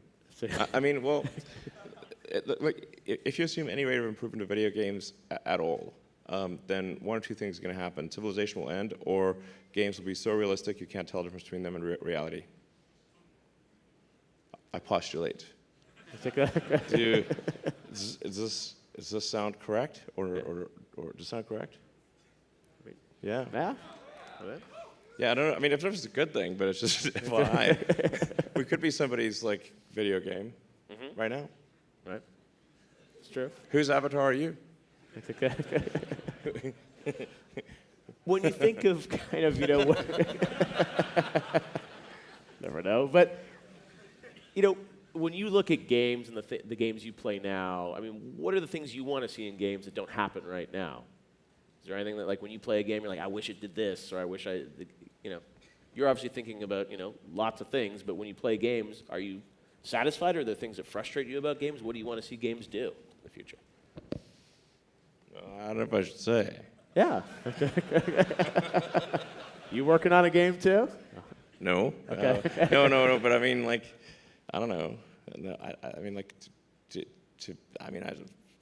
a bit more R-rated. I don't know. Okay. I'm trying to be honest here. Popular theme. Todd? I don't know that I can follow that up. That's Exactly. But, I mean, when you look at, the stuff that you play now, I guess you talked about Todd's games, but I'm curious kind of, wider spectrum, your kids play games, you play games. Like, what are you, what excites you? Like, what games are you looking forward to? What have you played recently? Like, what there are a lot of games out there. What does it take for a game to attract your interest? Sure. I mean, last couple of years, actually, I haven't played a lot of games because it's been super intense work situation. So it's basically just work, see the kids for a bit, and then get like not enough sleep. So that's been the situation for a couple of years. So just haven't had much time to play games a lot. Probably the last game that I played a lot was probably Fallout 4. Okay. So it was a good one. And then he was like, "I'm done. That's good." Exactly. We're good. That's Yeah, I've heard a lot about this game, Cyberpunk. I like the theme. It's Looks like awesome. Yeah. And we're actually that weirdly was what we decided to have our pickup truck as kind of like a Cyberpunk themed pickup truck that Really? we'll be unveiling hopefully end of the summer. Okay. Yeah. Inspired? It looks weird. Really? Yeah, it doesn't look normal. Okay. Yeah. And this is- inspired directly by the theme of Cyberpunk in the game a little bit? or? It was not inspired. I learned about the game afterwards. This Okay. is something we've been working on for a while. Yeah. But I just sort of I like the general idea, so it's sort of like sort of sort of has a slight Blade Runner feel to it. Wow. So it definitely doesn't. It doesn't look like a normal car. It looks like it should not be on the roads, and But it it will came be. out of a movie or something. But won't appeal to everyone, but it'll be something that's different, and it'll be probably appeal to. I think I would buy it. So yeah, and I think like if you're like trying to work on something, and like my experience is like it's really hard to if you're trying to figure out what others love but you don't love it, it's really hard to make that great. So when you work on something, if you fall in love with it, that's a good sign. And then don't worry about if others do. If you do, others will. That's, I imagine, the same. Absolutely sentiment. true. How you probably feel about making games too, Todd? That idea that you have to love and play it? Absolutely, and it's not just me; it's the whole team at Bethesda Game Studios. These are the kind of things we would line up at midnight to go play and buy. Yeah. And that's what drives your passion to do it. And you have to be your own kind of tastemaker day in and day out. If you're always focus testing, does someone like this? You often miss the mark. Yeah. One thing I want to talk about is online play, and you've got these, a lot in the news recently, Elon, about the Starlink satellites and the idea of, internet around the world, low latency, and gaming could be, I think, one of the sort of beneficiaries of this. Can you maybe talk a bit about that project and how it will tie into potentially gaming? Sure. We actually, one of the design criteria for Starlink is to have latency for the initial constellation on the order of 20 milliseconds or below, which is important for real-time gaming. And then the later sort of second generation, third generation constellations are aiming for sub 10 milliseconds. So this would be really great for any kind of real-time gaming. Yeah. And it is across the world, you'll be able to sort of access that. Yeah, anywhere on Earth. Wow. Pretty amazing.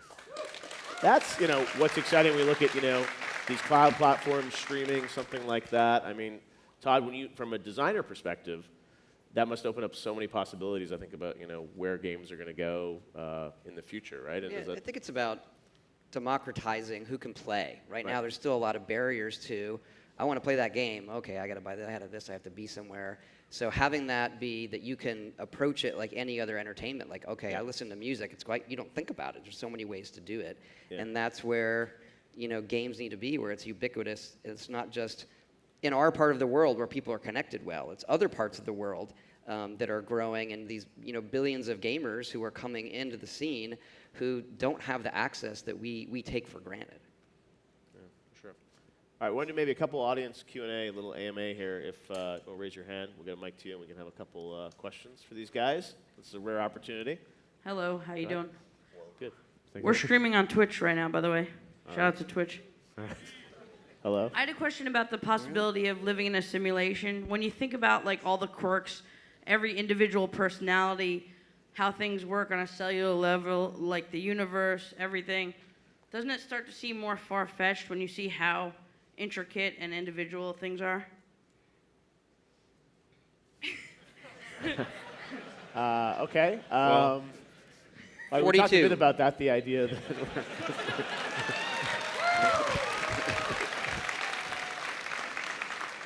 Thank you. All right, appreciate it.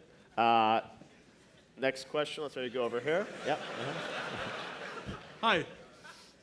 Big fan. That's loud. Charles, where are your tusks? Yeah. Yeah, we're on Tusk, you saying? Yeah, this is Elon Tusk? Elon Tusk? Yeah. I've heard that before. That's upcoming episode of Rick and Morty. Hey, Justin Roiland's up next. Hey, Elon, thanks for coming. Thanks, guys. Elon, so if we want to get to Mars, it's going to take a long time to get astronauts out there.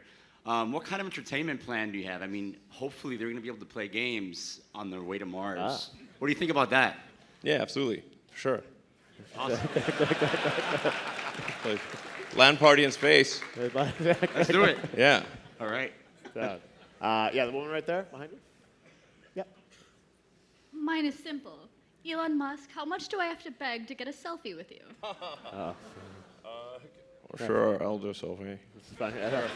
Sure. All right.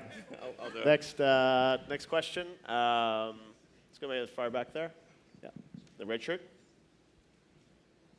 There's some upstairs too. It's for Elon. How do I sign up to test out your neural net program? Well, you just put this USB-C port in your head, and and then don't worry. I'm in. It'll be fine. Might sting a little.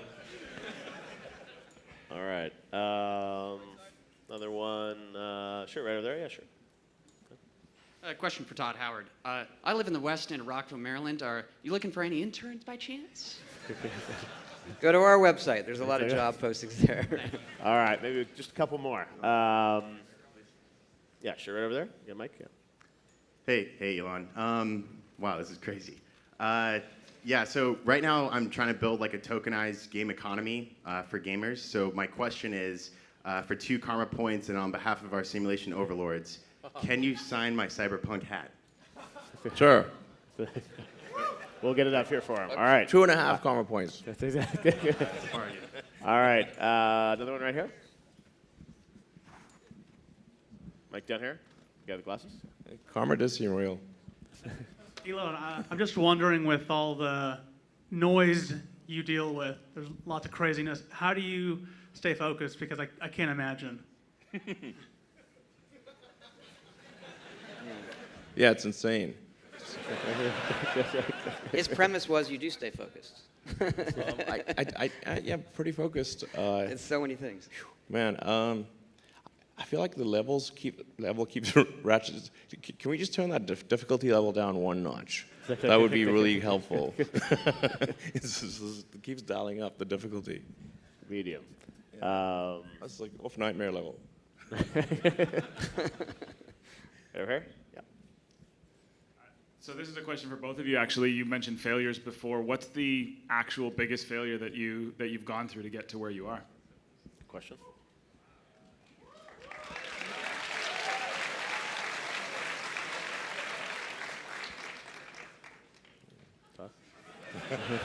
Who goes first? That's a tricky question. It's funny. It's an interview question I ask people. Right. And I don't. You don't know your response. People who are in the military have the best failures. Meaning like they crash satellites and tanks and things like that. I do not have a good answer for that. I mean, we blew up 3 rockets in the beginning. So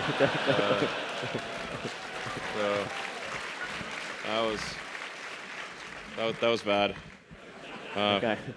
We actually only had enough money. Originally, I basically took all the money I made from PayPal, put it into SpaceX, to creating SpaceX, Tesla, and Solar City, and I initially figured I'd keep half of it, and then I'd spend the other half on these crazy adventures that would probably fail. And then, unfortunately, they needed all the money, so so I had to give them all the money, and then I didn't have a house or I had to borrow money for rent. That was pretty difficult. That was back in 2008. And then we managed to scrape enough spare parts together to do a 4th launch at SpaceX, and that worked. And if it had not worked, SpaceX would have died. Probably would have lacked the credibility to raise the remaining money for Tesla, and we wouldn't be here today. Or maybe we'd be like, not this ending. For me, it would be.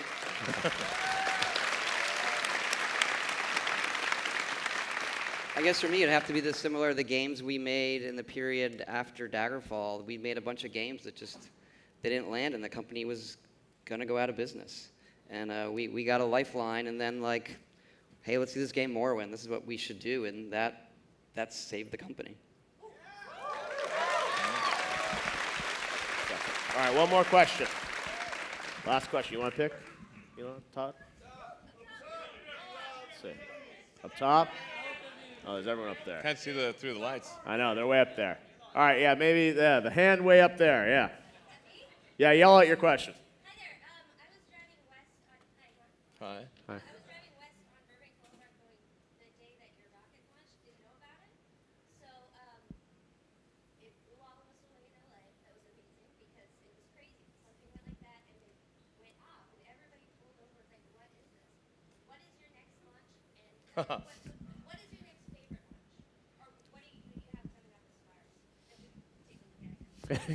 Actually, we launch all the time. We do kind of 20 to 30 launches a year.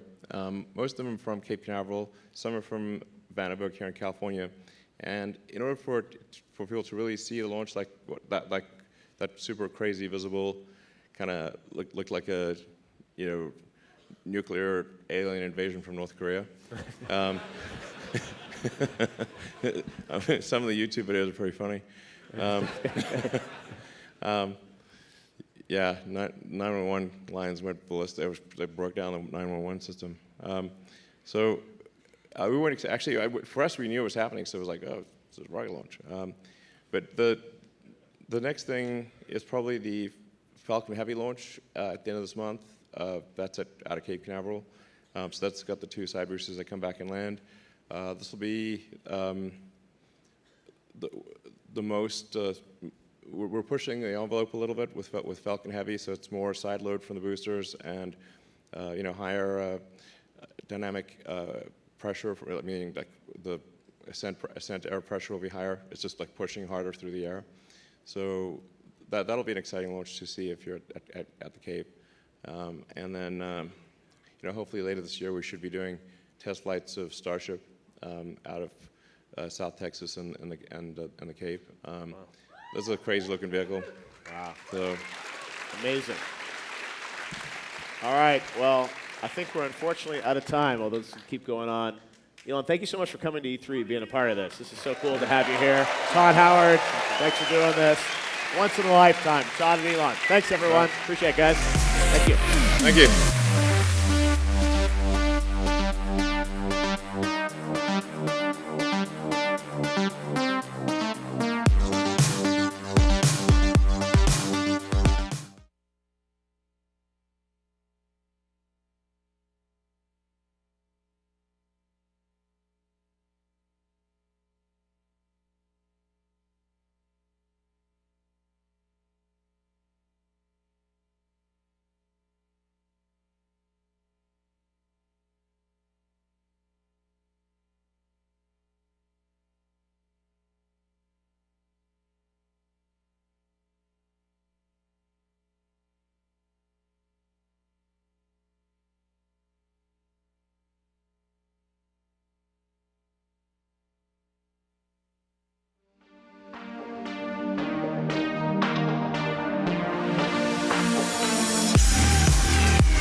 And now, on Justin Roiland's Trover Saves the Universe and Squanch Games, please welcome Tanya Watson.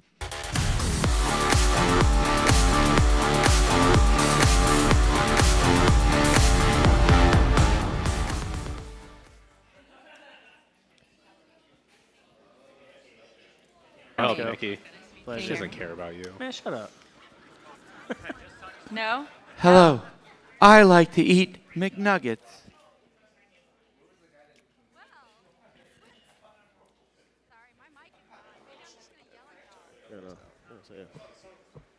Sorry. Oh. All right. Well, that started the best possible way. You sign, Todd? Hi, everyone. I'm Tanya Watson. I am the co-founder and CEO of Squanch Games. And yeah.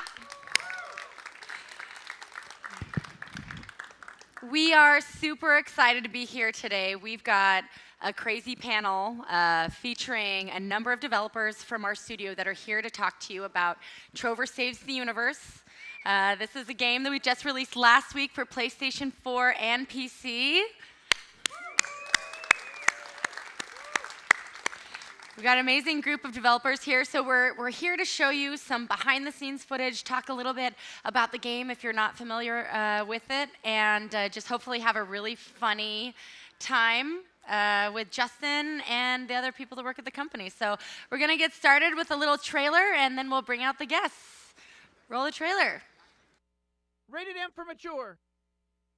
This bull.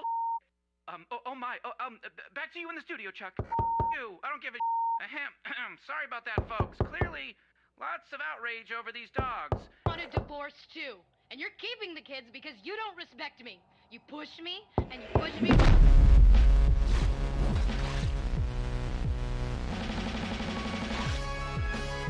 We are the abstainers. Holy, that's what the abstainers look like? Why can't you just respect that I don't want to rotate my chair? I don't want to be jiggling around. They look just like the guy who's got the dogs in his eyes causing all this trouble. Shut the up, Trover. No one needs to hear your commentary about everything. I'm gonna eat some piss, drink some piss. All right, and that's how we do it. Let's go. We must find the crystal of Ithacles. Partner, we gotta find the crystal of Ithacles. I have the crystal of Ithacles right here. You son of. You stupid pieces.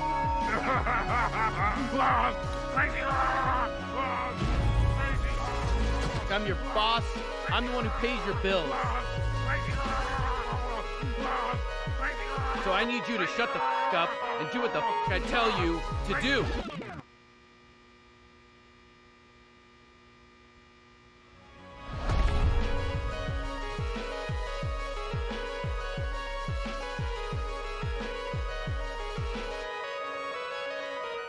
Thanks. Thank you. So without further ado, I'd like to bring out our co-founder and the co-creator of Rick and Morty, Justin Roiland. And our design director, Eric Meyer. No, the cat. Hello. Oh, you can hear me now. What'd you all think about the Todd Howard, Elon Musk talk? Oh, this is so weird. I can hear the game's music in my ear. Okay, so we made a game. Yeah, we did it. we We did pulled it. it off. It's in the wild. We did it. How 3 many years of in you the guys working. have heard of Trover, played Trover? Have you seen it? Yeah. 8 people. 8 people. Great. Yeah. We're Spread the gonna word, spread the recoup. word. Yeah, that'll help fund our next game. Yeah. Just kidding. Wow. I don't know. I was just gonna say, have you guys seen the Red Letter Media commercial yet for the game? It's No? on YouTube. The George Foreskin Grill. Can I just urge everyone here to get online and watch it before YouTube pulls it? And I I'm don't not think we can kidding at all. actually. I am not kidding at all. That shit is gonna get pulled. But the So more people watch it, it might increase it's the chance of it it getting is pulled, right? going to be pulled. So watch it now and have fun and maybe read the comments and like be a part of the experience of that thing getting pulled and like live that moment. It's gonna be really exciting and fun. There's a reason we're not showing it right now. I love those guys. Yeah, we would show it, but you not know, allowed this to. whole thing would get pulled. But yeah. So you guys are going to talk a little bit about the game. Our dumb game that we made? Yeah. Oh man, we made a real dumb game. It is dumb. in No, the no, best way possible. it's pretty amazing. I'm really happy. Like it's why Rick and Morty is super behind schedule. You know, 100%. Like you Just know, giving this people game more is fuel to be 100%. mad about Get now. angry, hate it. No, I'm just kidding. No, like I had a lot of free time. You know, I'm sitting around. Oh, yeah. Got nothing to do, and I was like, I want to start a video game studio. So I did it. And we made a really great game. I think we knew from the start that it'd be really dumb, though. Like Yeah, that yeah. was like one of our pillars was like make it dumb. Make Yeah. it Make dumb. it just really dumb. Only for Or people not with very give high too IQs. much Yeah. of a not give too much of an F. Can I swear? I don't know. Not give too much. Yeah. He's like, no. He knows. This is streaming to children.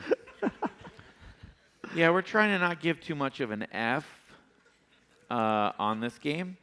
And you know what? On the next game that we make, we're not going to give too much of an F either. Shh, don't tell. Shh, that's exclusive.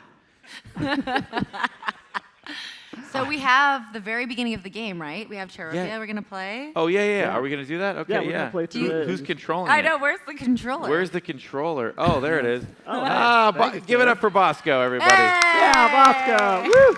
He'll be on Bosco, are you later. gonna play? Should I play? I can play. Yeah, you play. Yeah, you you can play. talk. I can play. Bosco is. I've got to look at that little screen over there. Our unsung hero. I should have worn my glasses. Give me the fucking thing. I'll Yeah, play it. Justin's gotta play it. Justin's Okay, here we gotta go. play We're on it. the one of the censorship. Y'all want Do you want censored? can we do Yeah. Can it be uncensored or? I guess we should. Wait, what does it say? Should it go no or yes? Well, if we can't say F. Oh, it says. Oh no! oh, Don't delete the save data.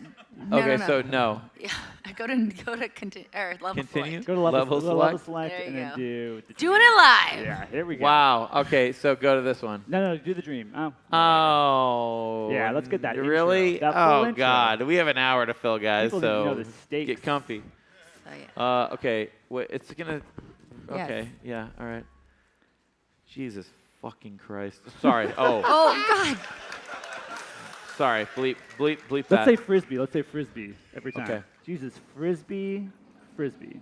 There's no sound. No sound. All right. So these are my little pups.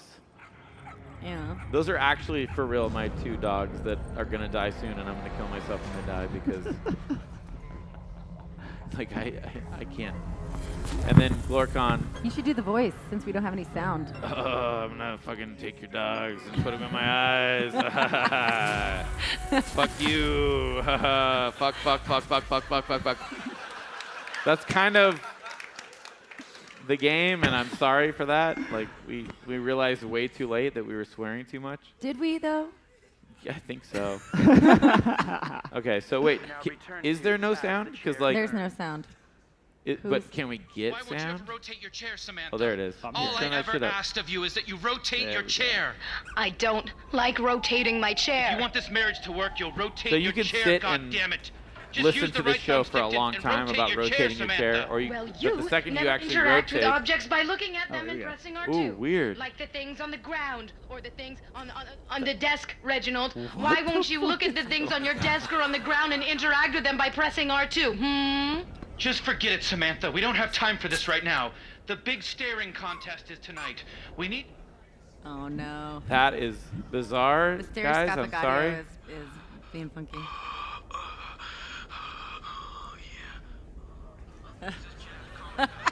The answering machine. I don't hear anything, but it's fine. Do you guys hear stuff? Can you hear the game? Do you really? Oh.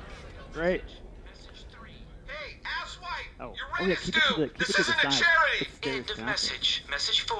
Hey, it's Mom. I never did like those dogs of yours. I'm not surprised, to be honest. I mean, now they're powering that big old beak monster. It's a big mess. Anyways, call me back. End of message. So the thing about Trover Hey, open up! Come out here! Get out here! Open up! So we've sort of Come on! Open up! taught the player how to, do the basic interactive stuff. Oh yeah, this is definitely the right place. You're the one. Okay, listen to me. We don't have time to get into it right now, but you're coming with me. We interrupt this program for an important breaking news. A giant big monster, you heard that right, a mother... Oh shit. Hey, you cut it out. Great. Damn near half the city stolen science equipment, microscopes, beakers, I'm talking about flames. That's Echo Kellum, by the way, All everybody. fucked up, and this goddamn big monster has dogs that are plugged into his eyes, and they are powering him up above any power level I've ever seen. And he's scaring people, my grandmother's afraid. All right, back to your regular schedule. Man, your dogs. You have no idea how fucked things are because of your 2 stupid dogs. This is a power baby. You're gonna be seeing a lot of these throughout the whole game. I mean, I really love them. I got them in my eyeballs, In my eye holes, I mean. So just here, look at this one that I just pulled out of my eye, and it'll come to you. Just look at it. All right, listen, you're gonna control That's like me, that man. Because I'm tired, okay? transmitter, you know how long it receiver took me to find you? I'm kinda thing. exhausted. So you're in control. I'm like a remote control character now, all right? Okay, so this is why we're the blue showing light this. that's shooting out of the ground, that's called the warp node. Okay, pause it for a second. Give me Sorry over to about the it. warp Yeah, node. yeah. So we're showing this because nobody as far as we could tell, like, a few people have done this, but very few. And this is sort of speaks to the game in what we made. So I'm going to leave the apartment. All right, okay, so now listen. All right, and that's how we do it. Let's go. All right, so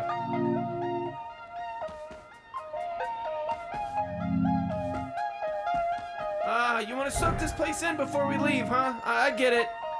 Really? Really? You're gonna go back inside and watch TV? All right. We interrupt this program for an important breaking news. The beaked monster with dogs in its eyes has attacked again, this time robbing the Cherorpian Science Center of valuable cloning equipment. Sally Chair is live on the scene. Sally Chair. Thanks, Chuck. The two white fluffy dogs that seem to power the beaked monster were crying today as the beaked monster broke into the Cherorpian Science Center and effortlessly made off with valuable cloning equipment. Let's talk to the Science Center manager, or whatever his title is, and get his thoughts on this. This never would have happened if that idiot hadn't have brought those two dogs into our city. Cherorpia is no place for creatures like that. They have 4 legs, they walk, they refuse to sit in chairs, but we still allowed them to stay. And now this, my cloning equipment. Fuck this bullshit. Fuck, shit, ass, fuck. Hey, that's you. Back to you in the studio, Chuck. Ahem. Sorry about that, folks. Clearly, lots of outrage over these dogs and this beaked monster. In other news, the chair fair is here, and this year everything's on a stick. We got chairs on a stick, we got armchair rests on a stick. Bobby Joe's on the scene live. Hey, what's up? I'm Bobby Joe. I'm at the big chair fair. This shit's fucking crazy this year. We got shit all on sticks here. This is fucking wild. Good thing that giant beaked monster isn't harassing us over here, because it's a lovely day out and there's no trouble whatsoever. It's a nice place here today. No giant beaked monster here. He only was at the cloning place that has all the cloning equipment. Oh boy, look, there's more things on sticks. We got little tiny cars on sticks. We got babies on... It goes on and on. Yeah. Okay, so what's the next thing we're going to show? Yeah. Well, do you want to talk about? So talk about that, all like. that How do I talk about it? I'll talk about it. And then okay, you can go say, ahead. like, Yeah, yep, sounds good. Yeah, go ahead. Yeah, so that whole piece there is like, I mean, it's the intro to our game, and like all games, we spent like forever getting it right and getting the tutorial to work and all that stuff. But I would say the best element of the whole thing is like, even when working with it, like I'm still laughing at those jokes now. Like they're still hilarious. Yeah. Like that's like, I don't know. Well, because we don't ever go back to the apartment. Well. So, and then when we do, we're like, oh, I remember this. Holy shit.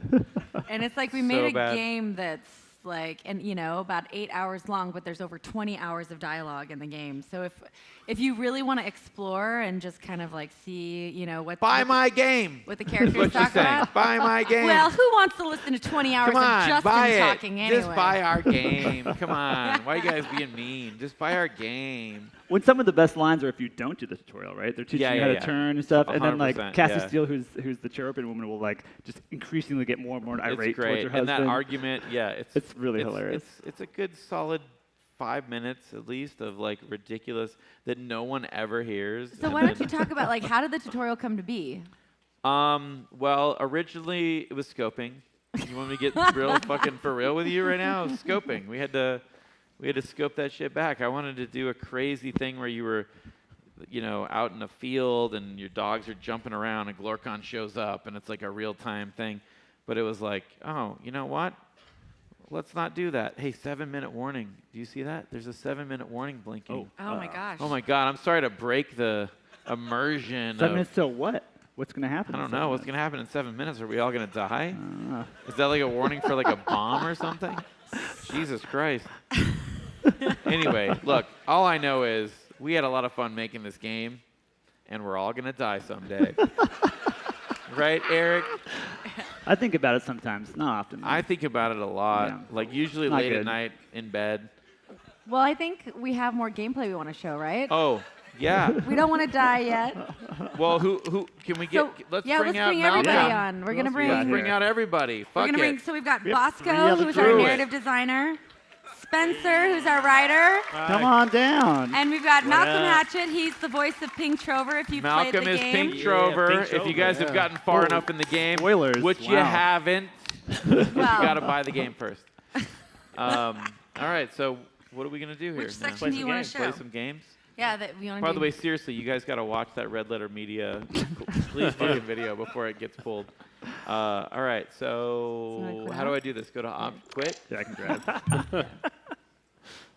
So which one do you want to talk about? You want to talk about Shroomia? Do you want to talk about Flesh World? I kind of want to go to Flesh World, Let's go man. to Flesh Because I got a World. weird Yeah, 7-minute Flesh warning World. flash. Yeah, we've got 7 That minutes. spooked me 7 out. minutes. Yeah. Back at the lobby. Continue? Level select. Oh, wait. Wait, what? What? ICJ. Oh, wait, where is it? Oh, it's down here.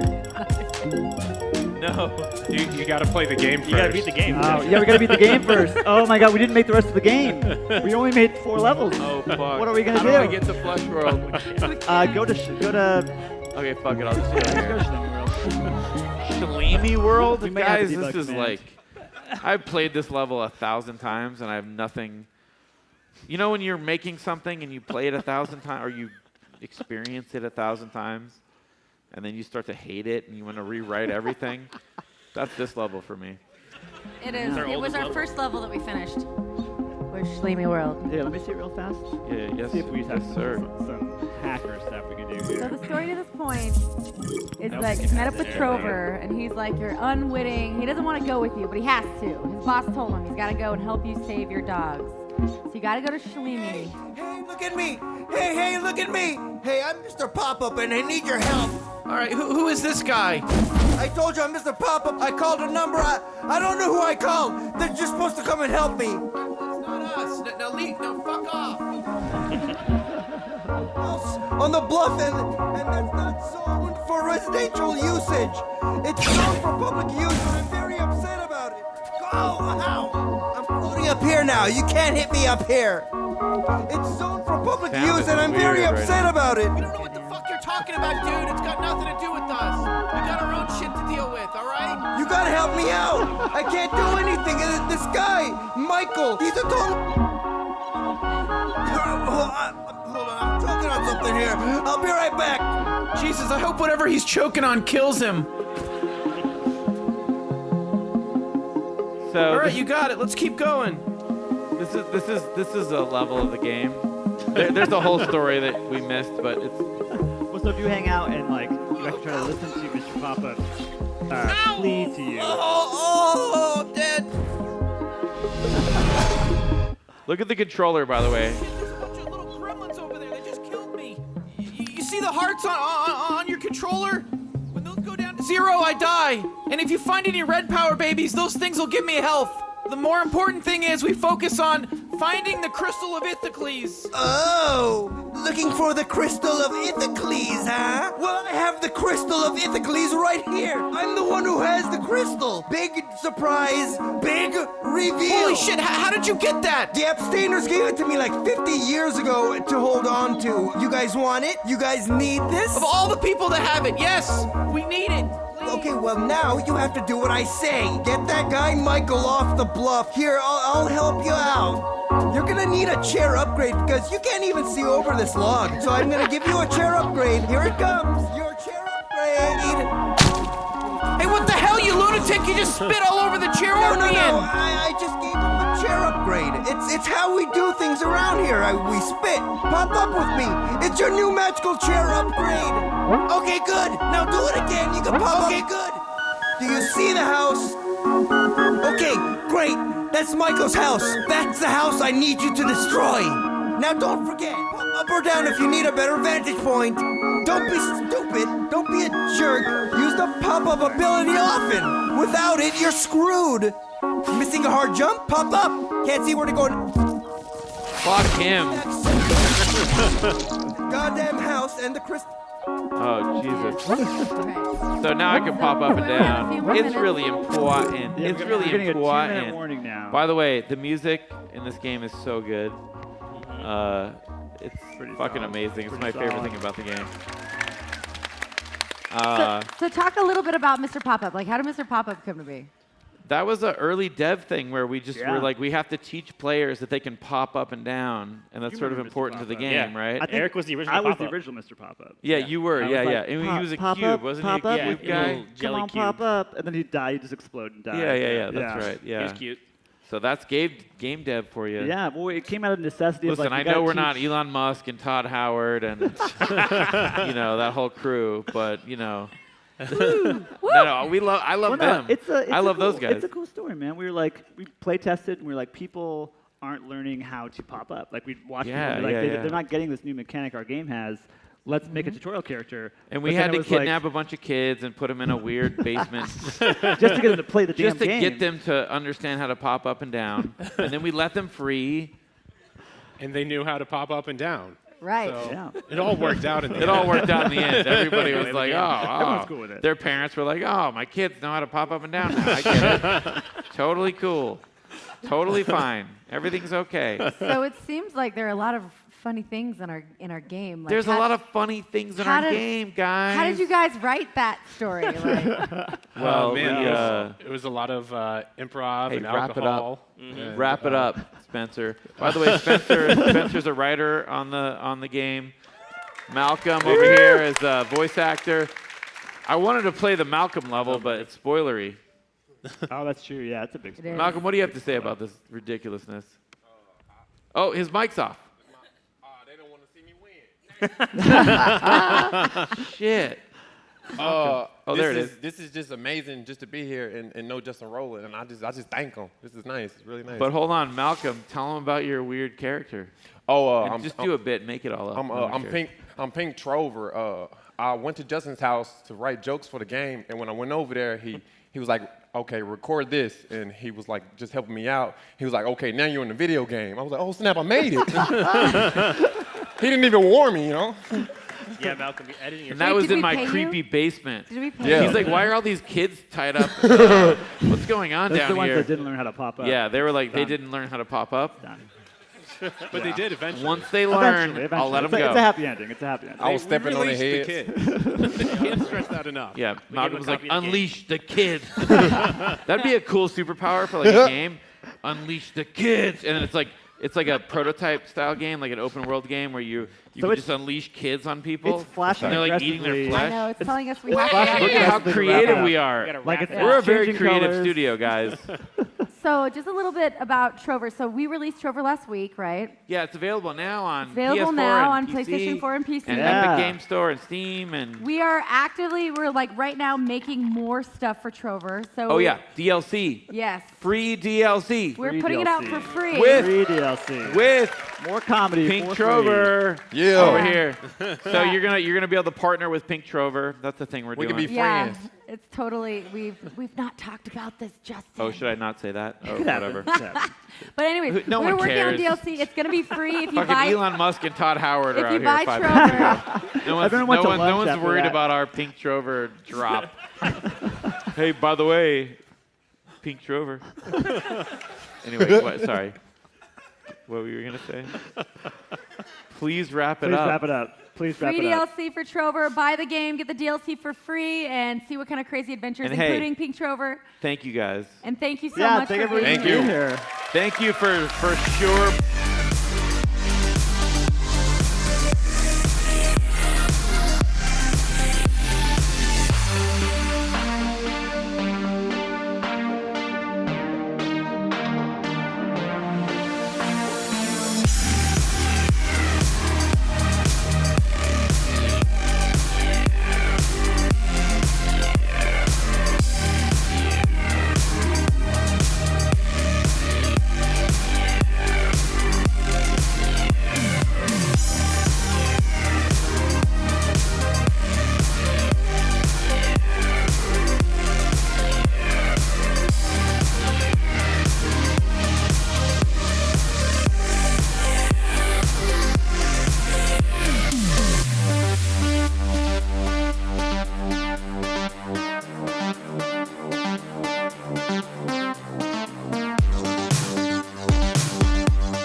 And now, Control. Please welcome your moderator, Alana Pierce.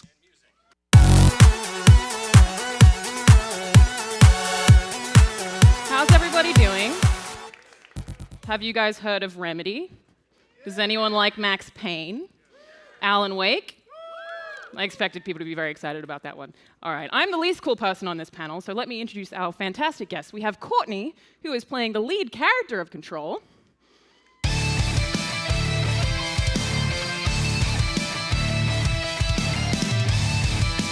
We have Mikhail, who is the game director. And we have Brooke, who is a narrative designer. She got called up to death. We didn't get that. So, what is Control all about? Wow.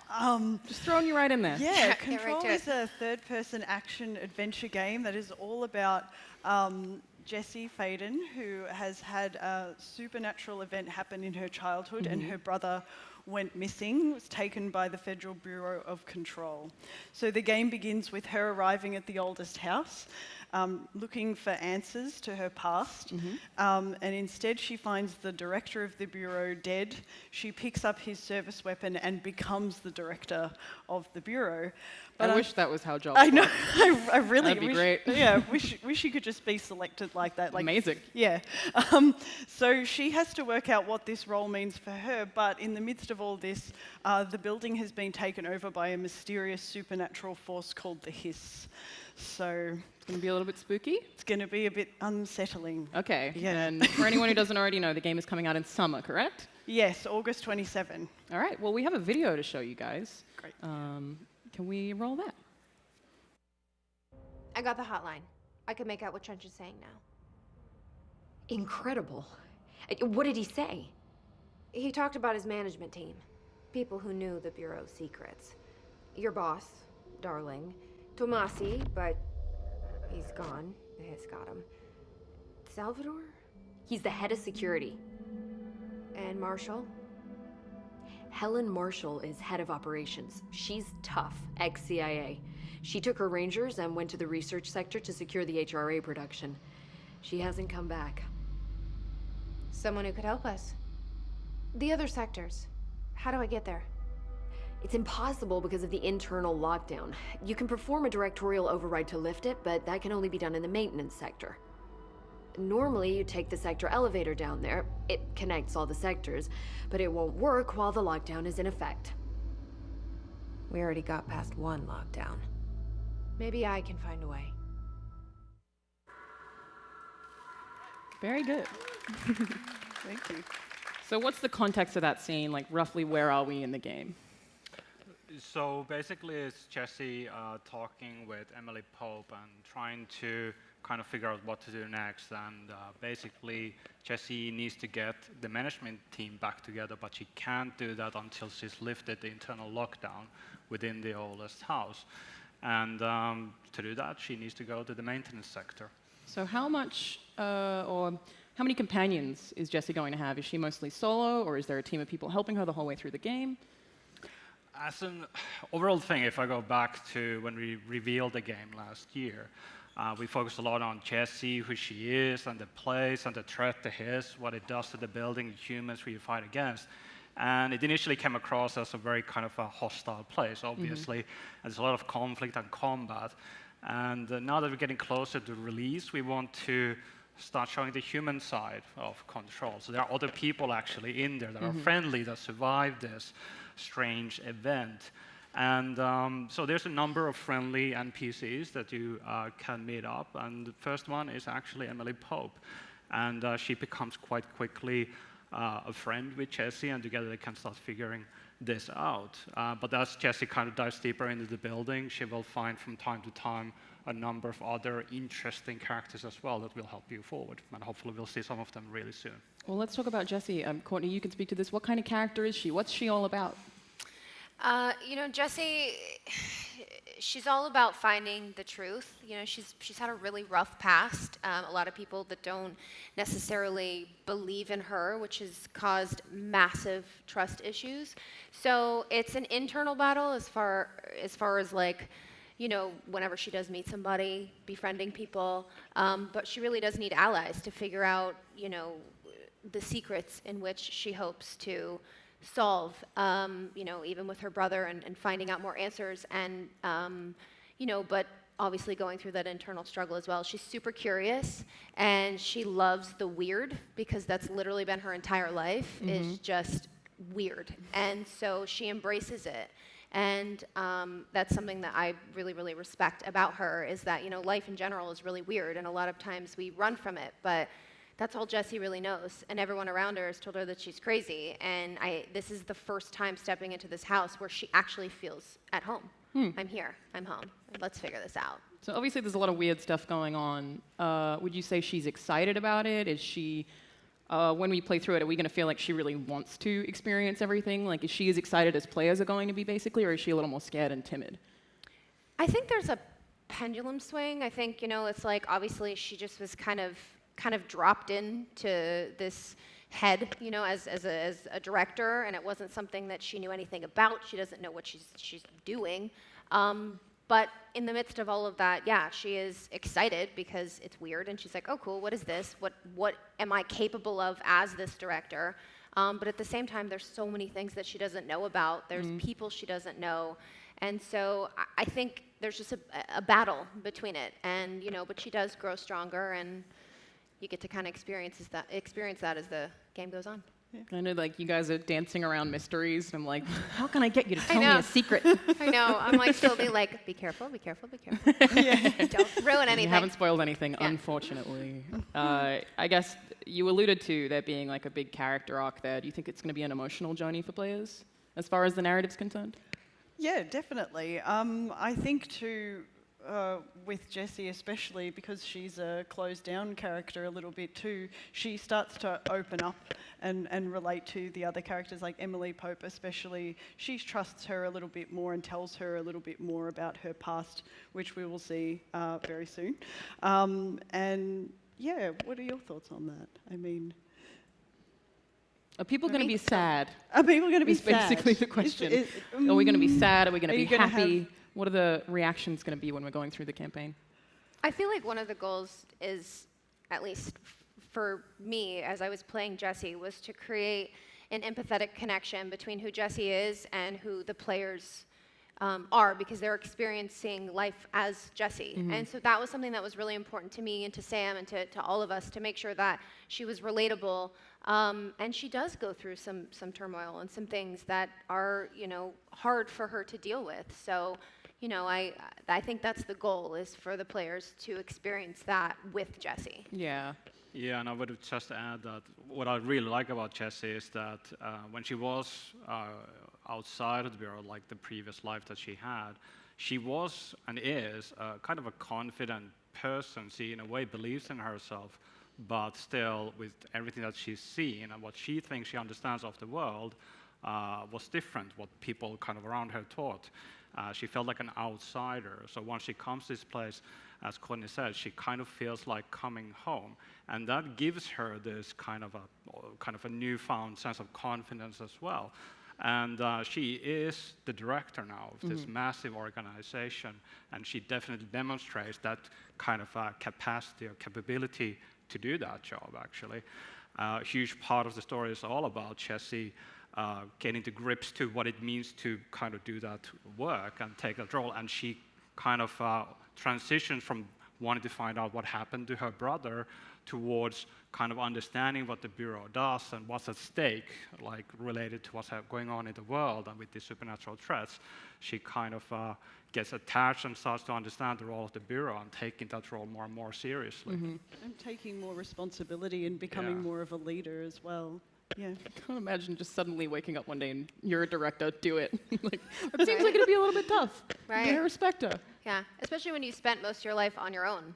You Right. know, where you don't have anybody else, and all of a sudden, like, people are looking to you because have to you're be the a head of leader. this place, and you're like, figuring out with you. Like, that's, so. Did you have any like major challenges playing her?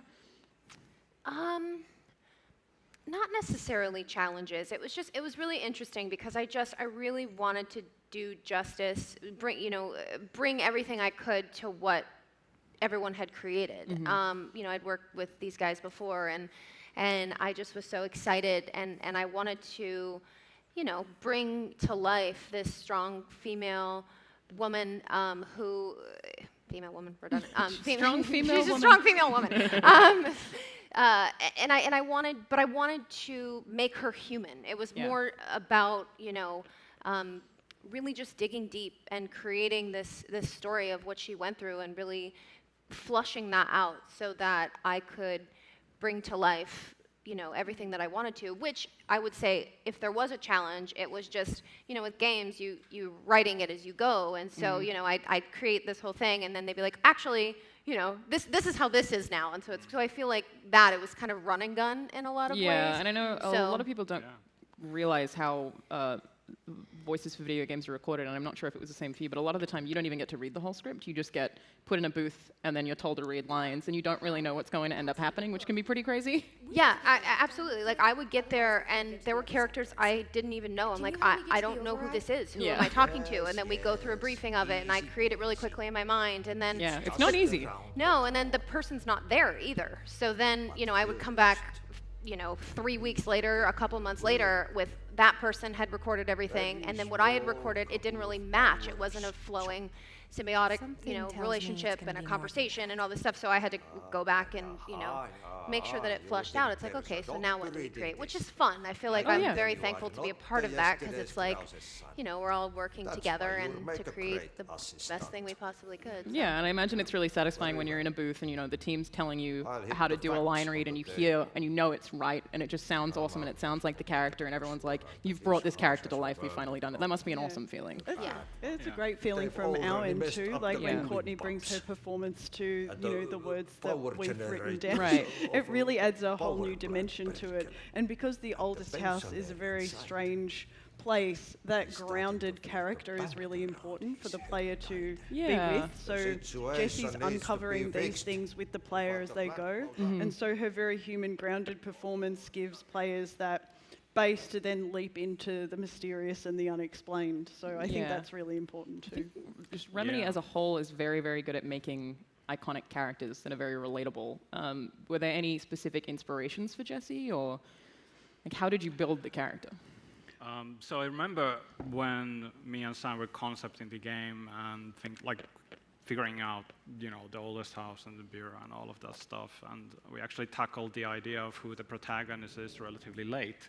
But then it was probably one of the easiest decisions we had once it came up that Courtney could be a good option for this. And as you know, Courtney mentioned, we worked with her in Quantum Break, and she was Beth Wilder, who had probably one of the most, let's say, complex arcs in that experience.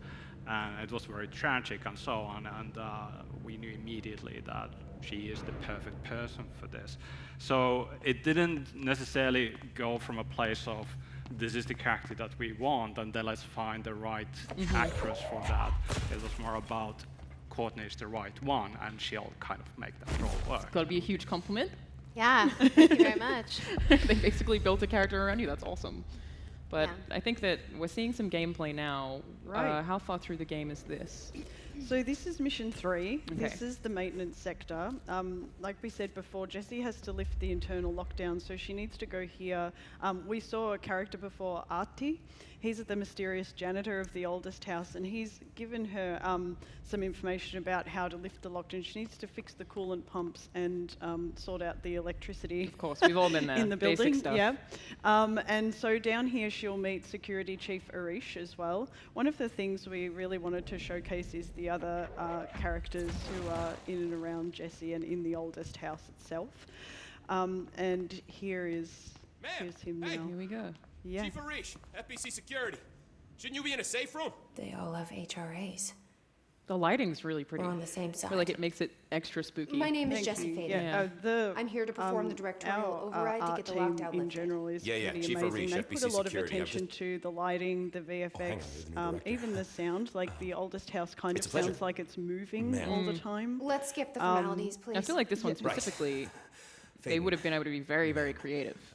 Look, as I you can imagine tell, as we get further into the house, exactly. this stuff just shifts We've the been way it holding our looks ground, the whole but way through. whatever's gotten Yeah, into I our mean, buddies and hasn't color wrecked the coolant means a pumps lot and the power in the converters. game as well. The So NSC keeps the history overheating. associated with that My red crews keep light, getting shot before they which have a is chance to make it. interesting because his NSC? like a resonance. Sorry. They're a Euro jargon. sound-based It's what we call the power plant. kind of entity. So kind of being rumbling able to metal thing. capture that in the environment, I think Salvador, head of everyone's security, done asked such me a to great protect job. it in case of an attack. And I So know what's inside this is such a cliche, but it seems very fitting for this Dr. game Darling seemed that to know what we were targeting. the setting is almost a Darling? character He's in here? itself, I Oh, think. No, yeah. it came down a few days ago. Can we before talk a little bit everything more went about what it is? Like what, out of it. or how is it Smelled like a bar mat. concepted? He was ranting And about is there any vulnerabilities and tidbits how you he can give me only that people had should be one really excited to large-scale see? HRA, but that he needed it somewhere else. The oldest house Still, is a place of at least he power. gave us these personal HRAs It is before a he left. strange, Hey, infinite did I mention that he building was that the tearing his Bureau clothes has off? set up shop in, basically. It's our world director drew I love on playing 20 questions as brutalism much as the next to guy, but we design have the got to get inside the of weather the and house. There's very electrical sharp systems repaired lines, before very this big stark, builds. very Spartan I'll have my guys areas unlock the doors out of here. that this bureaucratic care of it. organization You is stay and trying keep to the hiss away study from the plant if you supernatural can. phenomena inside of. Hiss? And one of the Calling him? things that also speaks to Jesse's character Listen, the design as radios well aren't is working, because so if you she find my boss walks in Salvador off out the there, street, could you she's a please stark ask him what the contrast to plan that environment sure as he well. would have one by now. So yeah, I'll and keep an eye you out have for a him. good way of explaining the Sure oldest has a lot house of as faith well. in his butt. Yeah. Stay alive. As a concept.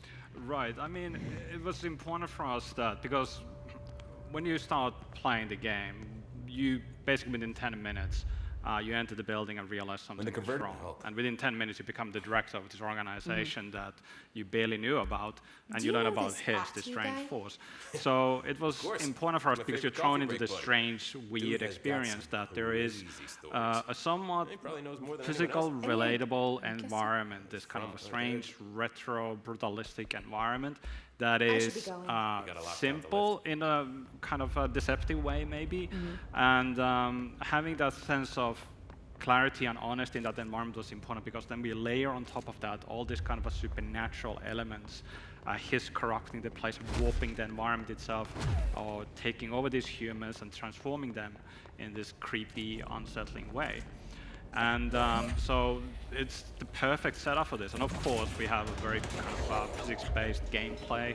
So it's just fun to destroy concrete and wood and glass and so on. And that's what brutalism is all about, that And- kind of honest materials and so on. Yeah, the house itself shifts as well. So part of the gameplay is you cleanse and push his out of control points, which are sort of grounding points in the building. And so that the building then shifts back to normal and then allows you to progress. So the building itself opens up over time as you find more of these control points, which once you lift the lockdown in this mission, the game really opens up. So then you can go to different places in the oldest house, like other sectors that we have. We've shown the research sector before in other demos. How which has linear is it? Pardon? How linear is it? Like How with- linear? yeah. It's open-ended, so you can return to places that you've been before and have story moments with characters where you ask them more questions about the oldest house. But also, it's not complete. As you get abilities like levitate, for example, you can access higher areas. So you might have been through a space before, but now you can get to other places. A So Metroidvania, I see. Metroidvania style, exactly. Yeah. Awesome. Everyone loves hearing that. Like more Metroidvania. More Metroidvania. Yeah. One thing I'm noticing even in this gameplay is the scale. It looks like the building is huge. Yeah, like and look at the camera's pretty far back, making it look like she's really small. Was that an intentional design decision? Yeah, I mean, sometimes we want to use scale to kind of like demonstrate how small you are as a human being sometimes in this environment. So there's this oppressive feels in certain environments. Another metaphor that I sometimes use about the oldest house is it's almost like a human body. So it can change and grow and do all kinds of things. And what has now happened is that this is almost like a disease that has infected and warped that. And what Jesse actually can do is cleanse aspects of the building, and we actually have a control point nearby. Let's see if someone manages to get through this combat, so we get to see cleansing that will happen as Jessie needs to defeat all the enemies first before she can do it. Right. And once she does that cleansing, it allows the building to kind of restore its former shape, basically. And cleansing is also a thing that Jesse can do to opposite power. We'll see if we're gonna find some of this later on. But basically, that allows Jesse to bind these objects to herself. Here we see a This game's building so shift. cool, you guys. This game is so cool. Yeah. It just looks awesome. Yeah. Thank you. Really proud of that. I mean, fantastic job, our VFX team. Yeah, are they're honestly incredible. like world-class people. It's amazing what Obviously, they we've pulled just off. seen a little bit of combat, and I know Yes. that, when it was revealed, people seem really excited about that because it's very creative, and as we learn more and more, it seems like there are a lot of different abilities and different ways to approach environments. Would you say that's right? Yes. So as you gain different abilities over time, you gain evade, which allows you to effectively dodge out the way. You get levitate, which allows you to float. You get shield, which you bring in objects in the environment around you, which allows you to get closer to enemies, and then you can upgrade those abilities to get extra perks, so to speak. So you could like throw your shield forward to deal damage. But We need to fix this have thing ASAP. balanced the way that you use abilities and gunplay as well. So because the service weapon is a shifting kind of weapon, you can have different weapon types. Yeah. And then you can choose then how you use your abilities to approach the enemies and which gun forms you use to do that. Yeah.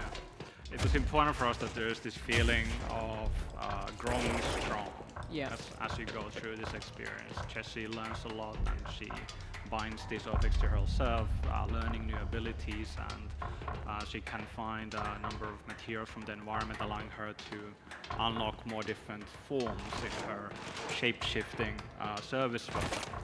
And yes, there are modifications as well that you can find that allow you to be more they amplify your abilities, they amplify different aspects of the weapon itself. Okay. I feel like I could talk to you guys about this game for like several hours more, and somehow I only have 2 minutes left, and I'm like, but don't make it stop. But that does mean we have another clip to show everyone who's here before we end the panel. So we have one more video. Yeah, what's that going to be? That will be another conversation with Emily Pope. Okay. Yeah. Let's check that out.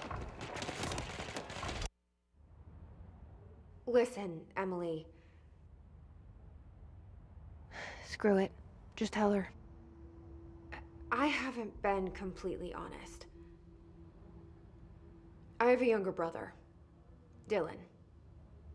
When we were kids, we found an old slide projector in Ordinary's landfill. The slides created doorways to other places. Bad things happened. Came through. That's all she gets. The rest stays locked inside. But we found help. Through one of the doorways, we met something. A being. A being? What kind of being?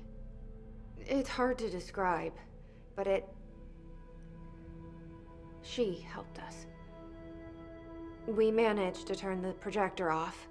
The bad things that came through the doorways were gone. After that, your people came. Tried to grab us. I ran away. They got Dylan. I left him behind. Bureau agents took your brother? Yes.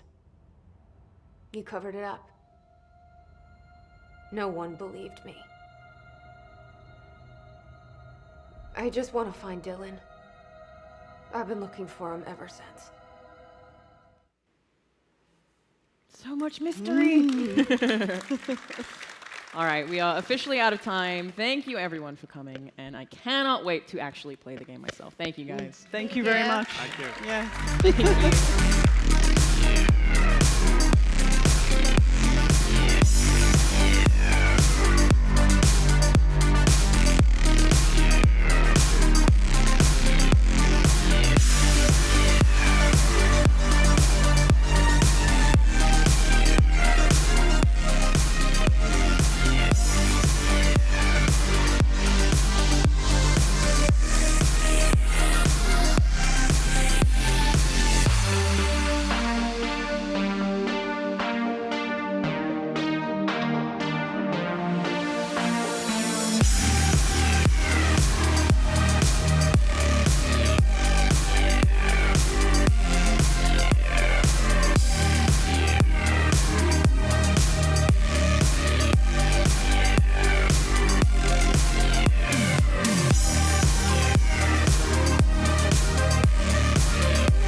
And now, Tom Clancy's Ghost Recon Breakpoint.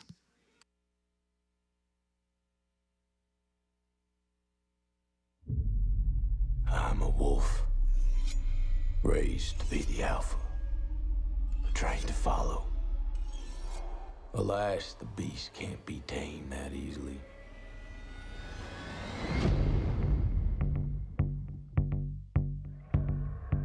This wild territory is the perfect den for my kind. A free world where I can roam and explore with no end. But I came here on the hunt, hidden among sheep, focused on their superficial dreams, moving up the food chain step by step before I dominate them all.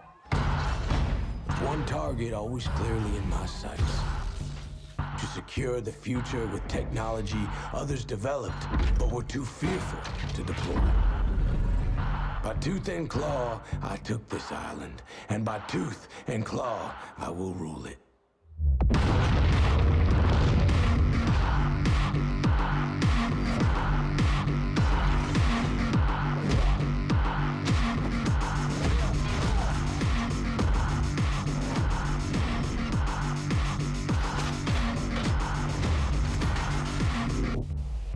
The wolf knows when a predator nears.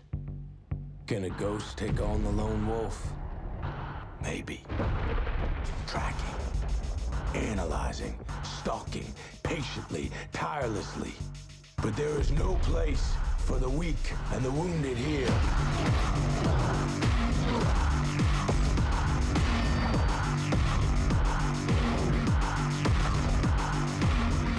We are wolves.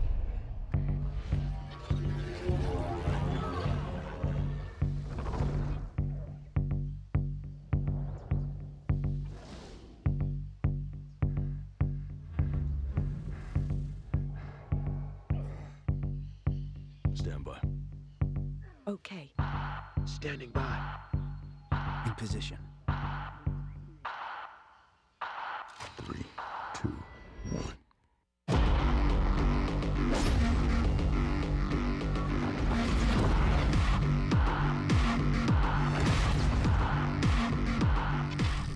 Pre-order now for guaranteed beta access. Please welcome Yusef Magid. What's going on, everyone? Welcome to E3 Coliseum. We're talking Ghost Recon Breakpoint. And joining me today to talk about this game, we have three very special members of our development team. Please give a warm round of applause to Emil DeBon, Matthew Tompkinson, and Grace Orlady.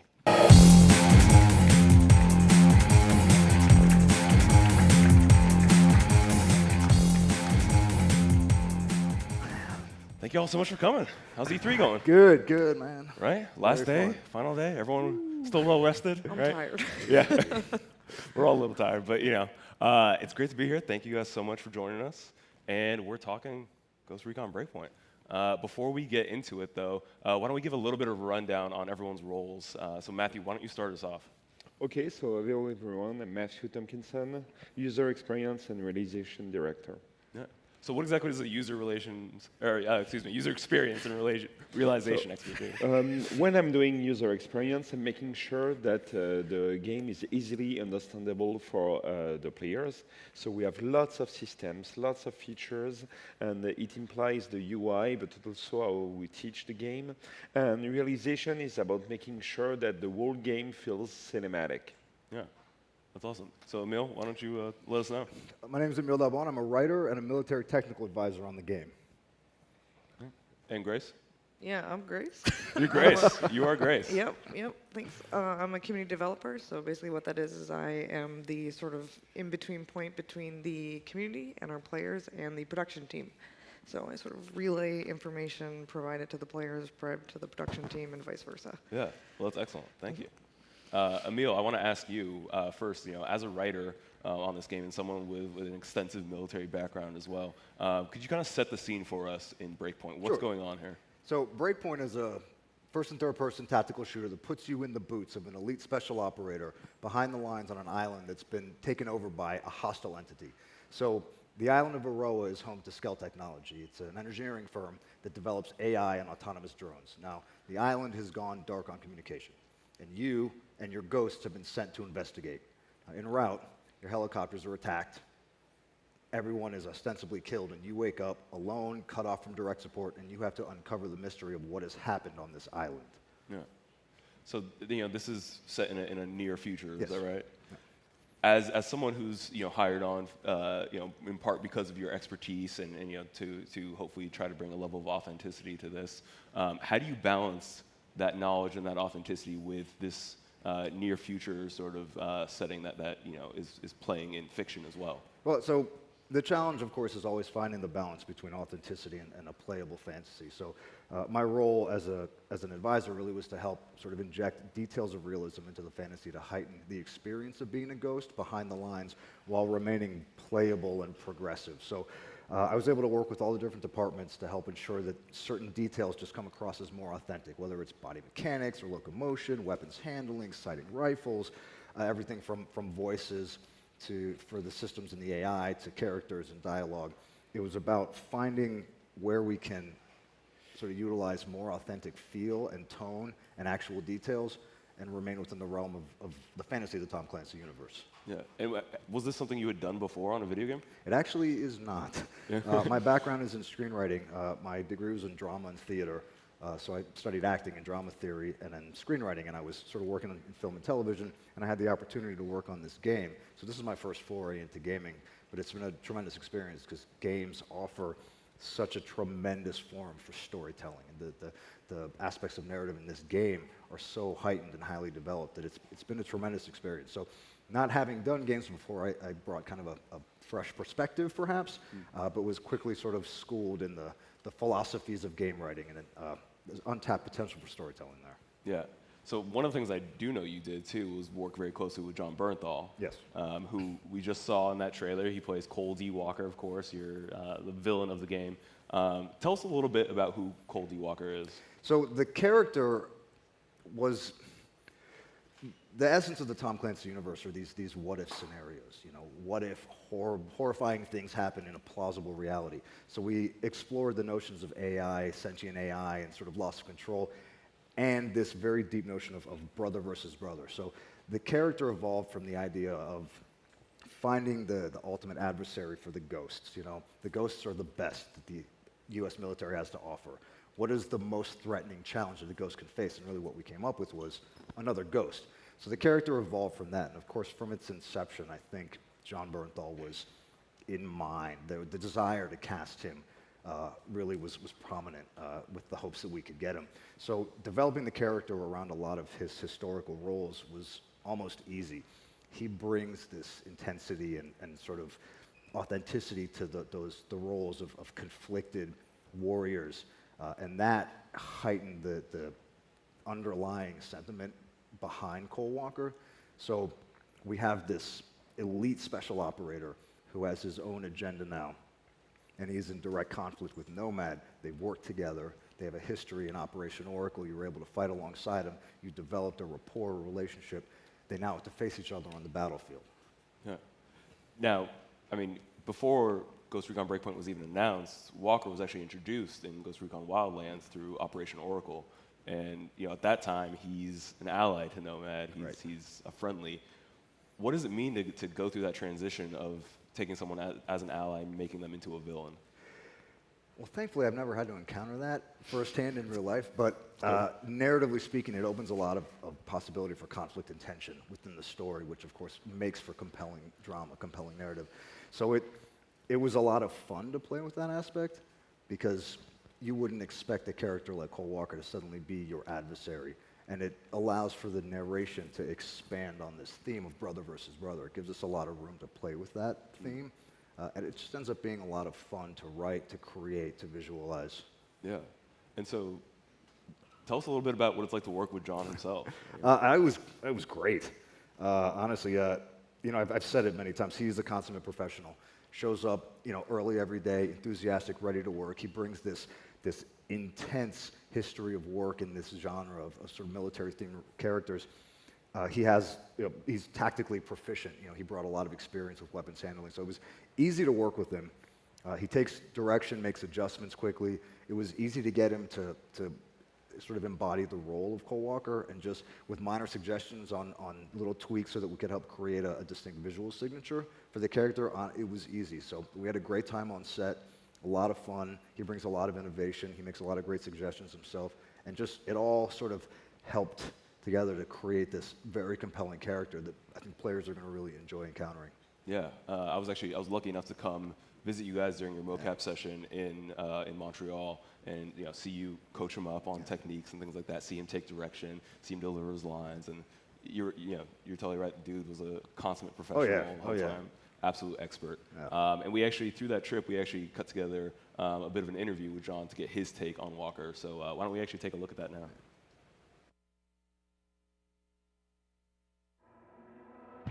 Yeah, I don't know that Walker necessarily believes in good and bad. I think it's about, completing the mission. What that entails and what is so necessary is throwing the rules out the window. And that's not something that a Ghost can do. With Walker, he was on the team of Ghosts. They'll always be connected, as you are with any brothers in arms. There's real desire to make them see your point of view. But I think that that just becomes an impossibility, and lines are crossed that he can never sort of go back from. So I think there's a real sense of conflict with him, and I look for that in any character I play. I didn't really know what to expect in this process, but I've loved it. It's like working on a great film with a great filmmaker. It's like you're in great hands, so it's like just do your job, and you're gonna be a part of something really special. Well, I think first and foremost, you got to get over the ridiculousness of that fucking suit, man, and that you're doing a scene with somebody who's, got dots all over their face. But, I was surprised that kind of went away pretty quick.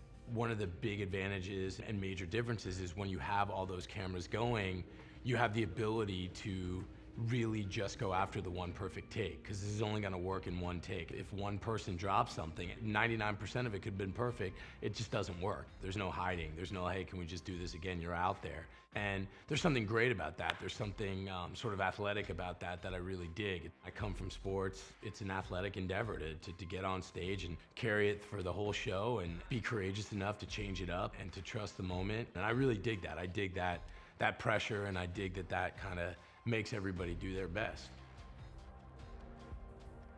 The folks have really gone out of their way to show us so much of the content that they've already created, so much of the content that serves the story. I deeply appreciate the commitment to authenticity here. The stuff that I'm doing is written by a vet, makes me feel confident in what we're doing, that there's somebody there, there's special forces guys in the room that are right there with us. And yes, it can be things for as sort of like pedestrian and mundane as, how's my footwork look when I'm walking with this certain kind of rifle.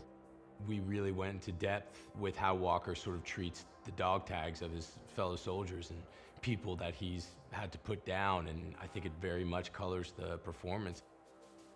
This is not some sort of two-dimensional mustache-twirling villain, He's a guy with real purpose and an emotional depth. I don't mean to give you a kumbaya answer, but I'm honored that I get to sort of have a character like that with Walker.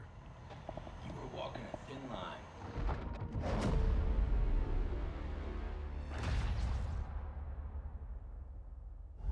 Available October 4th. Pre-order now for guaranteed beta access.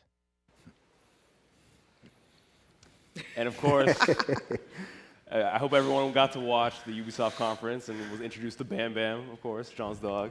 The best boy there is, absolutely. Very good boy. Yes, very 10 good. out of 10. Absolutely. He got some very good pets backstage. Don't worry about that. We make sure to handle that. But next up, we have some gameplay too to show Breakpoint, and so I want to go into that a little bit with you, Matthew, and talk a little bit about what Breakpoint is introducing to Ghost Recon, what kind of new things it's bringing. So why don't you just give us an overview a little bit of the new features we can expect? So the first thing that we wanted to do with Ghost Recon Breakpoint is to push even further the fantasy of being a Spec Ops. So of course, when you're a Spec Ops, you spend time fighting, but this is very limited in terms of the time you spent on the battlefield. And here we wanted to push also the other aspects. The fact that you can spend time traveling, being tired, being wounded also. and you have to heal your wounds to prepare for battle.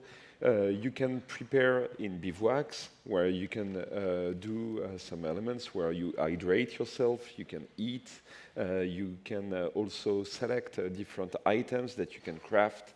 So all of those elements are really things that bring a lot to the table, and it really helps you really live the life of a Spec Ops behind enemy lines. And Grace, I know as the sort of connection between the developers and the community, I know the team listened a lot to fans and really took their feedback to heart when it came to Wildlands. What sort of things really did the development team adjust and tweak due to that fan response? Yeah, absolutely. I think Ghost Recon Wildlands specifically, and I mean throughout the entirety of the game, and in year 2 has been a great learning experience for us as as the community team, and then I think for the production team as well. So we took a lot of those learnings and really have fine-tuned the way that we're able to sort of deliver the content as well. We have features that have been requested by our community very much so. So I don't know if you guys saw the announcement event, we have blast boots now, which is like a huge thing. People want to be able to tuck their pants into their boots, so we got that. Check it. We also have things like the breaching kit, which allow the ghosts to go through some of the like linked fences. I think they just showed it up there, so you can actually breach through there stealthily, and then your teammates can follow you.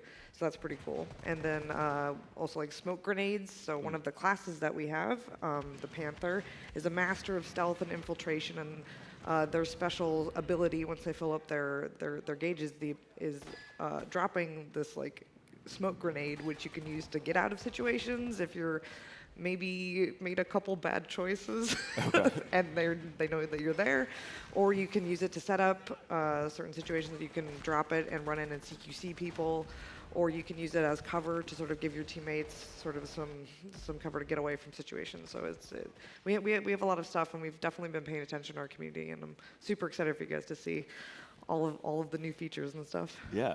And so, the gameplay we're watching right now, Matthew, obviously it's a 4-person team in co-op going through this facility. But I noticed here and there through the gameplay I've seen that you're fighting much more than just human enemies this time, right? Well, yes. What we are seeing right now is the main mission that we have included in our E3 demo.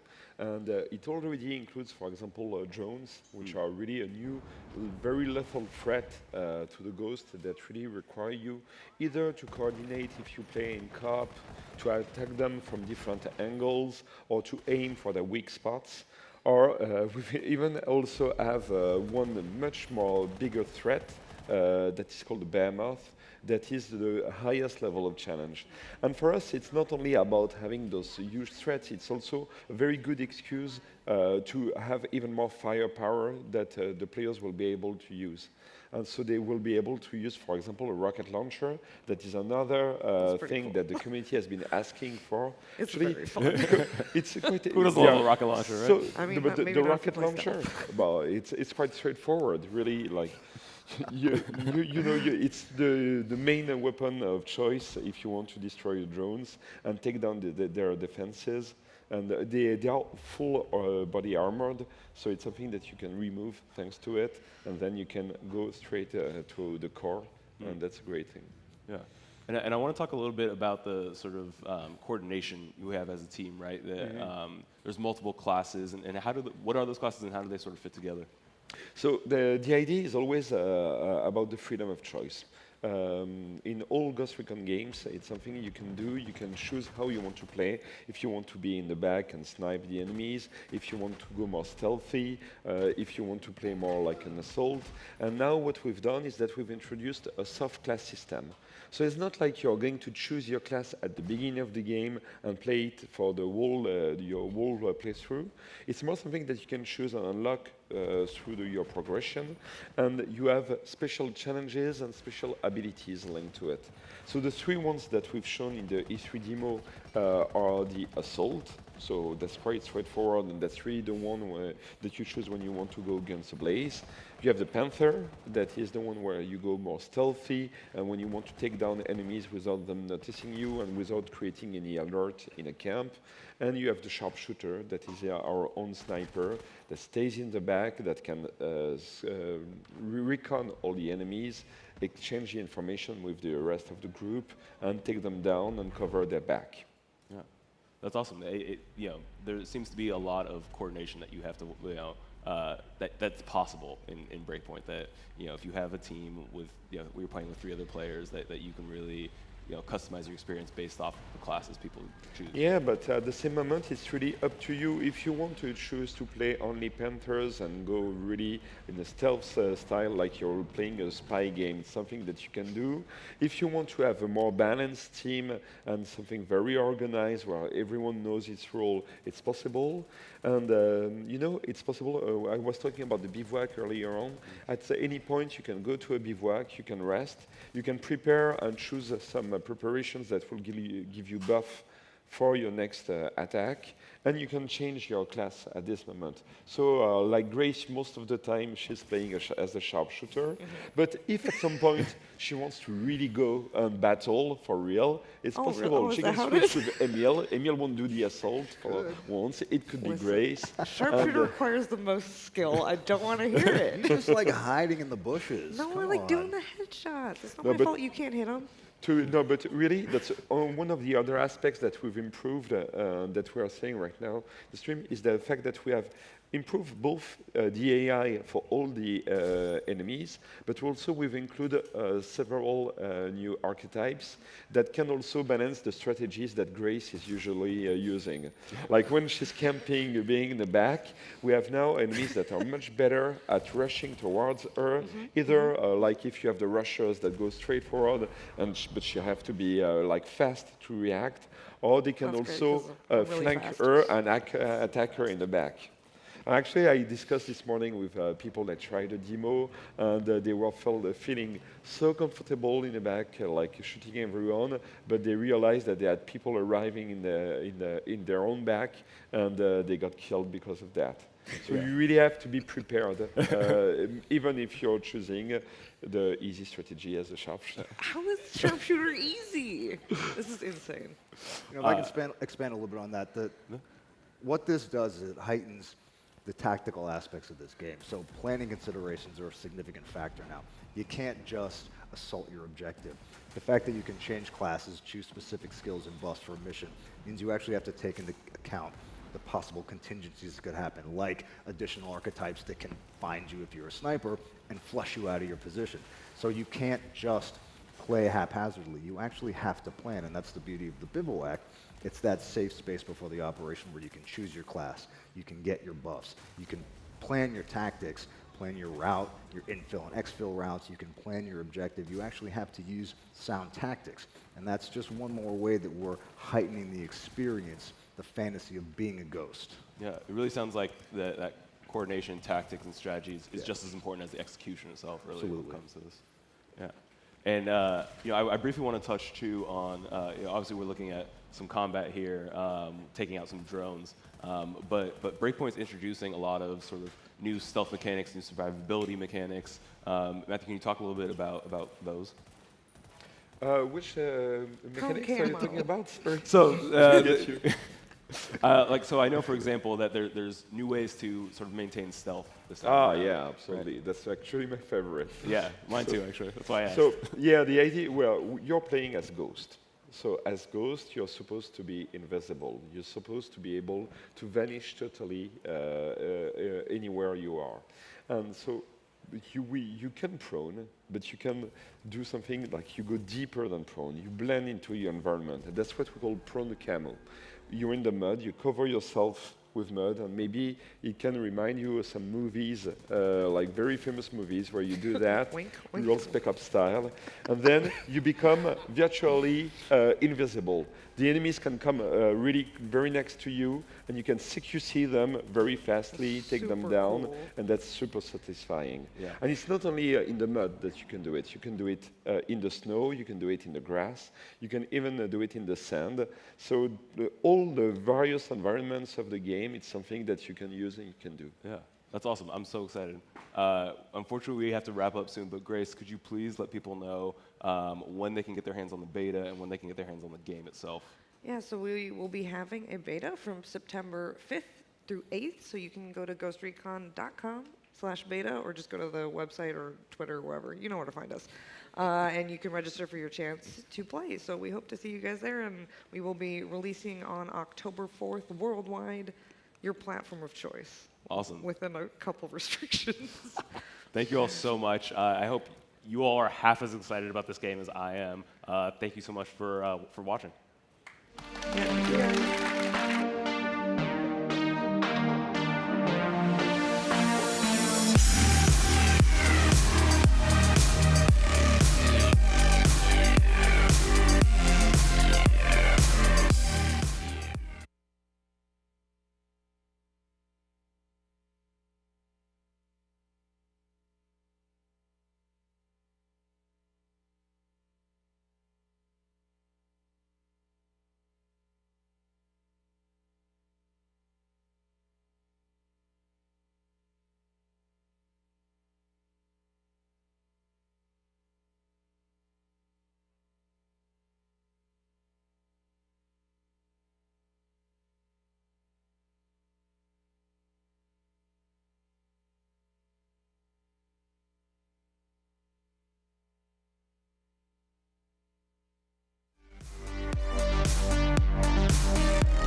And now, The Outer Worlds, an inside look.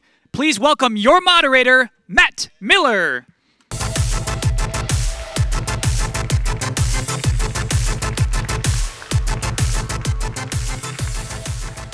Hello, everybody. Welcome.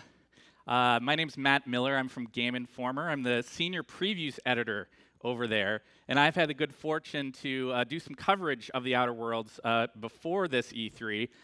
My colleagues and I went out to visit Obsidian several months back. Some of you guys may have read the cover story that resulted from that, where we got to talk with the developers and see the game in action really early on and learn a bunch of stuff about it. It was great.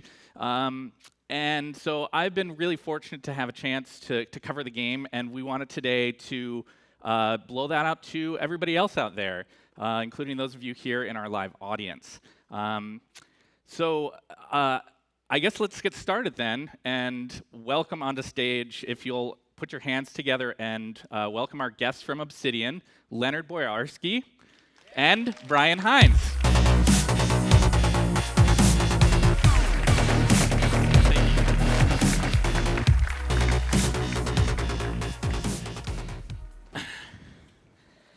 So I am especially pleased that Leonard Boyarsky could join us today. As most of you know, he's been pivotal in bringing life to a lot of our favorite gaming universes over the years, including projects as wide-reaching as Fallout and Diablo. And along with Tim Kaine, Leonard is the co-director on The Outer Worlds. Yep. Welcome, Leonard. Thank you. Glad to be here. Thank you guys for showing up. Also with us today is Brian Hines. Brian Hines is senior designer at Obsidian, working on The Outer Worlds. He's played central roles on other Obsidian projects, awesome stuff like Tyranny, Pillars of Eternity 2, Deadfire, and South Park: The Stick of Truth. And before his time at Obsidian, Brian worked on projects like Bully and Earth and Beyond. Thank you for having me. So for today's panel, I'm told that Obsidian's ready to share a similar demo with everybody here to what we in the press saw during the course of the show. Although I think you guys are showing different versions of it, so we'll get to see what version of it that you're showing today in terms of the way we play through it. Yep. The demo includes some new locations and experiences in the game that haven't been seen before now. And after we get a chance to look at the demo, we'll use the rest of our time to talk through what was shown, including some questions, which I hope will offer a little bit greater insight into exactly what we can expect from The Outer Worlds when it releases this October. Leonard, do you want to get us started and maybe share a little bit about The Outer Worlds for somebody who's just like maybe not familiar with the project yet? Sure. It's a pulpy sci-fi RPG where you play a space captain or a space villain. It's up to you. The game is all about reacting to your choices and letting you play whatever kind of character you want. This game, the first game, hopefully of many, takes place in the Halcyon colony, and it is a colony that's owned and operated by corporations. Brian's going to tell us a little bit more about a planet that's not part of that. But you were on a colony spaceship that got knocked off course. So you arrived about 70 years late. You get unfrozen by a scientist who's there to get you to help him hopefully save the colony and save the other people on the ship. Brian, why don't you tell us a little bit about Monarch and what we're going to be seeing in the demo? Yeah, so the demo takes place on one of the planets in the Halcyon system, Monarch. It's actually one that is kind of more wild and untamed. There's a lot of it's not very well regulated. It's not really part of the corporate system for reasons we'll talk about when we go through the demo. But it's basically an area where you're sent because there's things you need for the greater story that take you to Monarch. And you have to deal with the various factions that have built up on the planet that, with absence of the corporate board's control, have really gained power and are now fighting for dominance on this world. So, awesome. Yeah. Great. Let's go ahead and kick off the demo, I guess. Okay, so what we're showing you here is basically a work-in-progress dev build. This is about a week old, so you're seeing practically the same thing as what the dev team is currently working on back at Obsidian. We're starting off in the town of Fallbrook, which is on the world of Monarch, which we were just talking about a little bit before. And one of the things you're going to see throughout this demo, and that Leonard talked about a little bit, was one of the things that we at Obsidian are very passionate about is the idea of player choice and giving the players the tools through their actions and choices and quests and dialogues and how they build their character through leveling to really drive the story forward with their choices and make the game their own. And we kind of think that what our job is at Obsidian is to create those dynamic characters with backstories and interesting dialogue and create tense, morally gray, complex situations, and we put the player in that, and through their choices, they either save the colony, destroy it, or just kill everyone, like a lot of our players like to do. So the world, the town of Fallbrook is kind of a haven for vice on this world. Whether it's drinking, drugs, gambling, whatever your vice is, you can buy it here in Fallbrook, and it's for sale by the Sublight Salvage and Shipping Corporation, which is a totally legitimate business and not at all a front for organized crime. So no need to worry about that at all. The town of Fallbrook is run by a woman named Catherine Malin. What we're seeing here is Malin's House of Hospitality, though there is a disclaimer that hospitality is not guaranteed. We're here trying to raise some funds. There's a larger goal we're on the world for, and we're going to see if Catherine might have a job for us. So, Catherine's great, ain't she? She'll pull you out of the sulfur, so long as you don't mind being in her debt. Come for vice or virtue? Because we only sell one so here. when we first come and start talking to Catherine, obviously we're new to this world, new to this area. She doesn't really know too much about us, and she's not going to trust us right off the bat. I do have a delicate and this is matter kind of when showing, needs attending, basically, since you as you develop asked. your character, you unlock different But how dialogue am I to know options whether you're based on the reliable, skills and if attributes not that you fully use to develop your trustworthy? character. Some things, maybe you, if you put points into being able to intimidate people, you might be able to strong-arm Catherine and get her to work with you more directly. But she does run a criminal organization, so she's not that easy to intimidate. But we're a pretty charming bastard, so we can use that to get her on our side. Against my better judgment, I do believe you. Again, based on how you develop There's your a Borscht character, different factory on up options the will way, unlock for run you by in a man who calls conversations. himself the And King. in some cases, Clive entirely new Lundberg, branches of quests will be insufferable available only if you have the right That skills aside, to it's access a business them. right And in some for the cases, pluck. entire quests will only be I available want based it. on the choices that Clear you've as made that. previously in the game. Now, what Catherine's basically telling Stars, us I here hope is so. she's got a Clive problem on this Lundberg, world. There the is a guy named self-proclaimed Clive Borscht King of Lundberg Monarch, who's running a is factory swimming in that profit is making a profit. and drowning in his and ego. She is running a criminal He's organization. making She the wants a only cut of meal that to be profit, had this and side this of guy's Monarch, not playing along. and I'm tired of obviously ponying that up can't for my stand. dinner. I So want that Borscht she's giving us factory a few owner ideas dead or about how we alive. can go through and resolve this And problem you're the in her soon-to-be favor. handsomely paid fucker who's gonna get it for me. We are an M-rated game, so there's a few If you got some brass salty language knockers, here you and can there shoot your throughout way through the front throughout the gate. game. If you don't fancy getting shot to shit, you can try So one of the asking things Duncan about our for a conversations is that we disguise. try very much to Might be another give our way players in, options. If assuming you're you're the type of player courageous who enough to wants to trust the skip through sewers. dialogue and just Boy, right fine. to the run and gun gameplay, you absolutely Hit him can where do it that. hurts. But if you And his choose gut to or his explore through the production lines ought to conversations, make do. use your skills, and talk through the options, you can often get a lot of hints about how to Sometimes the approach simplest quests solution and how is to the resolve sweetest. situations that you maybe I not be don't able to give a get whit about just the by going with method a or more the direct means. approach. Just the end. It'll be more than good when you're finished. Okay. Maybe not for Clive, but for me and you, I'm sure. So Catherine's given us kind of the lowdown of the situation, and she's given us a new side quest. One of the things So with a what's lot of the our plan? quest names, we try to do plays on some classic sci-fi titles. In this case, she's given us the Slaughterhouse Clive quest. So we're making that the active quest now in order to track our progress. In order to reach the Borscht factory, which is where the Clive Lundberg, who's the self-proclaimed there's a woman Borscht who King knows of what she Monarch, wants. that's the I like factory her. that he's running.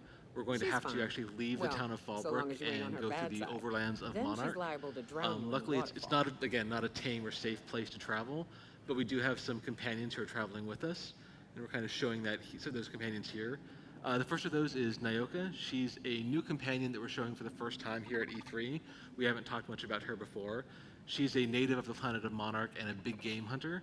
And we also have Ellie, who is a doctor of sorts. At least that's her history, though she's turned recently more to a life of piracy for reasons that you'll discover as you play through the game. So the two of them are going to be traveling with us, and we'll see more of their abilities later on. Now, Monarch's not safe, so we need to make sure we have the right equipment in order to deal with any problems that might arise. So we're going to show you some of the weapons we have on this character.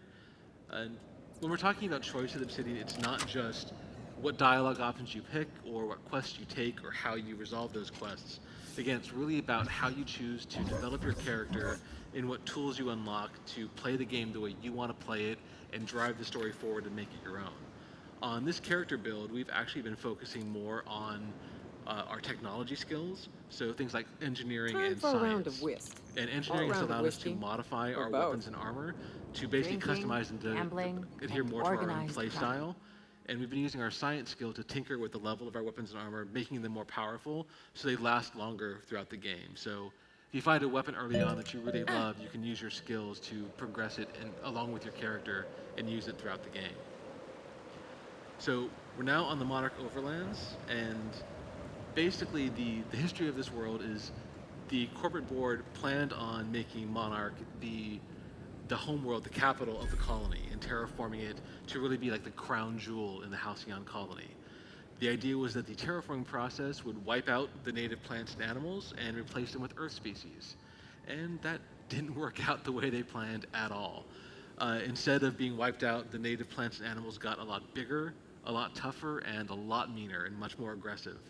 And as a result of that, the corporate board decided to abandon the planet of Monarch along with all of the native, all the colonists who are currently living there. So, unfortunately for them, one of the corporations decided to remain behind. That was Monarch Stellar Industries, and they used a loophole in corporate law to claim the planet as their own and rename it after themselves. And that really pissed off the board because they basically lost an entire planet in this system, and they decided to embargo the world and do whatever they can to basically make life miserable for the people on this world. So what we're seeing right here, we've come across a blockade on the road, and we're seeing what we call our tactical time dilation system. Basically, your character, as Leonard mentioned, have been traveling from Earth to this colony for way longer than intended, over 70 years. As a result, you're suffering from what we call hibernation sickness, which gives the ability to kind of slow down our perception of time. It may be a side effect of brain damage, but it's a positive one. So let's look at on the bright side there. So the great thing about this is it allows us to really slow down combat before it starts and observe our enemies and learn something about their strengths and weaknesses, and then really start off combat with a bang.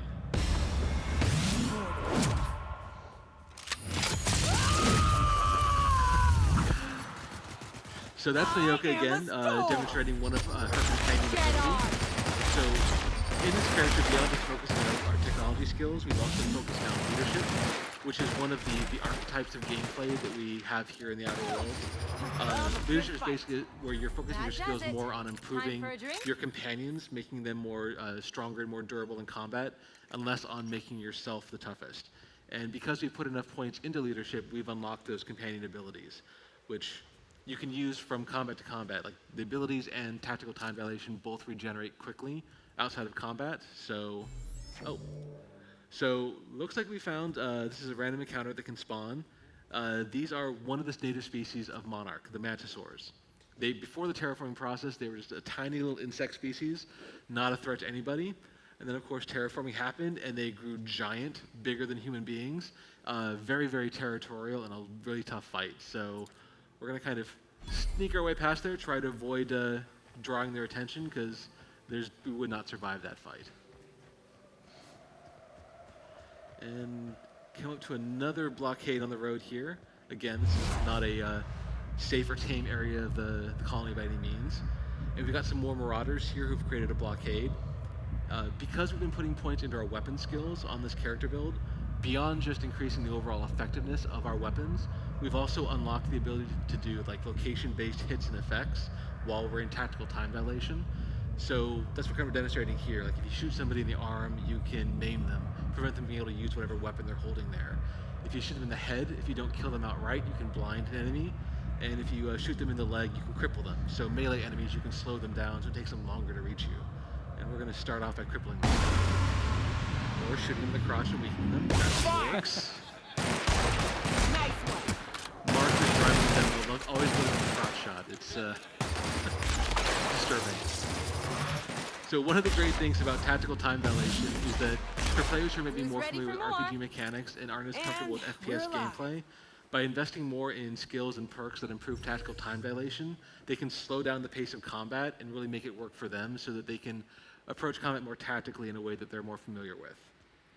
So, Mark's just showing off, the actual world of Monarch is actually a moon orbiting a gas giant named Olympus, so he was showing that off there a second ago. So we are getting close to the Borst factory here, and we're kind of getting a preview of the front gate.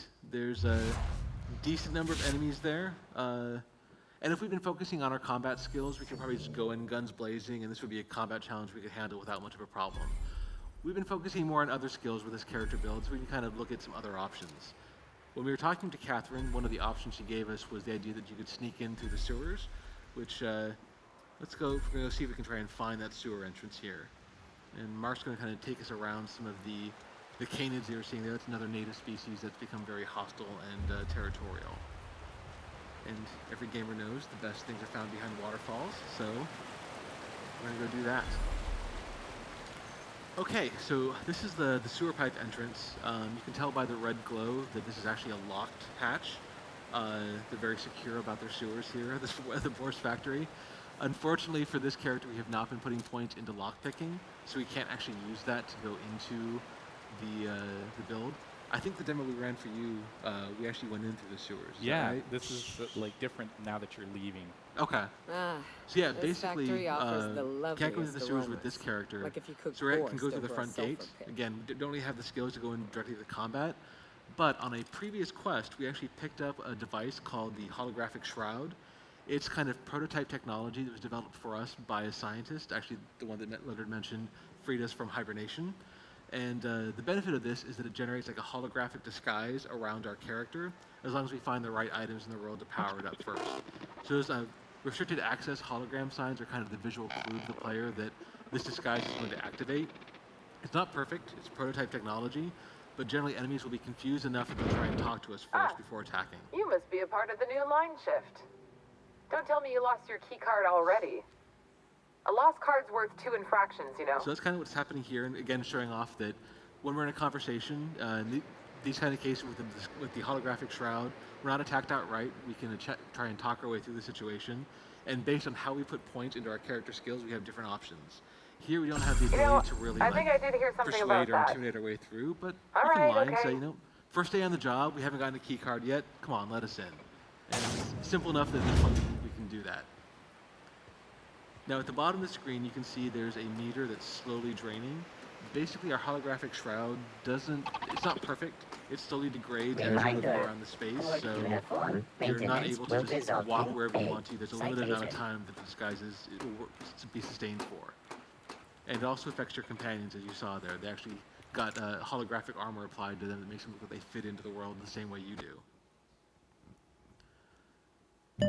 So we have various corporate-themed products being advertised as you're loading into various areas. And we're now inside the factory looking for Clive. And again, we're seeing one of these restricted access signs. So our hologram will activate, and because this is a new area, it's had time to regenerate. So the meter is full again, and which allows us to move past this mechanical sentry, which normally would just attack us outright, but is also confused by the disguise and will just ignore us. So we're coming to one of my favorite parts of the demo. You just get to watch people's reactions as I explain what's going on here. One of the things that we think makes the Outer Worlds a very special game. You know, the more it's one of those that Spectrum bottles I basically drink, combines our the less I'm passion able to for differentiate their choice colors. and reactivity with Leonard and Tim's love of dark humor and dark outlook on the life. And these are, basically we're looking at the Sisty Pig pens. And Sisty Pigs kind of embody that dark humor. They're creatures that have been engineered to produce delicious bacon-flavored tumors. Exactly. And as those tumors grow ripe and juicy, they fall off the pigs and can be harvested and turned into various borscht-related products, like borscht and beans, borscht pockets, and borschtwurst. And you haven't tried the worst until you've tried borschtwurst. So we're going through the Sisty Pig pens here, trying to see if we can make our way through without being discovered. It looks like we're going to be caught by this mechanical information not found. So again, because we have our holographic disguise, we're not attacked outright. We can talk our way through the situation. And it's not often you can intimidate a robot, so we're going to go ahead and use that approach. This unit is not experiencing errors. Error. This unit is functioning correctly. There is no need for the intervention of mechanical engineers. Thank you for your cooperation. So in this world, even robots want to avoid a trip to the doctor. So you're able to talk your way past that. Again, because we survived that interrogation without alerting the enemies, our disguise was able to regenerate. But you can see that there's like 3 marks by the disguise meter at the bottom of the screen. We only get like 3 chances to talk our way past through a different area. So, and each time the dialogue checks get harder and harder. So you really need to focus on your dialogue skills if you want to use your disguise to get through these dangerous situations. So here we've reached the control room for the canning facility. So the canning floor is where those delicious bacon tumors get processed into the various products and sold throughout the world of Monarch. And this gives us a great overview of the factory floor and allows us to really see what the enemies are. There's a decent number of guards and mechanicals there, as well as some workers who are wandering around. Now, that intercom, like if we'd been focusing more on our dialogue skills, we might be able to talk our way past the situation. We've been focusing more on technology skills, and like, the first thing that we had Mark do is like bring the elevator to the ground floor so that we can reach Clive later on. And we've been focusing on hacking skill, and there's that pink slip protocol, which, as you can see, changes the programming of the mechanicals. They've now been told to terminate the employment of the workers and factory workers, which they're taking very literally. So this is a bad day at the office for them, but a great opportunity for us. Now that there's chaos going on the canning floor, we'd have a better chance of making our way through. Poor guard there, poor workers hiding from the mechanicals. Wonder how long he'll survive. Security. So we got caught there, and Mark decided to go ahead and attack. In this case, we're using the heavy machine gun, which was actually modified using mods we found throughout the world. This is now doing shock damage rather than the normal damage type, and shock damage is especially effective against mechanicals. Luckily, mechanicals are also focused on taking out the remainder of the employees, so both the guards who have survived and the mechanicals are distracted fighting each other, so you get a chance to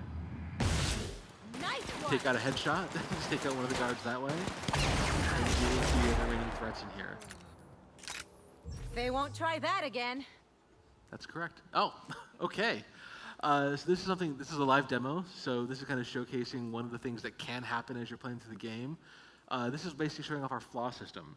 And basically, while you're playing, the game is constantly monitoring what's happening to you and your party members. And based on the effects of what happens in combat or various situations, you might be offered a flaw. And the reason why this is a good thing for you is that if you decide to take a flaw, you get a bonus perk point, which allows you to power up your character beyond the normal process of leveling. Now, the cost of this, and this is the Robophobia flaw, we apparently took enough damage from mechanicals in that combat to qualify for it, is that when you're fighting mechanicals in the future, you'll be afraid of them, so you'll suffer some penalties during combat. In this case, we're going to go and reject the flaw for the moment. We don't need to take one for this demo. But we've now dealt with the threats on the cannery floor, and we're going to make our way through the elevator up to speak with Clive. So again, Clive is the guy who runs this factory, and he's the one who's refusing to cooperate with Catherine back in Fallbrook. So she wants us to just shoot him in the face. Her favorite approach is a bullet. It's very direct. It's very no-nonsense. But we're not forced into that. Again, this is an RPG, and the story is one that you get to tell by what actions you take. So we're going to talk to Clive instead. Whoa now. And just what do you figure you're doing up here? These are my private quarters, friend. I don't allow tours up here. I don't allow tours ever on deeper consideration. So Clive's kind of a creepy guy. He's certain things very much into making his own borscht by hand. Which see, I was just killing sometime. I prefer to prepare my dinner by my own hand. Nothing like fresh and bloody Borstwurst. Can't imagine why Catherine's having a problem with this guy. He seems totally sane and reasonable, not at all creepy. I do own a factory known for specializing in the canning of Borstwurst. On occasion, I like to imbibe other parts of the cysty pig. Did you fancy me a cannibal? Perish the thought. No, So this I is don't another eat example of like bodies, the I dark humor we disappear. try to inject into A our joke, games. that That last was. even on something that this is kind So, of like a slice of life what side can I quest do of for the you? game, we want to create My characters that are full memorable, that you attention enjoy is at interacting your with, disposal. even if they're a little bit creepy. I kind of liked it when his attention was elsewhere. While I approve of your associate's cautious nature, I still teeter on the verge of losing my patience. Let us move forward with the present proceedings. So again, Catherine sent us here to kill this guy, and we could always just choose to attack him outright. But we're not forced into doing that. This is our choice, our story, and we can talk to Clive and see if maybe he has a counteroffer for us. By sublight, you mean Catherine, do you not? That greedy, star-crossed sow. Listen, friend. The Borst King of Monarch does not negotiate with coveters. How about you bring me Catherine's severed head, and I will gift you a lifetime supply of Borst. Now, this is a pretty good offer. I mean, Catherine wants to give us money, which, let's be honest, money's always useful, but this is a lifetime supply of delicious bacon-flavored tumors. I mean, how do you pass that up? So at this point, we have a few options. We could attack Clive and honor our deal with Catherine. We could decide to betray Catherine and side with Clive instead, or maybe we could find a way to get the two of them to work together. And if we had enough dialogue skill, that might be a viable option. What happens next is going to be entirely up to you. We're going to end the demo here, and when the game comes out in October of this year, you get to decide what happens to Clive and Catherine. You get to decide how the story moves forward and how the game shapes itself. Thank you all. Thanks. Thank you, Brian. That was awesome. Thank you. That's great. It's neat to get to see it from a whole different perspective. Definitely. And see you guys go through a different way. I want to start a little bit with one of the things that I think has been most noted about The Outer Worlds, which is that a lot of recent RPGs have increasingly embraced co-op or even large-scale MMO-esque elements in the way that they have rolled out to players. But The Outer Worlds it's always been a single-player experience, by the way that I understand it. Why? What are some of the things that you can do and focus on in the player experience that are specific to a single-player game like this?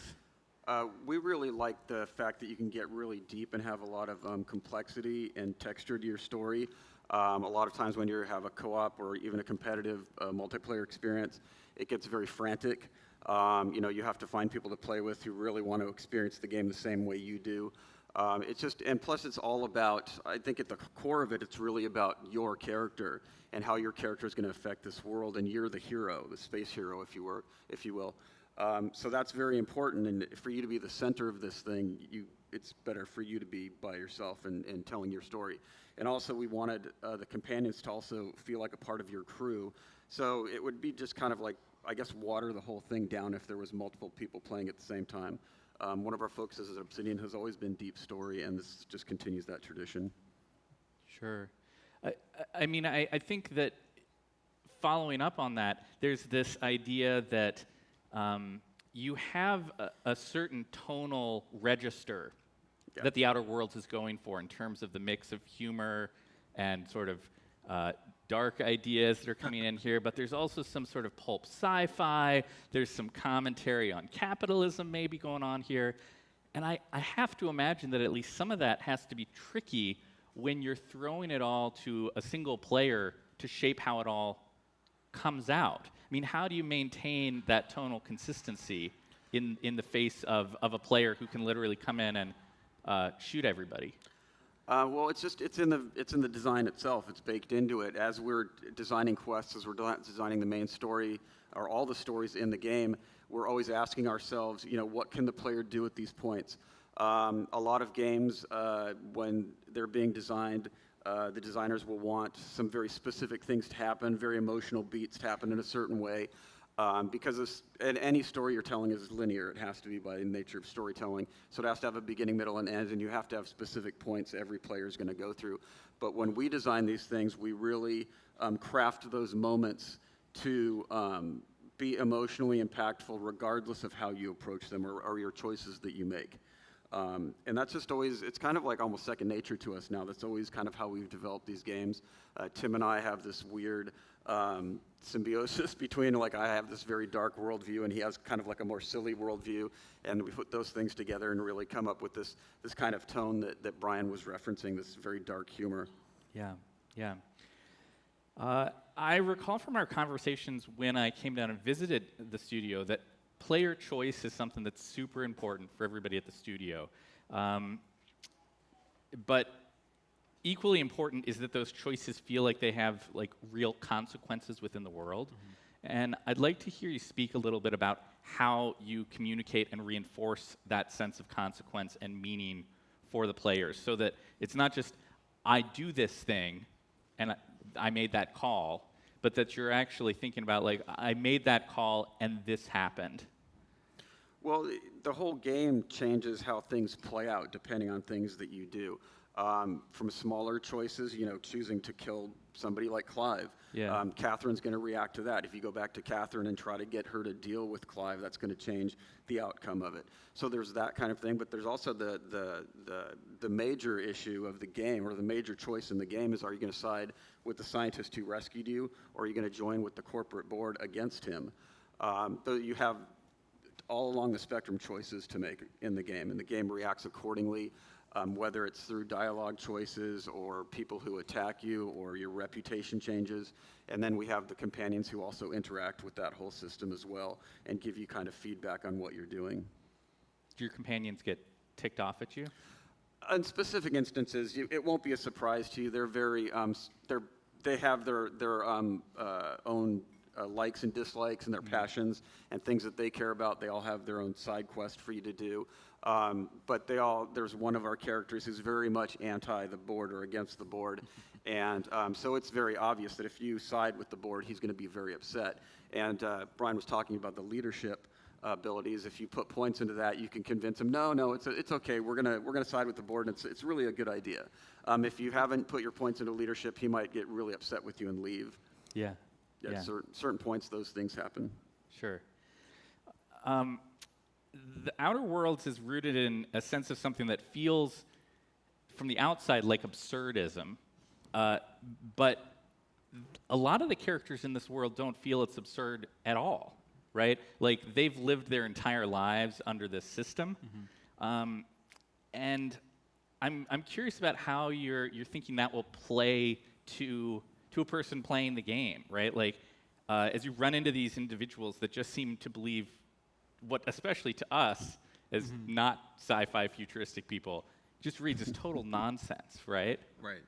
Well, I think some of the humor comes from that you approach a character who you maybe as a player have a totally different outlook, or as this character in the world coming from Earth and being awoken are not steeped into the corporate culture of the Halcyon colony. You'll see something that seems a completely logical idea, and the response you get is like, what? You can not show up to work when you're sick? What? What kind of weird world is this you're talking about? And they just are so indoctrinated into this worldview that the corporate profit is the most important thing, and the best thing to be in life is to be an indentured contract employee of one of the corporations. And that's basically from birth they've been raised to believe that. Like, they aspire to that. Basically the idea of being lucky enough to get an indenture contract is a great thing for that parents want for their children. Sure. And because they believe this so firmly, the way they approach the world, that I think adds a lot of the humor of the game, is that they'll just accept things and believe things wholeheartedly that just, when you're approaching, you're like, that just sounds wacky, but it's the way they believe things, and everyone around them supports it as well. That's one of the reasons in games we've made previously, and in this game, we really like the player to kind of be an outsider, or the player character to be an outsider, so the player and the player character kind of start in the same spot. Right. And to be able to see what's going on here, Yes, we talk about corporations and all that, but the bigger themes are about stories and who controls the story you're telling yourself. And so when the player comes in, they see these people being controlled by the board propaganda where they haven't grown up that way. And we always want to make these characters feel very believable, even though they're in an absurd situation. Having been raised in that situation and talking to them, they should sound like believable individuals, even though, yes, it does have this humor and this absurdism to it. Right, right. I mean, let's talk a little bit more about that element of dark humor. I have to imagine that writing to that sensibility has some particular challenges. I mean, surely there are times that you feel like something has stepped over the line, where you go from, this is less darkly humorous and more just bleak and morose, or do you not? Is it that like the further you go down that way, the more it feels like that's really funny? It depends. It's a case-by-case thing. Yeah. It's really, I don't want to say second nature, but it's very much in mine and Tim's personalities to kind of create that type of humor. And working with our writers and designers, it was a little bit of a growing process in figuring out how we're all gonna write to that. But in the end, I think it's I don't really even recall. There were certain specifics, like we have very specific details about our lore, about how the world works. The world should feel very low tech, and we don't want to reference things that seem almost second nature for people to reference in a sci-fi game, for instance, because we're very specific about the tone. We actually had more issues with dialing that in with our writing than the humor. I think it's pretty obvious actually to all of us once we get in this mode where that line is. And I don't want to get into too many details because I don't want to spoil anything, but it's all in how you handle it. I mean, the situation is very bleak, and I mean, this is a very, very bleak colony and world and situation for all these people. This colony is on the edge. It's not in a good way. Yeah. And for you to come into this situation and interact with us could be very bleak, very depressing, but it's a game, so it should be fun. Games should be entertaining and fun, and we really wanted to contrast the lightness of how we write these things and kind of deal with them with some of that bleakness to not make it just this dour experience that's not really fun. Sure. Thank you. Appreciate that. When I saw the game several months back, you guys weren't ready to show off Monarch, and that's kind of the centerpiece of what you're showing off here at E3. And Brian, during the demo, you talked a little bit about the history of this place and how it's different, but I wanted to go into a little bit greater depth there, especially as it relates to the other main planet that you guys have showcased, right? The Terra 2 and Roseway and places like that.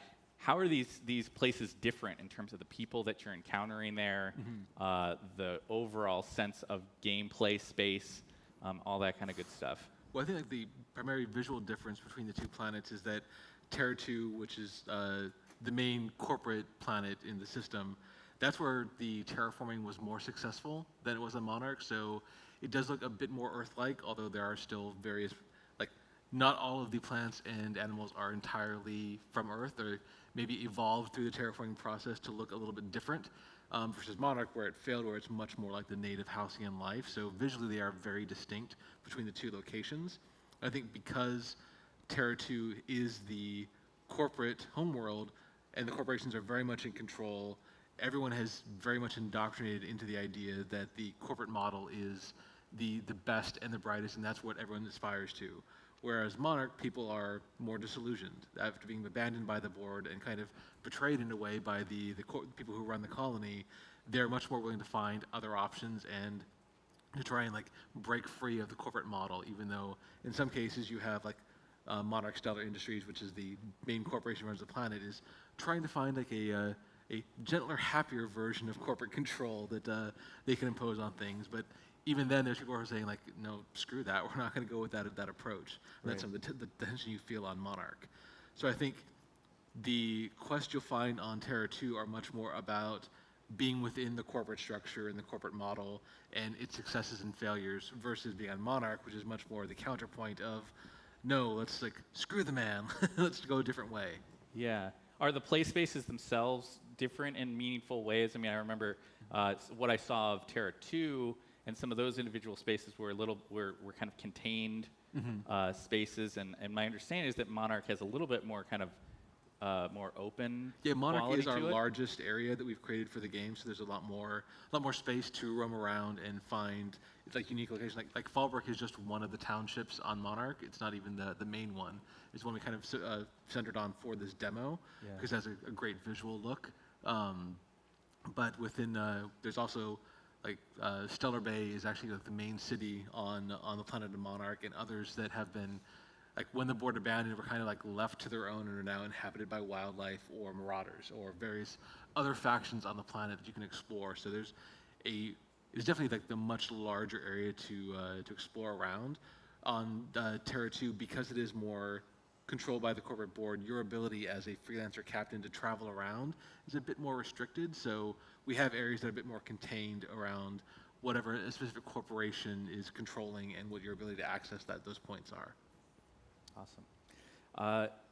Let's switch gears a little bit and talk about one of my favorite things in the game, which is the element of world building you guys have done with these companies, these brands, which is not something that you really think about in a lot of role-playing games. But we're going to like have this big conversation around fictional companies, but it's really core to what's happening in this setting, and so I just would love to hear you guys talk about what some of these companies are, what they do, and maybe if either of you have personal favorites, whether because they're especially funny or because they're really weird or dark or whatever.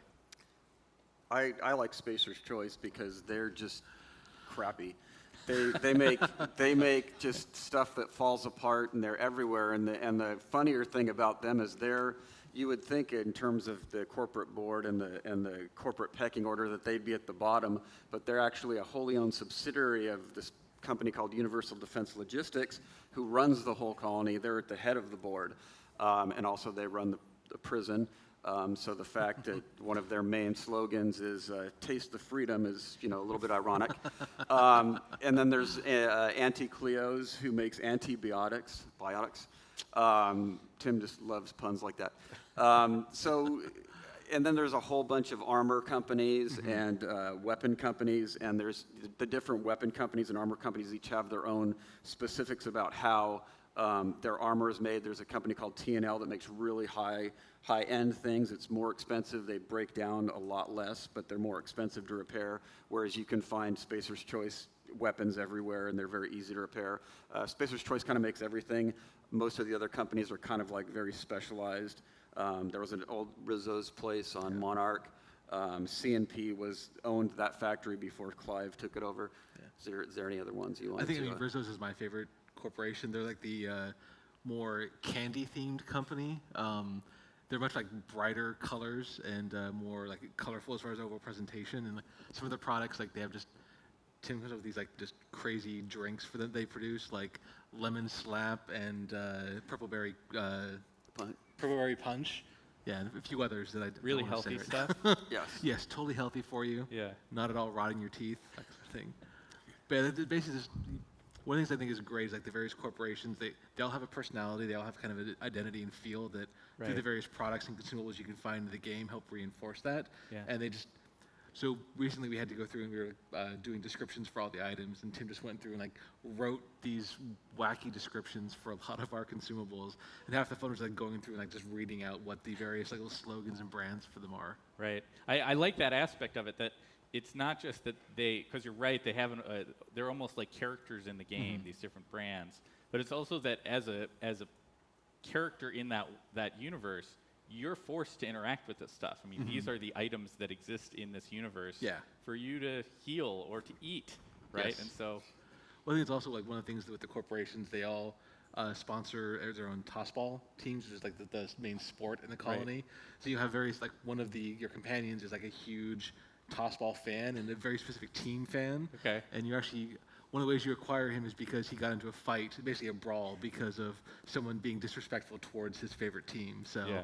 Like that entire like well, obviously corporate sponsorship of sports is not a surprise in our world, but it's taken to a new level in the Halcyon colony. Has someone in the studio gone and like made the rules for tossball? No, not specifically, and how can I put this? It's something that we don't want people to really be able to understand. Right. It's supposed to feel like it's like if you're in a, let's say you don't know a lot about football and you're in a room full of people who are talking football stats and I have no idea what you people are talking about. Right. It's supposed to always have that kind of feel about it. Fair enough. Between the two of you, there's a lot of years of work on games that featured memorable party member characters. So if I was going to go home tomorrow and start building the next great party-based RPG, what advice would you give me? What makes for compelling individuals like the ones that you guys are trying to build for the Outer Worlds to join your party? I mean, how do you know that you've hit on the right mix of personalities for the wider group, and that, okay, let's stop here, and this feels right now? It's very iterative. We like to start, well, we start a couple different ways, because I'm just thinking over how we develop the ones that are in this game. Yeah. Because I would tell you things like, find archetypes and kind of turn them on their head, and we did that in a couple places, but a lot of it can be very organic.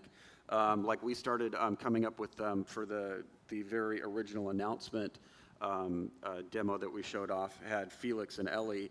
Those were the first two companions we came up with, and they just kind of started as just characters that were very much like a one-line description, and then as we kind of worked with them, we kind of found out who they were.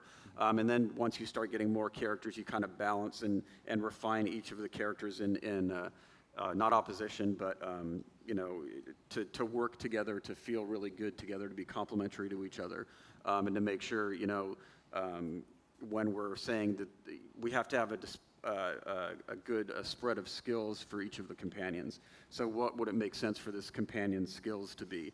Because one of the things that we didn't get to show off as much here is that they do reinforce your skills. Mm-hmm. So you might choose different companions when you're going out into the world. If you know you're going to be doing a lot of lockpicking, you pick your companion that helps you there, Sure. or helps you with your dialogue skills. I just think, for me personally, and Brian could talk to how he thinks it's good to approach it. For me, it's always thinking of characters that are unexpected. There's at least some element that's counter to what you would expect that character to be. Yeah, I think one of the ways you mentioned, like how you're successful, is one of the ways I know, like for the Outer Worlds team, when you're talking with various designers and writers about like who their favorite companion is, nobody agrees. Everyone has a different point of view on who their favorite companion is and why they like to take them with them on when they're playing through the game. I think that'd be you'll have good, arguments. right? Yeah, exactly. That's it's successful, because you know that you've created characters that appeal to different people, different personalities, and when people are arguing back and forth, they have different points that are all equally valid, that just depending on the situation and the reasons why you're playing through and what you're trying to accomplish, different companions are better or more entertaining or more fun to interact with. And then there's always, we really worked a lot on how they interact with each other. When you're running around with two companions, they'll sometimes just start talking back and forth. If you're in a conversation with somebody, and this person maybe is espousing corporate stuff, that Felix, the companion who's really anti the board, might chime in and start like arguing with them, and then your other companion, who maybe is a little bit more pro board, might be jump in there as well. So it's not just them individually and their relationship to you, it's also their relationship with each other. So when you're taking companions, there's all these out with you in the field, there's all these things to consider. Besides just skills, it's like, how do they interact with each other? Who's the most fun to take together? Yeah. Well, let's continue with that thread of talking about the companions and talk about one of the innovations that the game is exploring, which is the leadership play style.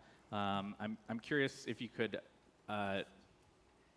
enlighten folks a little bit about what makes that play style different from what we've seen before in a lot of other games, including other games from Obsidian.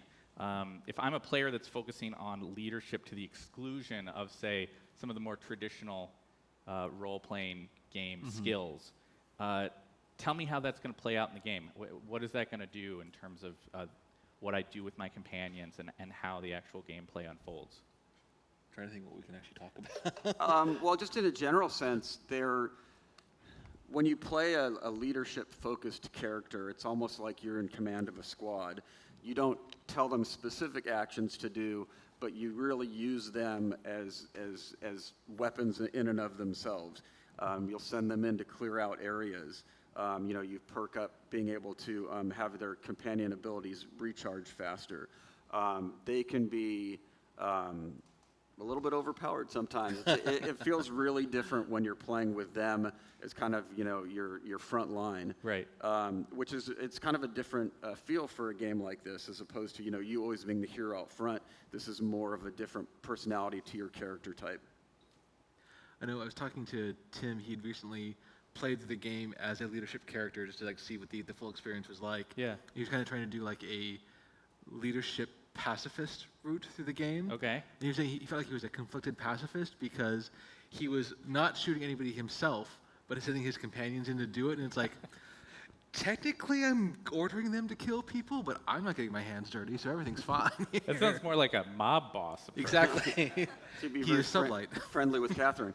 I think the other really important thing about the leadership is how they, just how the whole thing fits together. Yeah. I mean, it's just what we really wanted to do with the companions was make them integral to the play experience. You don't have to take them, but we put a lot of work into making them accentuate the player. Sure. And just having them there and being able to do that with them just casts the whole thing in a different light. Sure. One of the things that shows up in this demo that I did not want to skip past because it's something that I don't know that you've really talked about extensively before is the idea of weapon modding. I wonder if you can go into any more detail about what's going on there with weapon modding and what sort of flexibility it gives you as a player to change the way a favorite weapon works or shoots or anything like that. So basically with the modding system, it's something that you will find mods available throughout the world, like different pieces of equipment, either from vendors or lying around in the world or as quest rewards that you can then apply to the weapons or even armor that you have on your character. And they can do various things, whether it's like just taking the overall stats of the weapon and making them better, like increasing the range of a weapon, increasing the distance that it shoots, or range, distance, same thing, the clip size of the weapon. Yeah. Or even like changing like a weapon entirely, like we showed in the demo the heavy machine gun that was now doing shock damage. So basically you got a heavy machine taser that you could use against a bunch of enemies. Yeah. And like my favorites are actually some of the armor mods that you can apply to the armor that you can acquire. Like there's things where you can get a like electric field that applies to your armor that when you get hit by a melee attack will knock back your attacker. So if you're more of a ranged character, it allows you to deal with those melee characters who get up close. Or one of the ones that we had on this character for when we were doing the stealth route is actually one that's like reduces the sound radius of the footsteps. So as you're sneaking, makes it much easier for you to sneak through the environment. And based on like what skills you have on the character, your ability to apply those mods and how much it costs to do so will actually change. So they're basically, it makes you more flexible. It lets you, again, play the game the way you want to play, which is really what we focus on at Obsidian. Awesome, awesome. Well, we're coming near to the end of things now with the time that we have, but before we close things out, I wanted to just ask each of you if there's anything else you wanted to share with the folks out there that I know I've spoken to a lot of E3 attendees who are like, Outer Worlds, man, looking really hot. What is there any last things you want to share with folks before we depart the stage? All I can say is that if you've been fans of our games in the past, this is going to be something that you're really going to fall in love with. We're really proud of what we've done. Our team is fantastic. Everybody's just done great work, and it's just really fun. I mean, when you're playing this game, you not only are making choices the first time around, you're like thinking about the choices you can make next time around as well. Awesome. Thanks a lot, everybody. All right, thank you. Thank you very much.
And now, Ancestors, the Humankind Odyssey behind the scenes. Please welcome your moderator, Jeff Keighley.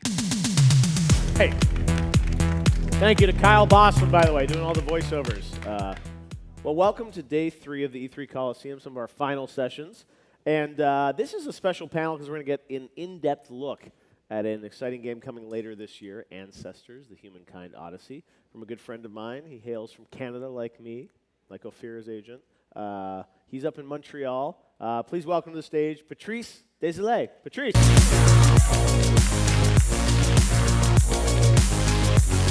Always on brand. Always. How we doing? Good to see you. I'm doing pretty good. Yeah? How's your E3 been? Occupied. Yeah, I'm occupied? happy. Busy? Yeah, busy. Like I know. One interview after the other, live shows, and it's been great. Good reception from the game, from what people are, seeing. I know. So We're I'm so really excited. happy. I mean, you should be happy. It's been 10 years. Has it been 10 years since you shipped a game? Yeah, 2009 Assassin's Creed 2. See, that to me is just, it's fascinating. I think, people that follow your career know kind of the ebbs and flows of things and, other projects that you were working on. I've been designing games, though. Yes, exactly. It's just That's that I right. didn't You haven't been on ship vacation them. for a decade. Yeah, it's not But, the I same mean, thing. really, 10 years, is there trepidation now that it's like, 10 years later? It's been that long? So does it feel different to you to be like finaling a game? Yeah, yes, I'm older. Yeah. I got my own clan also. I got my family now. Yeah. I got my studio, got my team. So it's a total different mindset. Yeah. And I'm really actually proud of what we've been doing at Panache for the last 4 years. Exactly. So it's been 4 years on this one, Ancestors, right? Yes, exactly. But you have to understand that the first 2 years were about, starting Panache, finding a team while making the game. And so we've been in full production for the last 2 years, and it's right there. 2 more months, and it's done. I know. That's amazing. Yeah. I remember a couple years ago at E3 when you were with us. It was probably maybe 3 years ago when you showed some kind of the trailers, The the very ideas, first, like the longest teaser in the Exactly. history of teasers. I know. It's always E3 or I think that thing in Croatia you always like to show things at, right? It's like that's where Yes. Patrice breaks his news. Yep. So Ancestors, let's kind of set up the context for this game. Everyone knows Patrice, obviously, his incredible work on Assassin's Creed. And when I first became a fan was Prince of Persia Sands of Time. Exactly. When I was up there, I think I was still in college at the time, visiting up there when you were shipping that game in Montreal. 2003. Yep, exactly. So it was like amazing to be up there with you and Yanis and the team shipping that game. And what I always admired about your career and the types of games you made is that there's just such a feeling of momentum, I feel, when I'm playing the games. And the combat is so fluid, and it's such a rich environment. And anyone that... You guys remember Prince of Persia Sands of Time? A classic. So that was an amazing game that you put together. And then Assassins, obviously, kind of took things to the next level. But with Ancestors, this is a new type of game. And can you maybe kind of explain you say the Humankind Odyssey, and I think that's a lot of time, a lot It of is history. a lot of time, and- So what was the original vision for what this game was going to be? Well, it all started by, okay, I'm starting a studio, I need a first game. And when you build an action-adventure game, the most important thing is the character and how he behaves in a 3D environment. This is actually what I feel I'm really good at, is to make sure that the character is fun to play in the second-to-second gameplay. And so I came up with this really, I would say, minimalistic type of game where you would have a character in a really bland environment, and it's just about behaviors. And then people, when I asked for money, they were like, no, dude, you're the historical guy. So you need to pick up an historical moment. And then I thought, okay, which one? A point in time. A point in time, yes, exactly. And I'm like, okay, which one? Because I won't have this huge team of, 7 billion people working on the games. I will have a smaller team. And then one night I had a flash, just like one night I had a flash about the Rewind or the Animus and whatnot. So I said, prehistorical time period. I won't have to build a city. I won't have to build crowds. I will not have to build like sword fighting and I can concentrate on a character in a 3D environment. And I thought it would be easier, basically. But it's not. Because then it's an organic environment. And that's a place and time and setting. For the mechanics, the feeling on the sticks, what did you imagine as sort of the evolution, 10 years later, the style of game that you did? Well, it's funny because I don't design around, the buzz or what's fashionable. It's always about the subject matter. That's why I guess my games are a bit different. It's because it's about the subject. Right. And it's like, okay, I attack the subject of an ape, and how does it behave? Yep. And I wanted to go a little bit more about the intention of action, mostly, instead of just reaction. So you hold the button a lot and you release when you want to do something. Takes a little bit of time before you get used to it, but once you do it, it works all the time. So it changed a bit the mindset. Now, I know we've got kind of an extended look here at the game that we're going to look at, and we're going to kind of talk about what we're seeing to give us a demo of Ancestors. And where are you at in development, what people are seeing? I mean, you're pretty close to shipping it, right? Yes, we're officially beta. We received our stamp of approval. Okay. Not like 3 weeks ago. Fantastic. So that's good. And then we'll be probably freezing everything, I guess, I think it's June 28th. And then we'll debug until we ship on August 27th. Okay, so only a couple months away. But yeah, let's roll this and we'll talk over it to exactly give people a look. And you have at you have an exclusivity, Jeff. Oh, really? Yeah. Okay, cool. Yeah, you'll have the beginning of the game. Fantastic. And you know who's playing the beginning of the game in this? Probably you. It's me. There you go. I had to do it. Good guess. All right, so there's a playthrough of the beginning of Ancestors. Exactly. A Humankind Odyssey. So yeah, let's take a look now at the gameplay, and we'll be able to sort of talk through the experience here. All right. On top of Let's check it out.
you take control of a little baby. This is how it all started. By a baby all alone in the jungle being afraid. Because there's this thing in the game where fear is something you have to overcome. It's something we deal with, every day of our weeks. And I wanted to put that in our game. So very vulnerable to start. Yes. Yeah. And so you start, and if you're a baby, you're not with your clan, you'll go. You're lost. You're lost, and you're afraid. So you need to find a. You can hear crying. Yeah, a little bit. You can. But you find a place to hide, and then you'll be fine. Exactly. Okay. And eventually you can go and not eventually. The next step after the baby is hidden is to go and pick it up. Okay. So right now I'm a baby. Yeah, and just like fear, and you see like you imagine enemies, but the enemies are also there. And then suddenly you control an adult, and then it's time to pick up your baby, because in the game you don't actually play only one character. Okay, you play your clan. And now here I'm going into my sense of hearing, so I can localize where my baby is. Here it is. I go into my intelligence to mark. And then I can go inside the jungle and get my baby back.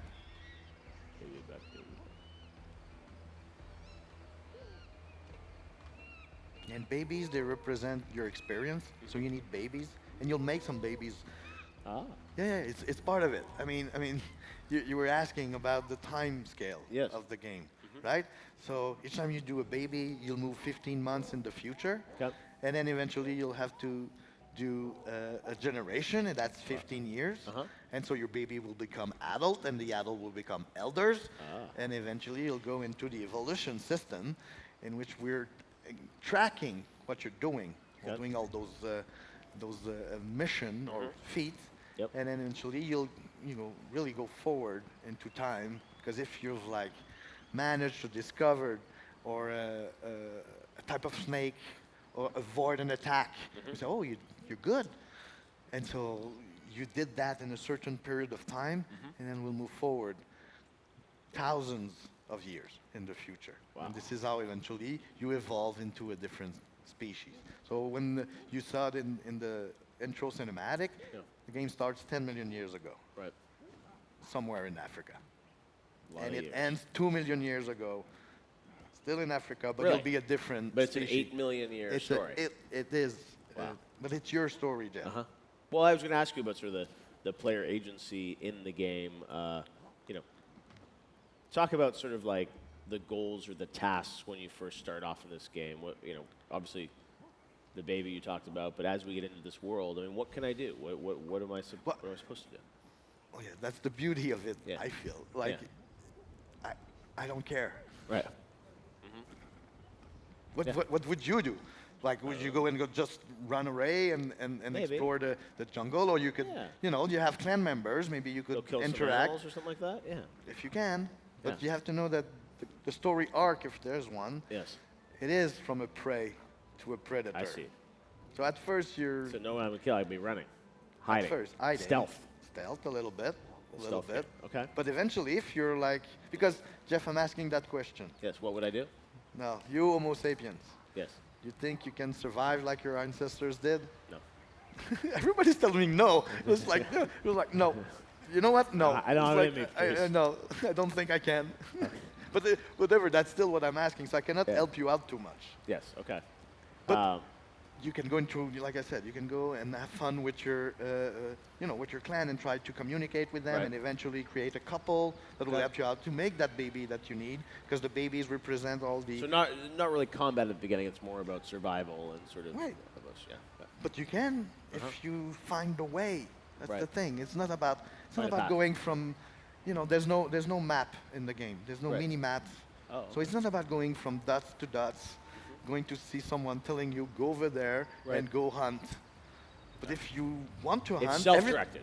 Everything is in there. And then if you go into your neuronal system and there is kind of like some mission for you to understand that, you may kill one animal, but there's many more. Right. So I'll try to find the other ones. or are you ready to eat all types of food, not only fruits, right? And so, and each time you do anything, the way you play, the game is tracking, and you evolve your neuronal system depending on how you play. So if you're more into hunting, for sure, everything about it will be open for you. So every playthrough here will be different, I guess, based on Totally. the choice really shapes the game. Totally, and that's why I still play Ancestors, not only because I need to finish it, Right. it's because I'm actually having fun playing it and discovering new stuff. And when, you know, I write my own stories. For example, I wrote this story that not through words. Oh, that's the neuronal system. Yes. And now I Neuronal discovered system. a new skill, which is a really basic one, but really This is sort important. of a skill tree, in Yeah, effect? yeah, exactly. Right, yeah. That's what we saw. So what skill did I just learn there? The most basic one, which is this like ability of having an object and just switching. This is the beginning of the motricity, fine motricity of a Right. character. But that helps you out with crafting. Okay. Right? Because you can play with like anything and then try to change it. I see. Okay. All right? Just like See? the old Like I adventure just game did. inventory system. And where- then, okay. this is the first time I saw this like horse tail, so I'm a bit afraid of it. So now I analyze it, and then, okay, I'm fine, and then I can strip it, and I'll find another way of using that ability. And those abilities will then allow you to accomplish tasks or take on And folks go that- hunt when you're ready. Yes. Okay. Right? So I don't know if I remember correctly, if I have it here. And that's a way here that will show about how the game world will push you a little bit forward. Yes. You'll see at the end of the cinematic, there's Right. something happening, and then it's all about Big your battle. curiosity and try to, no, Jeff, it's not about big, no, but it's true. Yeah. It's not about the big battles and being the badass. different style of It game. is a different style. It Yeah. is about your own will of moving forward. It is about your clan. So some people may just enjoy just being with their clan and having Exactly. that experience Yes. and playing, and it's not. You said it's not about the mission. Oh, what happened? Yeah, it's like some meteorite that just. Meteorite. Oh wow. Yeah. What is it? It's big battle. You joke for a big battle. It's a meteorite. That's big. No, in general, meteorites are that big when they act. Like if they're too big, we're done, man. So Yeah. you want the small one. Small one. The small one. Small one hit the ground. But- It's still going to make a big impact though. The world. Yes, but then then go and find the meteorite, and I'll give you some rewards. Okay. Yeah, yeah. So go I'm find not the telling you meteorite. what right away. Oh, so it dropped right there. That's a meteorite that dropped. And then Okay. so that is like, would you go and? Of course, you got to go and explore it. Yeah. But then it'll be a bit tougher because Africa wants you dead. I see. So to get over there. there's Because you're no- not ready. You're not there, ready There there. could be some other animals. So then, yeah, it's breastfeed. Yeah, to yeah, death. there will be. And see, this is like you're going through your intelligence, and the lozenge like that is like point of interest that you know go and see. So how do you hope people play this game when they pick it up at the end of August? Everyone's going to have their own experience. Yeah. But how do you hope people? How do you want them to feel when they play it? At first, they will be afraid. It's funny because they will be just like the main character. Okay. Most of the time, and eventually they will transform and they will say, "Oh no, I got So this." frustrated, afraid, but then kind of. But then I got discover. this. And then you will become, like I say, from a prey to a predator, even as a player. And we're still big apes. So there is this inception moment because there's a system about the fear, about the dopamine level. And each time you go through fear, you need dopamine. But when you get at the end of it, there's a boost for your character. And there will be a boost in your own brain at the same time because you say, okay, I made it. Wow. And so it's like the character's living the same thing, or you are living the same thing as the main character. But this is where, and I have a smile because you're asking me what do I expect people, how, you know, what do I want from player to play, how do I want them to play? Yeah. I don't care. Well, then, But they, I know. You do care enough because you give people the choice and the options. of how they Exactly. want to experience it. And there is ways of like there's hints here and there, but it is about discovering that game world. It's 52 kilometers square. No, How long would it on take cube. for me to go from one side to the other side? Running really, it's around 45 minutes. Okay. But it's like. And there's no map, so how do I figure out where to go? It doesn't matter, right? Because there's Doesn't you go matter. wherever you want to go. Yeah, there's no doors. Exactly. It's not a gated game. It is not a game. It's a different experience. simulation. Because Yeah. what I wanted is I didn't want people to play the video game about the subject matter. Right.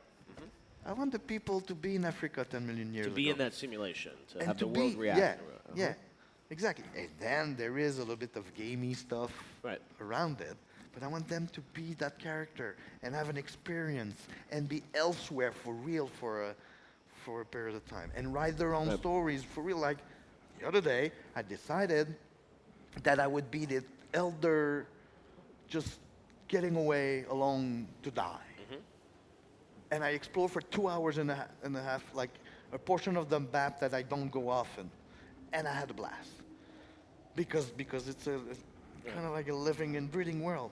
When you said having a blast, how do you describe what are you doing there? You're just sort of I like interacting the with the world? traversal is really fun, of the Okay. swinging, going around, and then suddenly you stumble upon a big python trying to, or a crocodile. And since Jeff, I'm the best player. I would think so. Of after working on it for ancestors in this the many years, universe, so I would- know how. I hope and you're then pretty good. Yeah.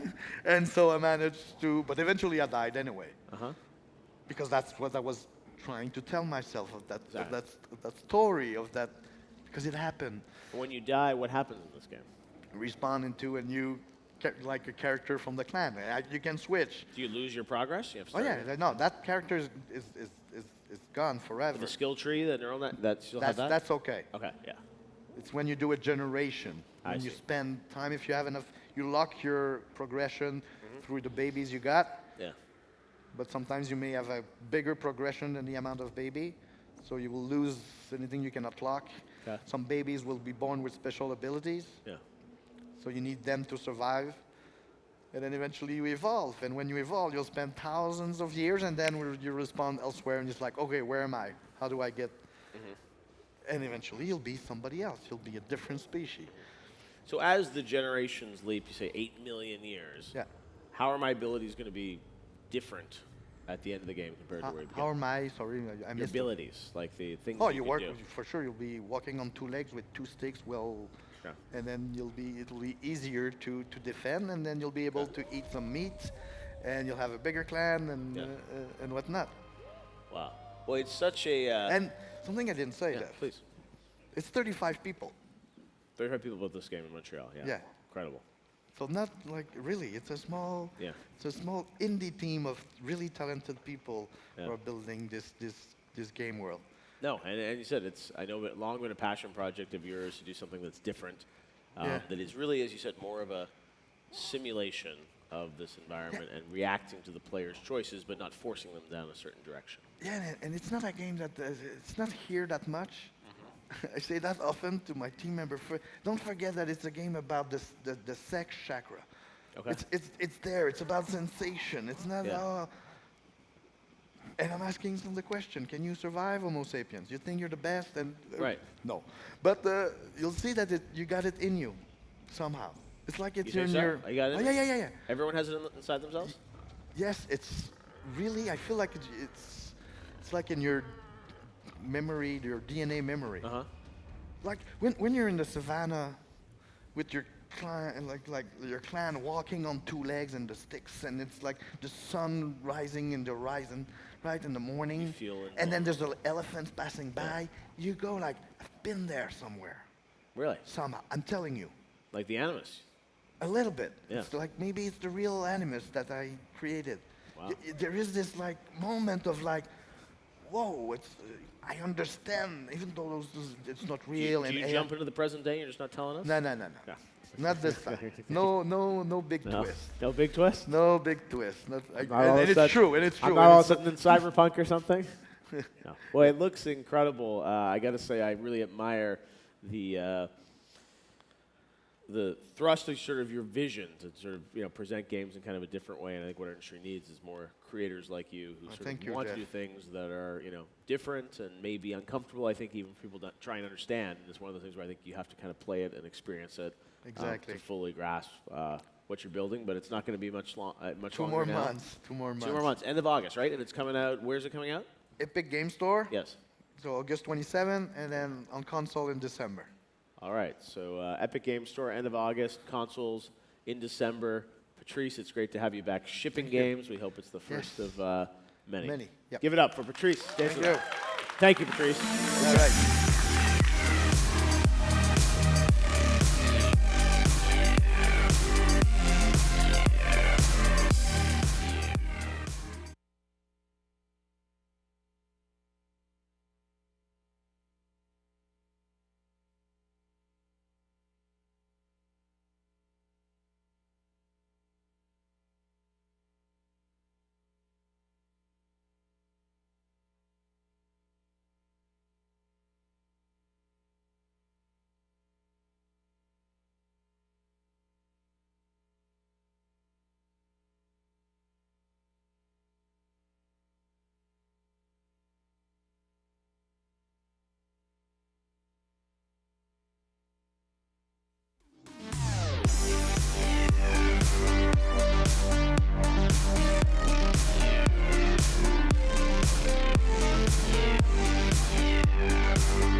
And now, the cast and developers of After Party. Please welcome your moderator, Jesse Cox. Oh my goodness. Hi, everyone. Hi. last panel here in the Coliseum of E3. We're almost done, but we're going to have an after party first. So, before we start, for those of you at home, we're going to be having a drinking game. The way this works is if you hear the word hell, you must take a shot. I'm so very, very sorry. This is going to be bad news for you. But that's the plan, and we're going to stick to it. So I hope you will self-regulate. We don't have that long, so you'll be fine, I think. All right, but before we do anything, let's bring out everyone. First up, the developers. Night School Studio, Adam Krenkel and Sean Hines.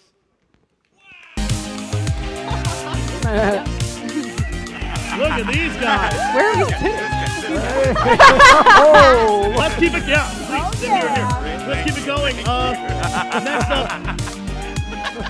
Wow, this is out of bounds. From Far Cry, Horizon Zero Dawn, my Aiden Versio, Janita Gapankar is here. Alex Lockentree, Snow White Wolf Among Us, Aaron Yvette, Gone Home, Read Only Memories, Anthem, Sarah Elmal is here.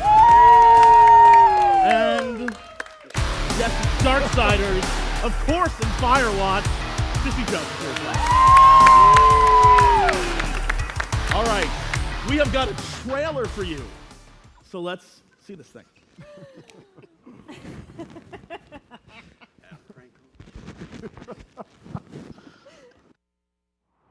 Milo, how long have we been friends?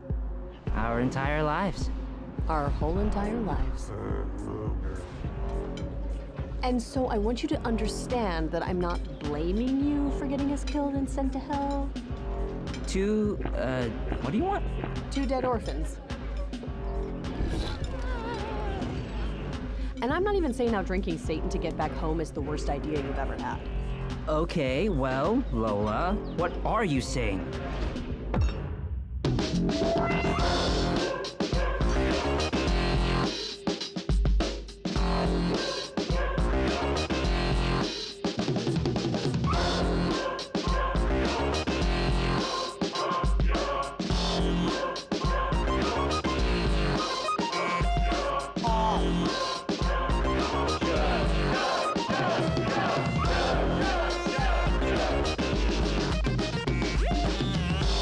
I'm just saying you should pace yourself.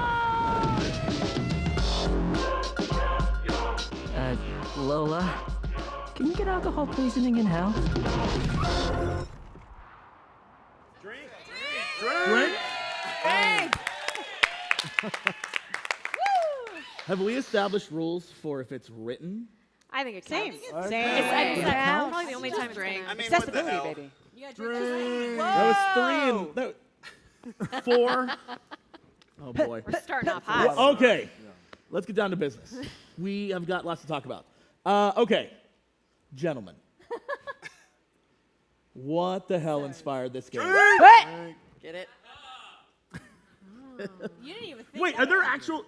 Yeah, they get to Yes. drink. Yes. Bless you. But we don't. No. It's all right. We've been drinking since before. So what inspired this game? Yeah, talk to us. Yeah, so it originally started, we just wanted to do a game that took place in one location, and then we were like, what's our favorite location? And then that led us to a bar. And then initially we thought it'd be cool to be a bartender, but then we were like, no, it'd be better to drink. So that turned into a pub crawl game.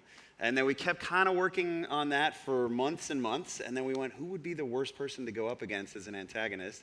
And as a joke, while we were walking through Forest Lawn Cemetery together, which is, for those of you that don't know, it's like where Michael Jackson's buried and many other people, we decided that Satan would be the coolest person to go up against. And so it kind of just kept evolving over a few months.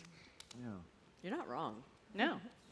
And you never had a moment where you thought, man, this might be a controversial thing? That's why we decided to do it. Yeah, we had a lot of those moments. Yeah, absolutely. Okay. And so, yeah, our last game, we made a game called Oxenfree that was about sort of like being able to. Thank you. Thank you. Wow, thank you. That was about, like, that one was sort of a, I don't want to call it too dark, but it was a fairly serious game. And so I think the other thing we wanted to do was a bit of a palate cleanser post that and get funny. More comedic, more Yeah. zany, more fantastical. Yeah. Cool. All right. So you have this idea. Watching you try to wrap your head around. Yeah. You had this idea, and then you had to convince people to be in it and act these characters. No convincing. What's to convince? Thank you. Like, I chased them. Straight up, I chased them hard. Thank you. So you were chased down the street by 4 amazing women who ran you down. Accurate. Once that happened, and you got up after they pummeled you, what was the process of finding their characters and like getting them involved in the actual? It was a lot. Yeah, it was. If we weren't being chased, it was a lot of just kind of asking and hoping, and Little bit of we were begging. just a lot of begging, and yeah, we just got extremely lucky that they all wanted to do it, and we're all available at like the exact right time.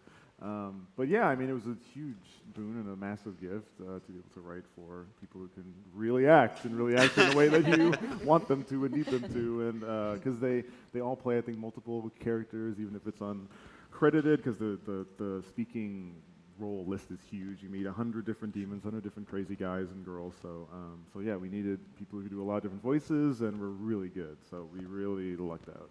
Okay, so for the truth, how did the 4 of you actually get involved? Let's just go down the list. Like, when Each you one is different. joined, It's- and can you tell us anything about the character So that I you met played? them on completely different terms, and when they told me about this game, I was like, yes, where, how? And also, like, which one of my friends do you want me to call? But I'll come back to that in a second. Go ahead.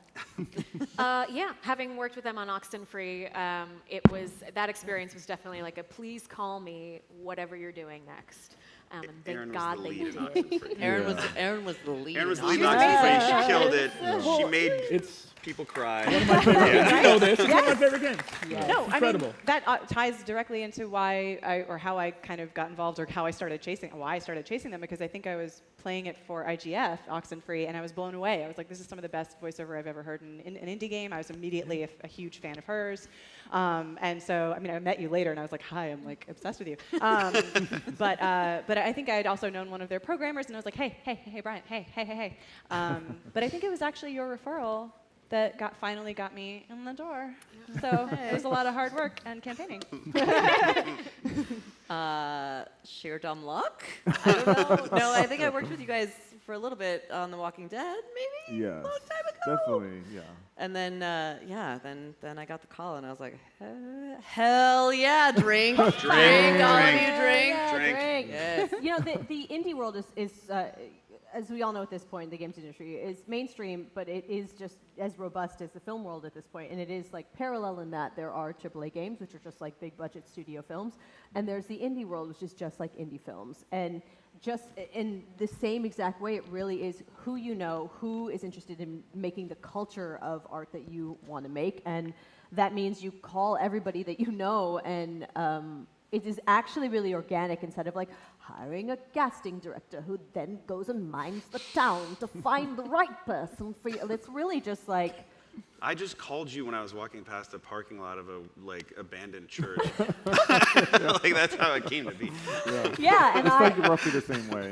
Yeah, I mean, and some people are going to say no, but most people are going to say yes when you just make incredible things. Like Oxenfree is such an incredible offering that, you know, like it makes you want to work with people like you. Yeah. And there are contracts now to reflect that. I mean, that's like my pet crusade, but like this is true of actors that they want to work on indies very badly of any kind. I mean, that's where a lot of the most experimental, interesting work is happening. And so, as of recently, there's a contract with the Actors Union that lets us work on this type of stuff, and that Massive makes me thanks so to this one. happy. Yes. Yeah. Massive Yes. thanks to this one. So yeah. Yeah, so if you are interested in making independent games, you really can know that there is a plethora of talent out there that is interested in working with you on whatever you want to make, and there are contracts that will support you in that area. Yeah. Hey. Yeah! It's like episode 1, 2, and 3. Hell yeah! Hell yeah! Protections. Let's get into characters. Cool. What a weird tangent contract. But it's good. It should make you feel empowered. Okay, go ahead. No, I'm just curious to learn more about your character. What sort of you can tell us about them or they. I guess there are many characters in this game. Yeah. So let's just like do this. I For want to know more. Maybe we should set up before going into Yeah, each do it. character, just explain some of the Yeah, I think so. Yeah, what the game is. So essentially, you play as two characters, Milo and Lola. Milo was supposed to be here, and he may still be I on haven't board. met him yet, by the They way. haven't met, so we thought that was going to be a very special moment. Well, Still may happen. Damn it, Coy! Anything could happen. You But- could show up, you could descend from above. Milo and Lola, they die, which is very sad, of course. They are just graduating Wait, college. what? Yep, I know. And that's the end of the Don't worry, game. it's okay. Thank you. Good Yeah. night. It's a hard fail So the state. game opens on that. Stop, do that. And they find themselves in hell. They don't know why. So they're about to get processed. Hey! Oh, I Ah, did. And one of the rules in hell Drink. He's actually just like helping you out. You're the real hero. bartenders. is that if you can outdrink Satan, which nobody's ever done, if you can get invited to his house party and outdrink Satan, he will grant you re-entry to Earth. So the game is about the two of them in one night trying to get invited to this crazy party. And so, Lola, I don't know if you want to tell us Yeah, about sure. So, I mean, that basically that explains this, what we're doing. That's our crusade, just trying to get out of hell. But we, You thought we were joking. yeah. So I would say that we've had a platonic friendship since grade school. We love each other dearly. There she is. There she is. I can't wait to. That's what I should cut my hair like this year. Yes. Okay. And she's actually like the dry one. So Milo is a bit of like a ridiculous, nervous boy. And I think when you grow up with somebody like that, you kind of become their protector in some kinds of ways, you know. And yeah, so that's Malola. Go ahead. Oh, all right. Yeah, so I voice Sister Mary Wormhorn. She is, just toss that whole title out there. She's Milo and Lola's personal demon. So she is like a fly that is born for a short period of time for a singular purpose, and that is to constantly remind them why they ended up in hell. Hey! Yeah, I love Wormhorn. She is easily my favorite character I've ever voiced in a video game. She is if Beetlejuice and the Genie and Kate McKinnon had a three-way and gave her. She's fantastic, and she's so passionate and takes her job very seriously. And I can tell you, she's very good at her job. Yeah, that's Wormhorn. And she's the exact opposite of what you played in Oxenfree. Yeah. Like Yes. she is a torturing, Yeah. mean-spirited, yet hilarious and loving at her Yes. core demon Yeah. creature. Yes, absolutely. Is she a nun? Is that a spoiler? It's not a Sister spoiler. Mary. So the bartenders in hell Oh. are all named Father something, Ah. and then the personal demons are Sister something. And it's just hell has a lot of like small ways of trying. I know. I'm sorry. He's not. He's not sorry. Sorry, Yes, not sorry. I'm not sorry. Satan has a lot of ways to try and subtly mock God in many different aspects. Cool. That's He's like, well, if I'm here. Might as well. My character is related to the devil. Yeah, sister. No, sister. And she's a public defender, which is kind of an interesting role in hell. But yeah, she's got kind of she's got a lot of power. Sometimes it's kind of a quiet power. Sometimes it's a little more aggressive. But that combination of like a wry, self-aware power, she's got cards kind of close to her chest, but a great sense of humor just made her so much fun to play. Yeah. So, oh my God, love her. Love her. Listen. I don't know if we have a character card for me. Okay. Linda's a washed-up rock star. She's real bitter. She's real jaded. She helps him on stuff. Whatever. It's fine. It's fine. Go ahead. It's fine. I love it. I love it. Oh my God. We have a very broadcast. That's literally 4 of 100. I mean, Yeah. it's pretty insane. Genuinely. Like hell is popular. Oh, Yeah. I didn't mean it. I'm sorry. He did. Oh, that woman has alcohol poisoning. I'm sorry. Own it. That word. Own it, Yeah. live it. Yeah, I mean, our version of the underworld, I'll let you guys take a breather, is intended to really be sort of as broad as possible. And so there's districts that feel like you're going to Shibuya. There's districts that feel like you're going to end up in a 3-story nightclub with a crazy pulsating flesh body with Alana Pierce DJing in the middle of it. There's areas that are more quaint. There's areas that feel like they're on the outskirts of Redneckville. And yeah, exactly. So it's pretty, like, you'd encounter each of their characters in wildly different places. And yeah, again, we're just super lucky to have this cast. So, getting like as technical as can possibly be. Okay. I know characters. I know I'm drinking in the game. Yes.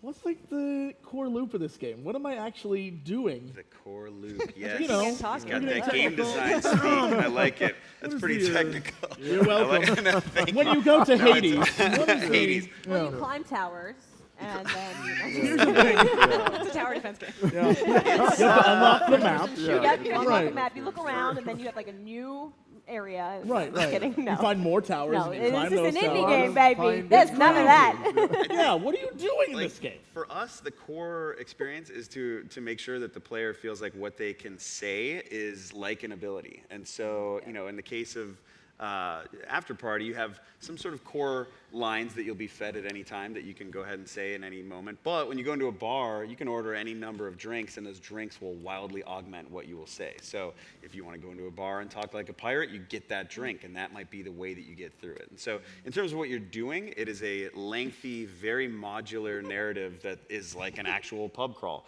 Like, I might bump into you at a bar, and then 2 bars later, you might be texting me, but another player wouldn't experience any of that. Okay. All right. So, can you drink too much pirate juice? Yes. You can And drink does too that much make of all you of too it. much of a pirate? No. Can you ever be too much of a You pirate?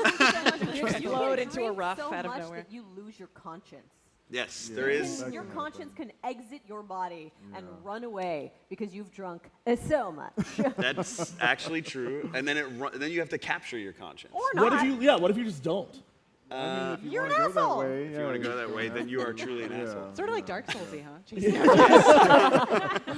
And then on top of that, so I mean, we just wanted to recreate the wildest night out that anybody's ever had, and then even take that up 10 notches, right? So we also figured you've got to cram in other activities. So yeah, you might get into a dance-off in an insane club, so there's a whole DDR-style set of mechanics. Or you might want to play beer pong against a couple of serial killers. So time to set up the beer pong table, and while you're doing that, these aren't just mini games, you're talking the whole time too. So you can smack talk that person, and that might throw them off their game. So the actual systems of the game are reacting to that. Also, So the reason that people have been damned is really kind of like there's a large sliding scale of why that is. Yes. One of my favorite things that these guys did is they created a world that is equal opportunity offensive, right? And they've like mined all these religions to find these weird reasons that you would be damned in them. Like one of them was sewing together 2 pieces of cloths. Yes, like, that could be don't one do reason, that. yeah. Don't do that, guys. But Adam didn't make that up. That's, No, That's a from- real thing. It's a real thing. So some people Yeah. are in hell for that. Yeah. Other people are in hell for burying 13 young 13 men. kids. Oh, sorry. wow, Good yeah. catch. Somebody in the audience is paying attention. Get some beer hats. Just get it. Main vein that. Straws. Yeah. But so what is that from? That Yeah, that Yeah, I've- that grievous sin. Oh, that's actually it's from the Old Testament. Where Nice. you're not allowed to The truest plan Testament. the truest one. But I like his old stuff more. I don't like his new Sophomore Yeah, sin. I was into that testament before everybody knew about it. So. yeah. But so yeah, technically you're not allowed to plant different crops in your same yard. Not allowed to sew clothes together. It's a whole thing. Don't And what sew- happens if you do that? Where do you go? You burn in hell, as you should. Yay! Our front row has gotten other beers. Just so you guys know. Oh God! If you're at home and you are actually part of this game, please tweet at us so we know that you are a part of this. You probably Yes. won't be able to thumb your way through that tweet, but we want to know. Mostly so we know you're safe. Yeah. Safe at Please home. don't Tweet us drive. also tomorrow. No driving. Mid hangover. Send legal bills to Jesse. Yeah. Okay. One of the things that I loved about Oxenfree is there was an ARG element. Yes. I may have sent many people to an island in the middle of nowhere to find a tape Yes. in Thank you for playing along with that, by the way. My That was pleasure. It was great. Incredible. It was a ton of fun. Can I expect an after-party ARG?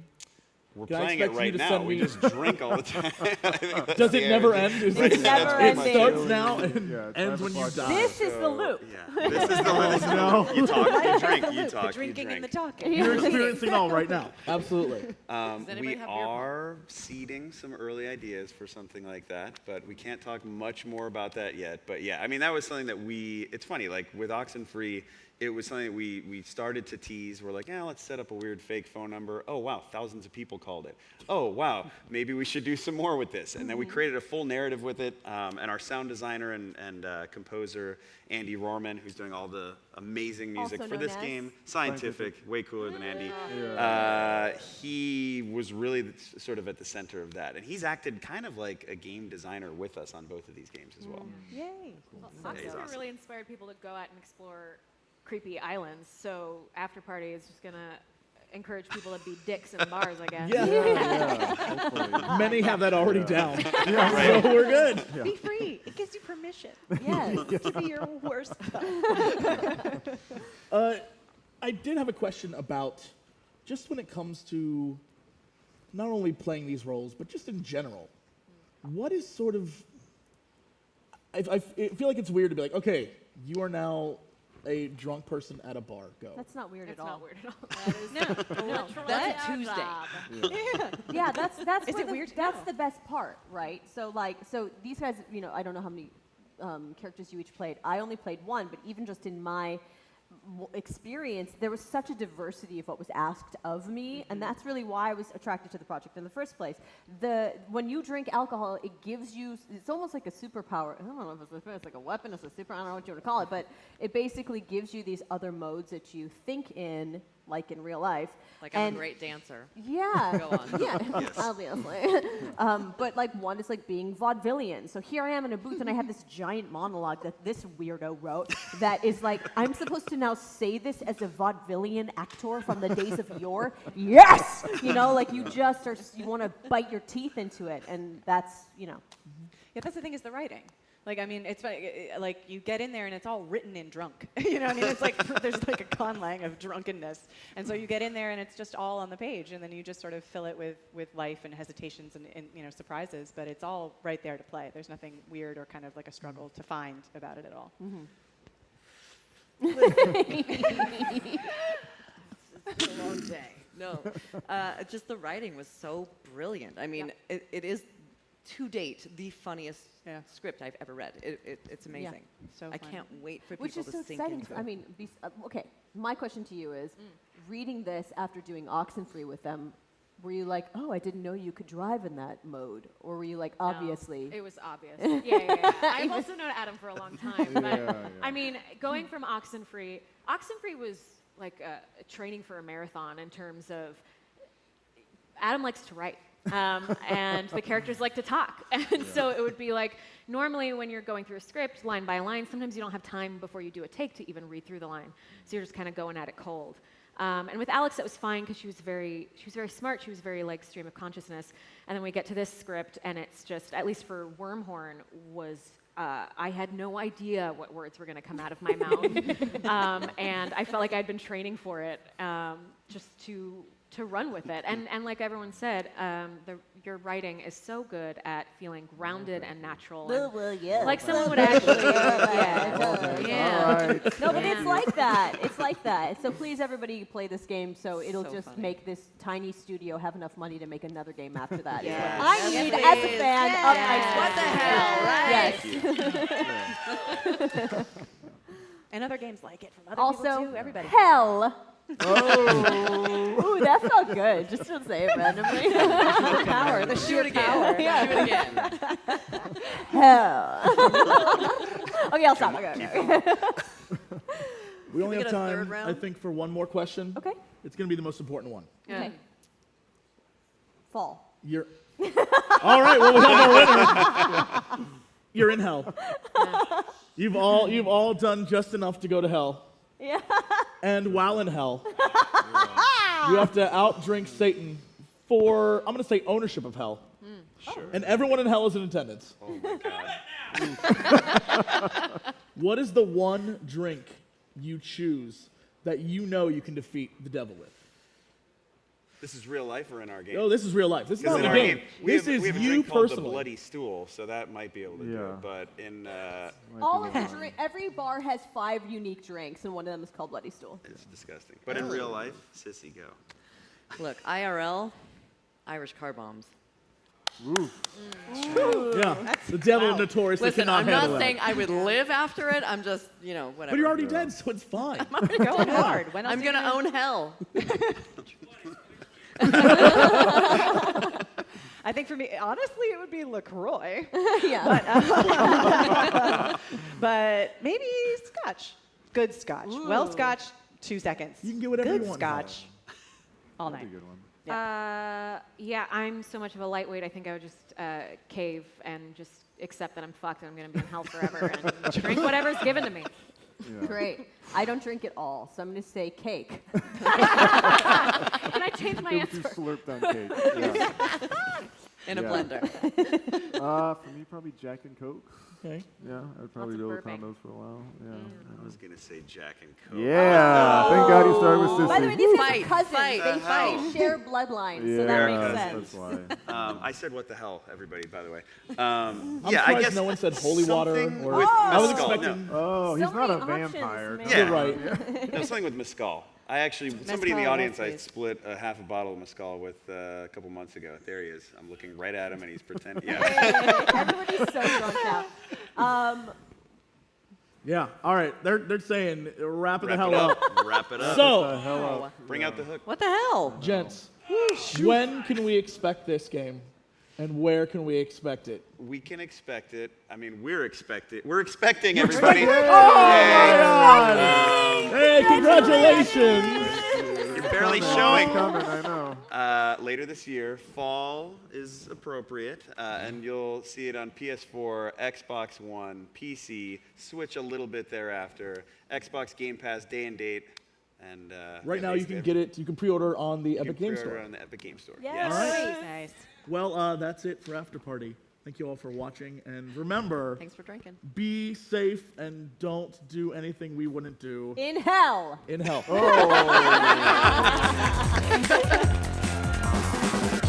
More interesting. Yeah. Like, I have no idea. I have no idea where that is. All right. Thank you. See ya.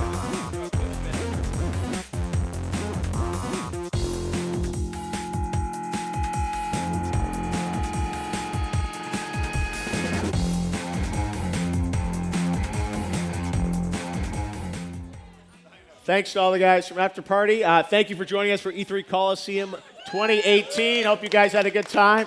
What's up? How are we doing? Thanks for watching the stream. Oh my God. What's up? One love. Thank you guys. What a great time. 3 full days. So many video games. We did it. Thank you for watching, guys. We will see you next year maybe for E3 2020. Good night. Oh, they have